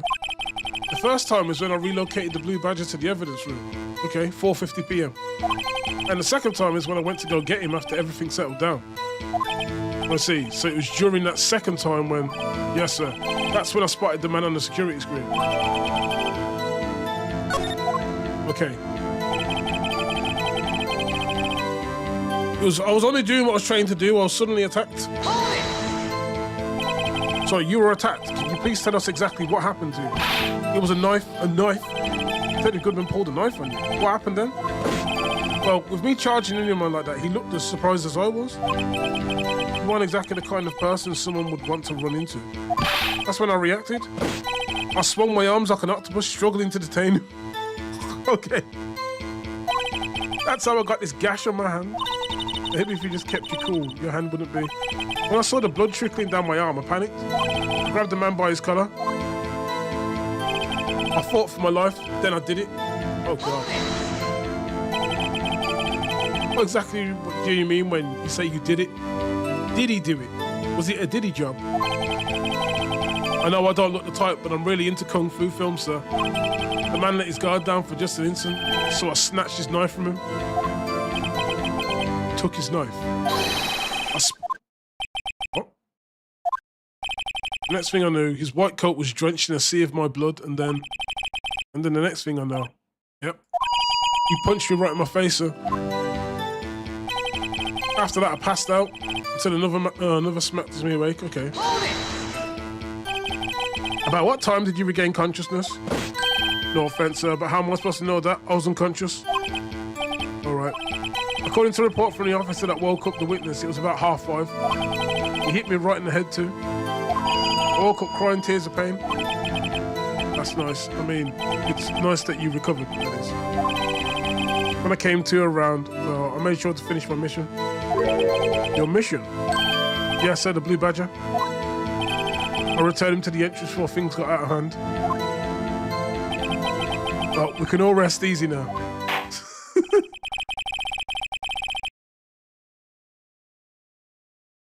I believe we now have a fairly accurate picture of what happened. Only one thing remains unclear. Was the man this officer murdered really the victim? He's got a point. Yes, Officer Meekins. With regard to that, sir, take a look at this. It was sent to my jail cell. Chief Gant delivered it to me this morning. Chief Gant? The chief? Delivered it? What is that? A videotape? Oh my God, guys, we are reaching into the past now. Far into the past. We're talking decades ago. Way before your DVDs, way before your Blu-rays, way before your PS5s and your Xbox Ones and S's and stuff like that. And your fancy PCs and your lack of disk drives.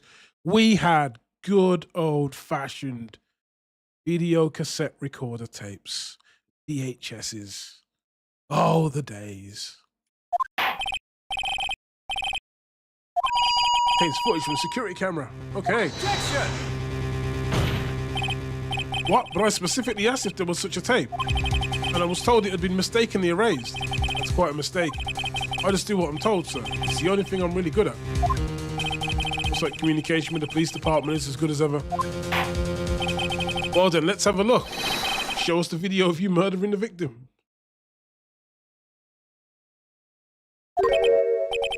Please stop using the word murder so it scares me. A video of a real murder. Just what are we getting ourselves into? We watching snuff films in court now?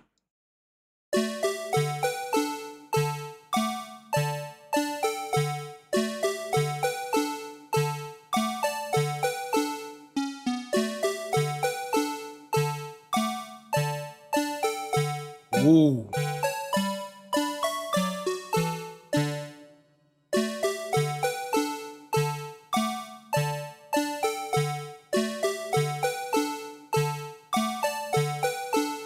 Okay, we've got a man going in.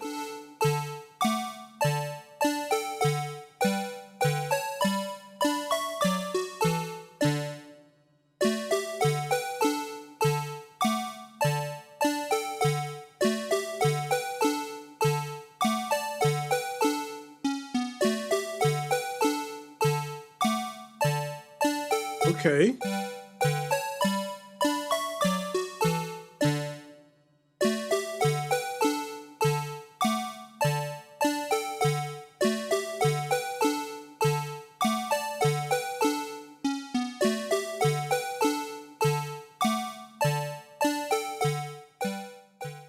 Okay.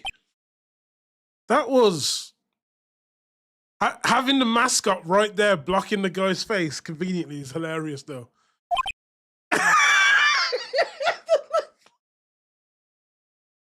Oh, shit.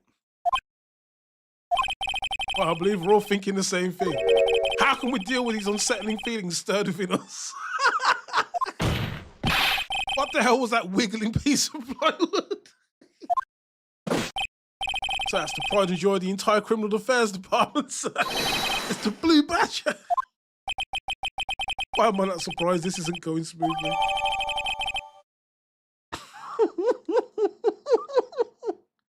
Oh, that is insane.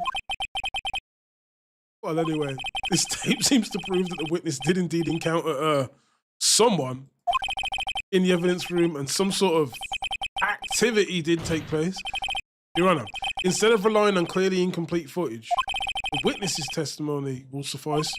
Is that all right with you, Officer Meekins? Yes, sir, as you wish.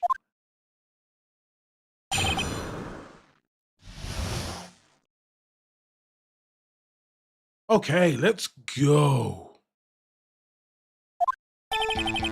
His face can't clearly be seen in the video, but there's no question that the other person was Detective Goodman, sir. I mean, he opened the locker which required Detective Goodman's fingerprint to do so. The locker he opened is unquestionably Detective Goodman's locker, sir.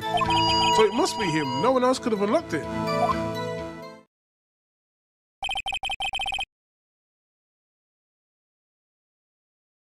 What's this about a fingerprint?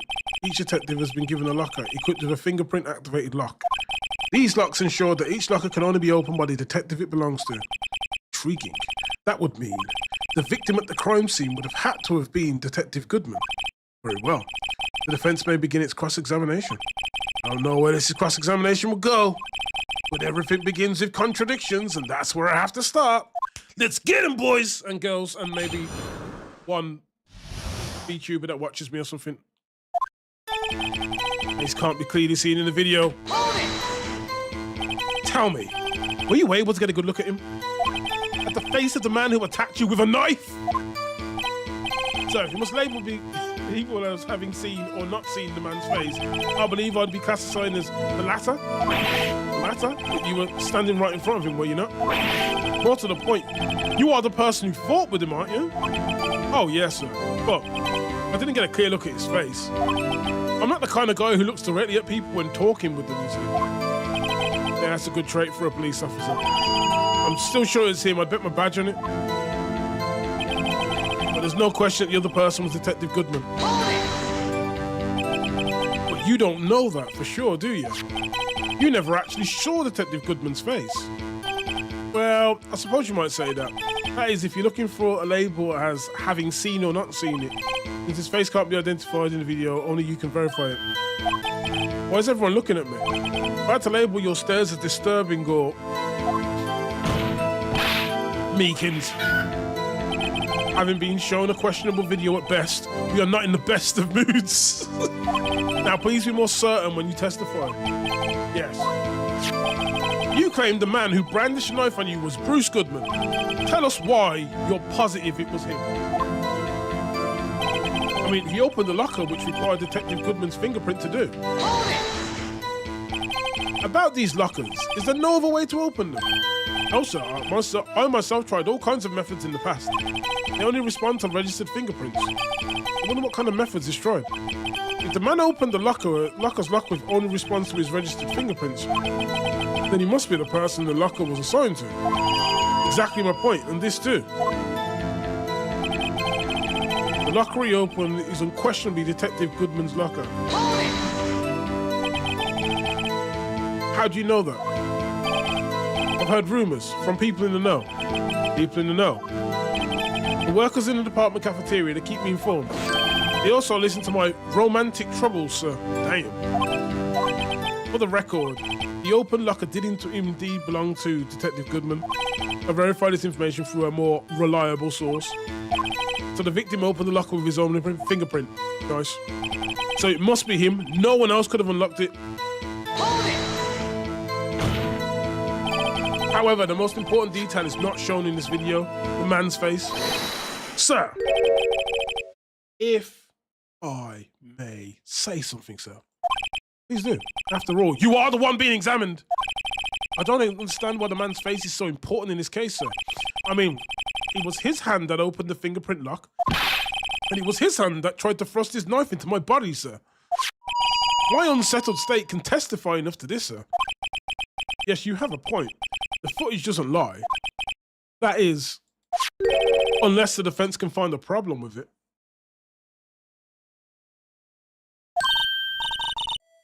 Let's check the court record again. Is there a problem with the security video? Regarding the video contained on this tape, there is one thing that's particular that seems strange. This contradiction leads to the possibility that the man may not have been Detective Goodman.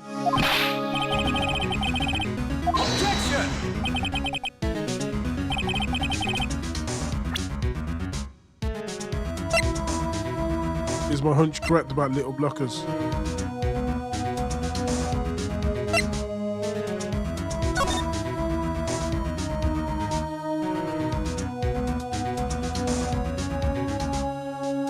There! Indicators lit up.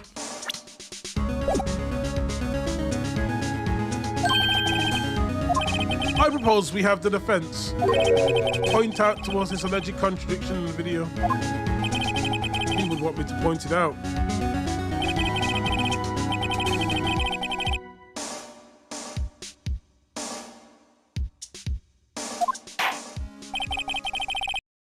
We'll now play the security tape. Please show us the contradiction you speak of. Okay.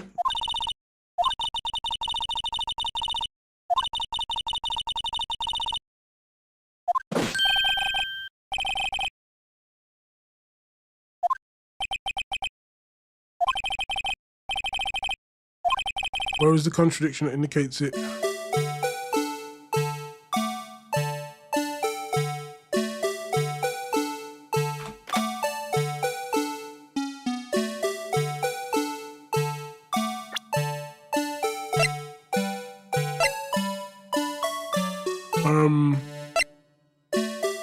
Only the assigned detective's prints can unlock it. Indicator lights up when it's open.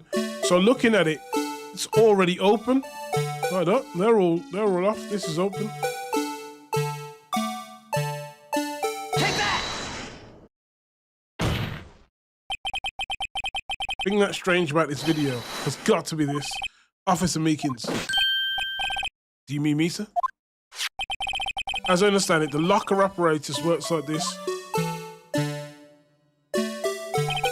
When you grab the handle, a sensor reads your fingerprint. If it's a match, the light turns on and the lock's released. According to my limited experience, that's the way I understand it, sir. If so, then something is seriously wrong with this picture.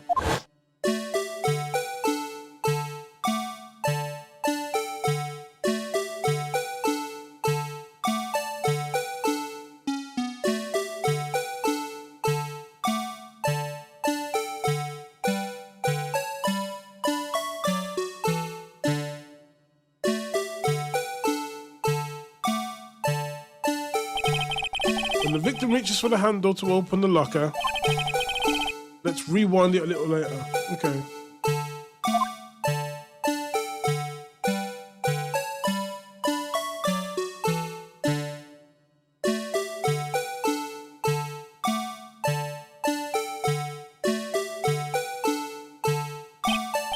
Notice the light.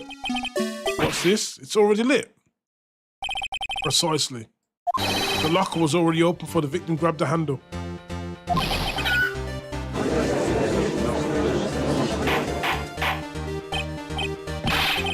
What is the meaning of this? It's very simple, Your Honor. The locker wasn't locked on the day of the crime. Objection! The locker locks are controlled by an electronic system. When a door is shut, a sensor's triggered. And the locker is automatically locked. Oh, I know, it must have broken down. Of course, I'm not an expert in this. That's not likely. The sensor will detect and report any malfunction. Oh, wow, it just goes to show novices should keep their mouths shut. Sorry then, Mr. White, do you have an explanation? Me? Why wasn't the locker locked?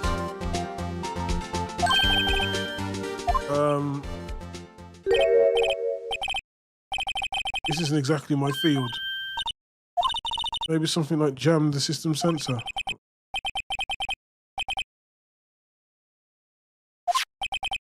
There's something else that seems out of place in this video. Very well. Let's inspect the video once more. The locker wasn't locked.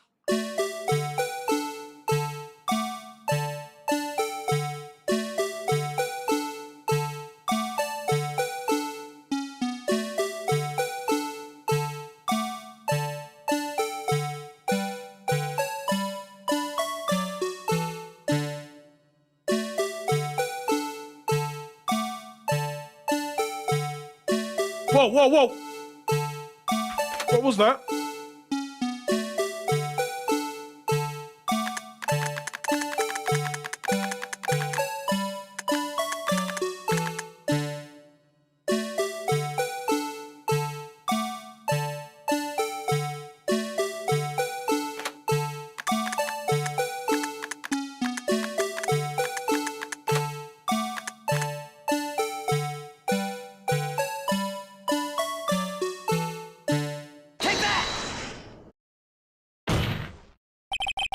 Please watch closely.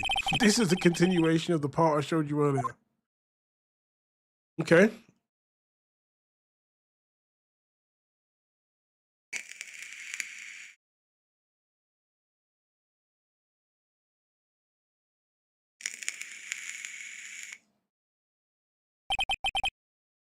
What's this? Something white fell out the locker? So it's been my experience that things fall out when doors are opened. I often fall out and roll great distances when I open my car door. Jesus. Can't be sure that item was completely inside the locker to begin with. What do you mean? The sensor triggers the lock when the door is shut. What if something was inserted, say, between the sensor and the door? Inserted?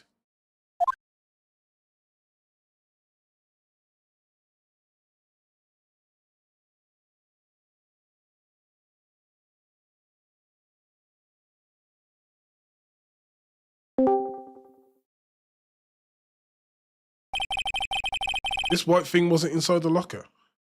It was stuck between the door and the sensor. Explain it. Hmm? Put it in there then. Stuff the white thing in the locker. What's wrong with it? Oh, 1 second. Let me hook you up with the video feed. You're live, by the way. Good. You always say that, like it never change anything. I'm not gonna say it. No, it doesn't change anything. I just, I just have to make sure people are aware that if I'm live, and just in case. It was stuck between a door and a sensor. Okay. Just like my tie. 2 out of 3 times to get stuck in a door when I get it out of my patrol vehicle. Instead of the door closing, my tie chokes me. Jesus. But the odd jump would have to be extremely thin to fit in the door. Not only that, it would also have to block electrical currents. So I can get my chat back up. We need to be an insulator. An insulator, but the crime scene, it just might have been something.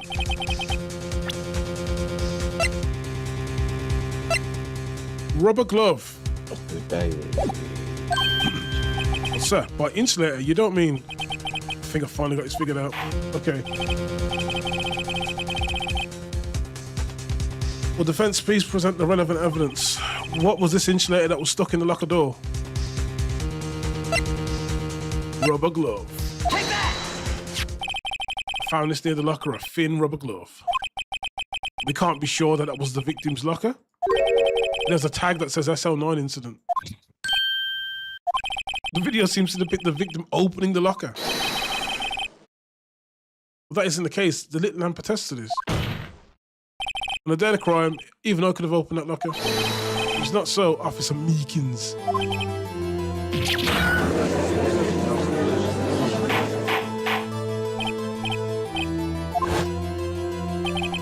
So are we to believe then that the victim, in quotes, whom this witness stabbed in the evidence room was not Detective Goodman? Objection! What? Don't be doing sledge runner. What? What do you mean, Mr. Edgeworth? The defense has merely demonstrated the possibility and nothing more. The victim in the video was indeed Bruce Goodman. The prosecution were offered one more testimony to prove this. Ah, oh, geez, again. What? Officer Meekins, please testify about this.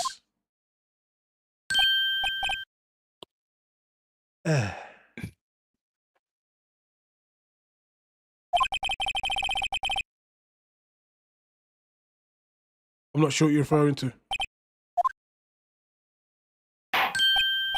Oh, you mean that, of course. Has he been tampering with witnesses?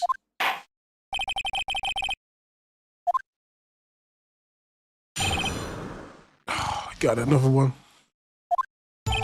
There's one thing that proves the man was Detective Goodman. To enter the evidence room, one must use their ID card.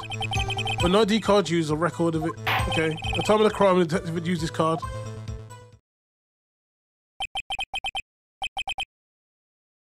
ID card on record. I have the ID card record right here. Who went in at 4:20 though? Who went in there on Hitler's birthday?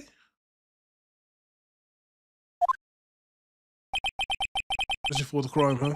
Yeah, without doubt, this is the victim's ID. However, one thing does strike me unusual. Several hundred cases should have been due for transferal. Why were there so few people using this room? This particular evidence room is only used for storing certain special cases. Special cases? Extremely violent cases involving police staff. Oh. Just hearing that makes my hair stand on end. Okay, fine. There are only a few cases up for transfer over there. Most were cleaned up by noon. Okay, then. Oh, yeah, detective got murked in this one. So, like, oh, Paul is all over the place. It's like the final episode of the first season of The Wire. One other thing that proves it was Goodman. Hold it. Someone like your earlier testimony, you believe this to be rock solid? Yes, solid as stone. If my hand wasn't wrapped in bandages, I'd even give the V for victory sign. Jesus. As you see, one never knows what he might say until the very last second. To enter the evidence room, one must use their ID card. Is that card hanging from your neck, one of these ID cards?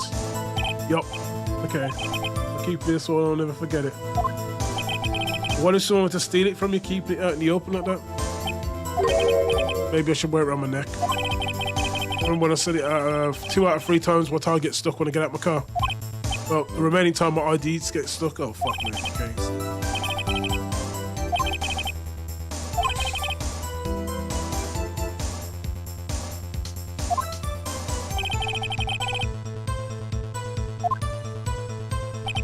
An ID card uses a record of it. Yes, the...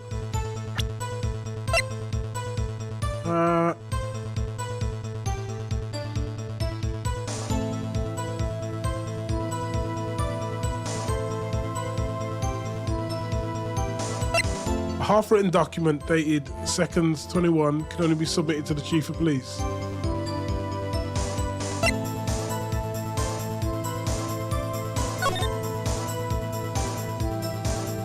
Someone else went in there first. Objection! I know, because this item, this particular piece of evidence, we stole from the police. So I know it was important. I'm not good at waiting. I have the victim's ID card right here, motherfucker. I found it at the crime scene. That makes sense. When I say crime scene, I'm not referring to the evidence room at the police department. I meant the other crime scene, the underground parking lot of the prosecutor's office. This case is to solve apparently 2 murders that happened at the exact same time in 2 places 30 minutes apart, and ironically to the exact same person.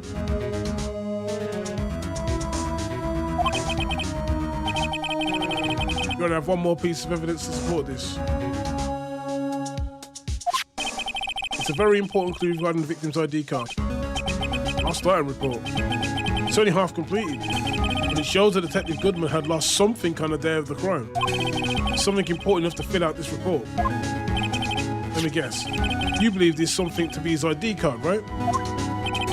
Can't say for sure, but there's a high probability. On the day of the crime, Detective Goodman was not carrying his card.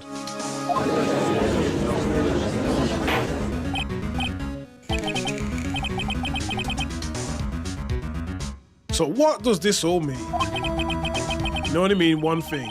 It doesn't even require much thought.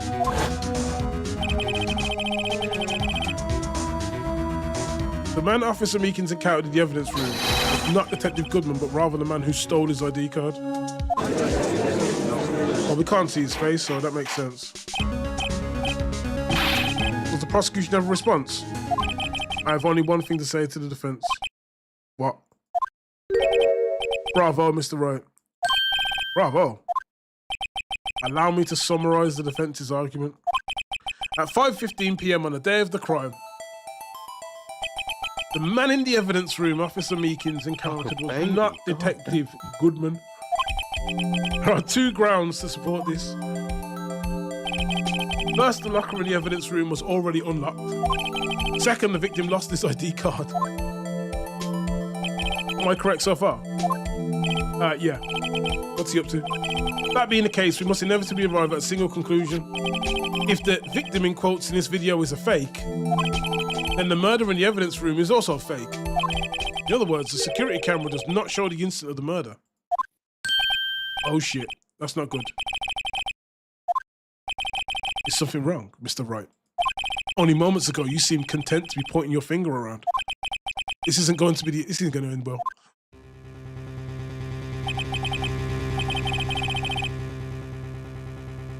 But it seems you finally realized exactly what you've gone to such lengths to prove. Oh, God. The defense has already done the explaining for me.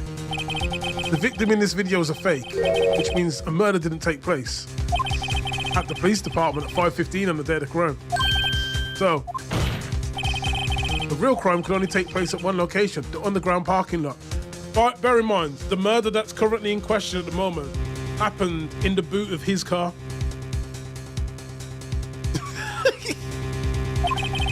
At the prosecutor's office, the murderer being Miss Lana Skye. And the person on trial is the chief prosecutor. The game isn't holding back. Trustworthy witness observed the moment the defendant used the murder weapon.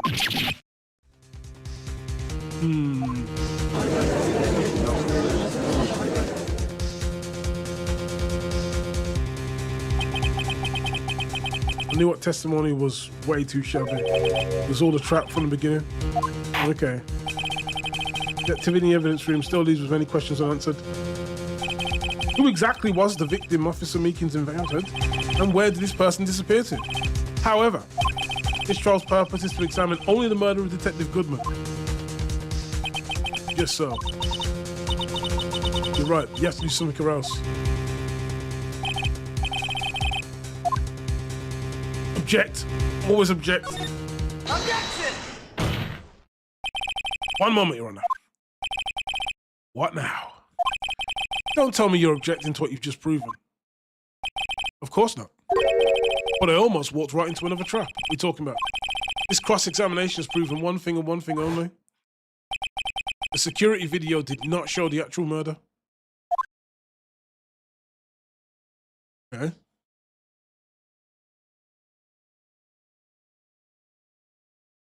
This police mascot, man, fucked everything up. It fucked everything up this police mascot did.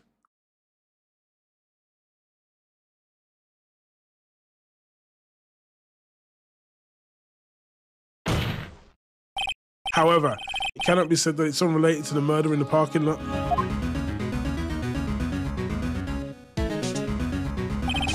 Specifically, large amounts of blood traces were found in the evidence room.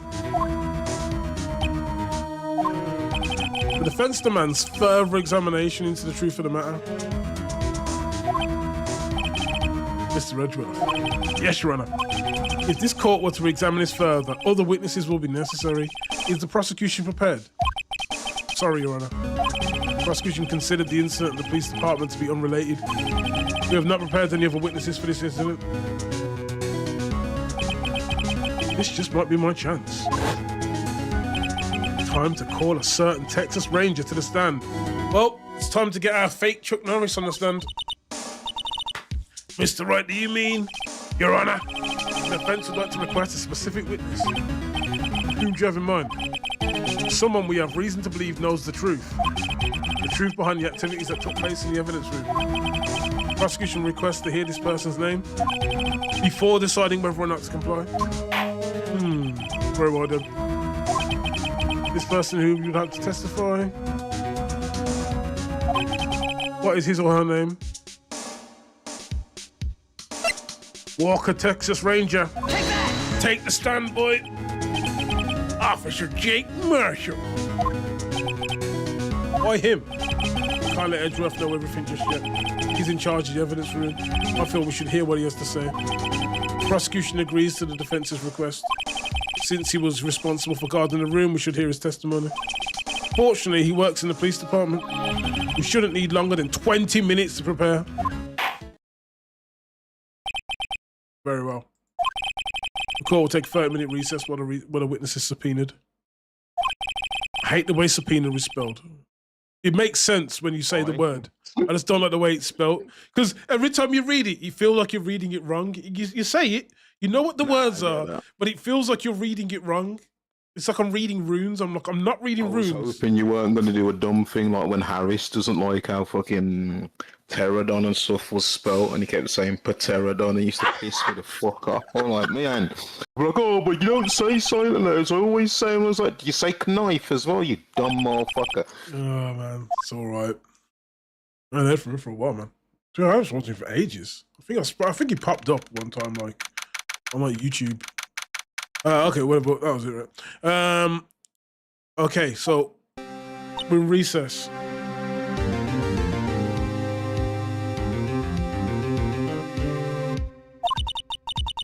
There's no stopping you, is there, Mr. Wright? Huh? What do you mean? You called for Jake Marshall. It seems you've figured everything out. I haven't figured out anything. You're the one who knows everything. You always know everything. Why don't you just tell us? Mr. Wright is trying his hardest to protect you. I don't recall ever asking for his protection. How can you be so cold? Lawyer, that's literally that's you asking. Don't you trust us? Don't you trust me? Oh, I'm not interrupting anything, pals. What's up?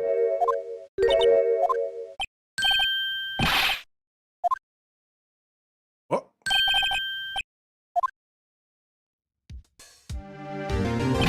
Got a lot of nerve making a detective run around while on duty. And to top it off, he called me here. I've seen happier people at funerals. Okay. Better be. What? So, I didn't see you there. Oh, the chief prosecutor. Fine.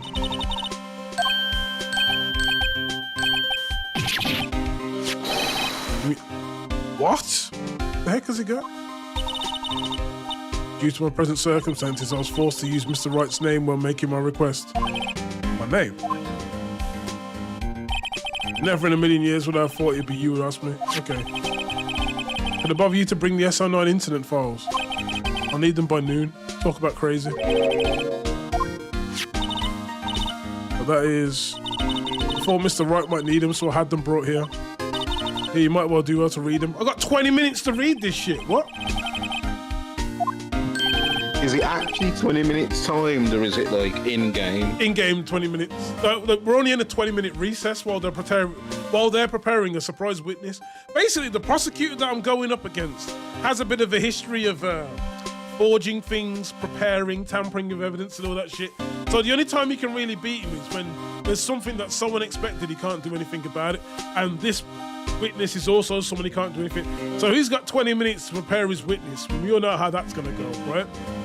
He's gonna tell him what not to say to keep him out of shit. But this case is now linked to another case from a couple of years ago. It's always the past. Files for the Joe Dark killings. Wow. Is Joe Dark like the John Doe of black people? Is that what it is? Serial killer, apparently. Take it from me, you don't want anything to do with serial murders. Do we actually have any details on them?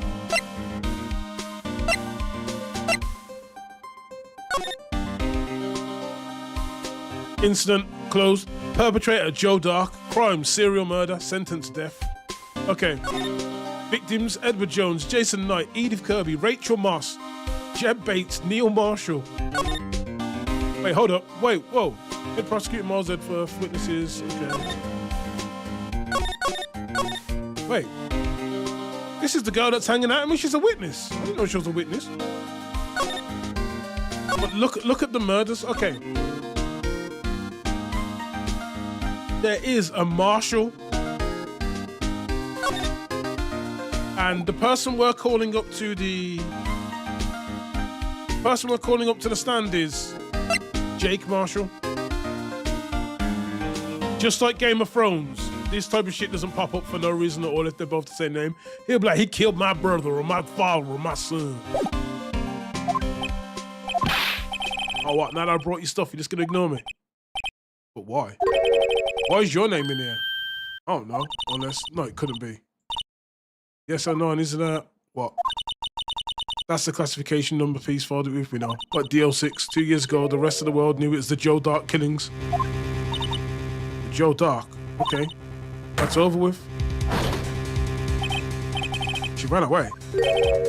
You know what? I just remembered. I gotta be somewhere. Sorry, but I'm out of here. That's what you do, man. Turn up, drop evidence, traumatize women, leave. That's what important job as a detective. Jake Marshall, Angel Starr, Damon Gant, Miles Edgeworth. Wait. So we've got Marshall. Is there a Starr? Is there a Gant? I don't think Edgeworth's in there. Because there was a bunch of people that were saying, oh, this trial's not over. They was like, used to be detectives and they got demoted. There's not a Gant in here, though. No. Not to mention Lana and Emma. Everyone involved in this case is connected to those killings 2 years ago. This can't just be a coincidence. Basically, what happened is, it's not that the statute of limitations on the crime has gone away. The crime has essentially been solved, so they're basically archiving all the evidence and it's wiped from record, innit?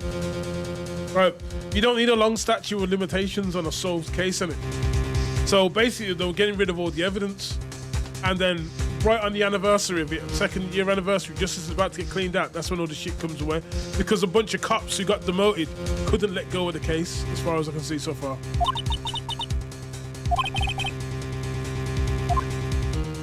Jeez.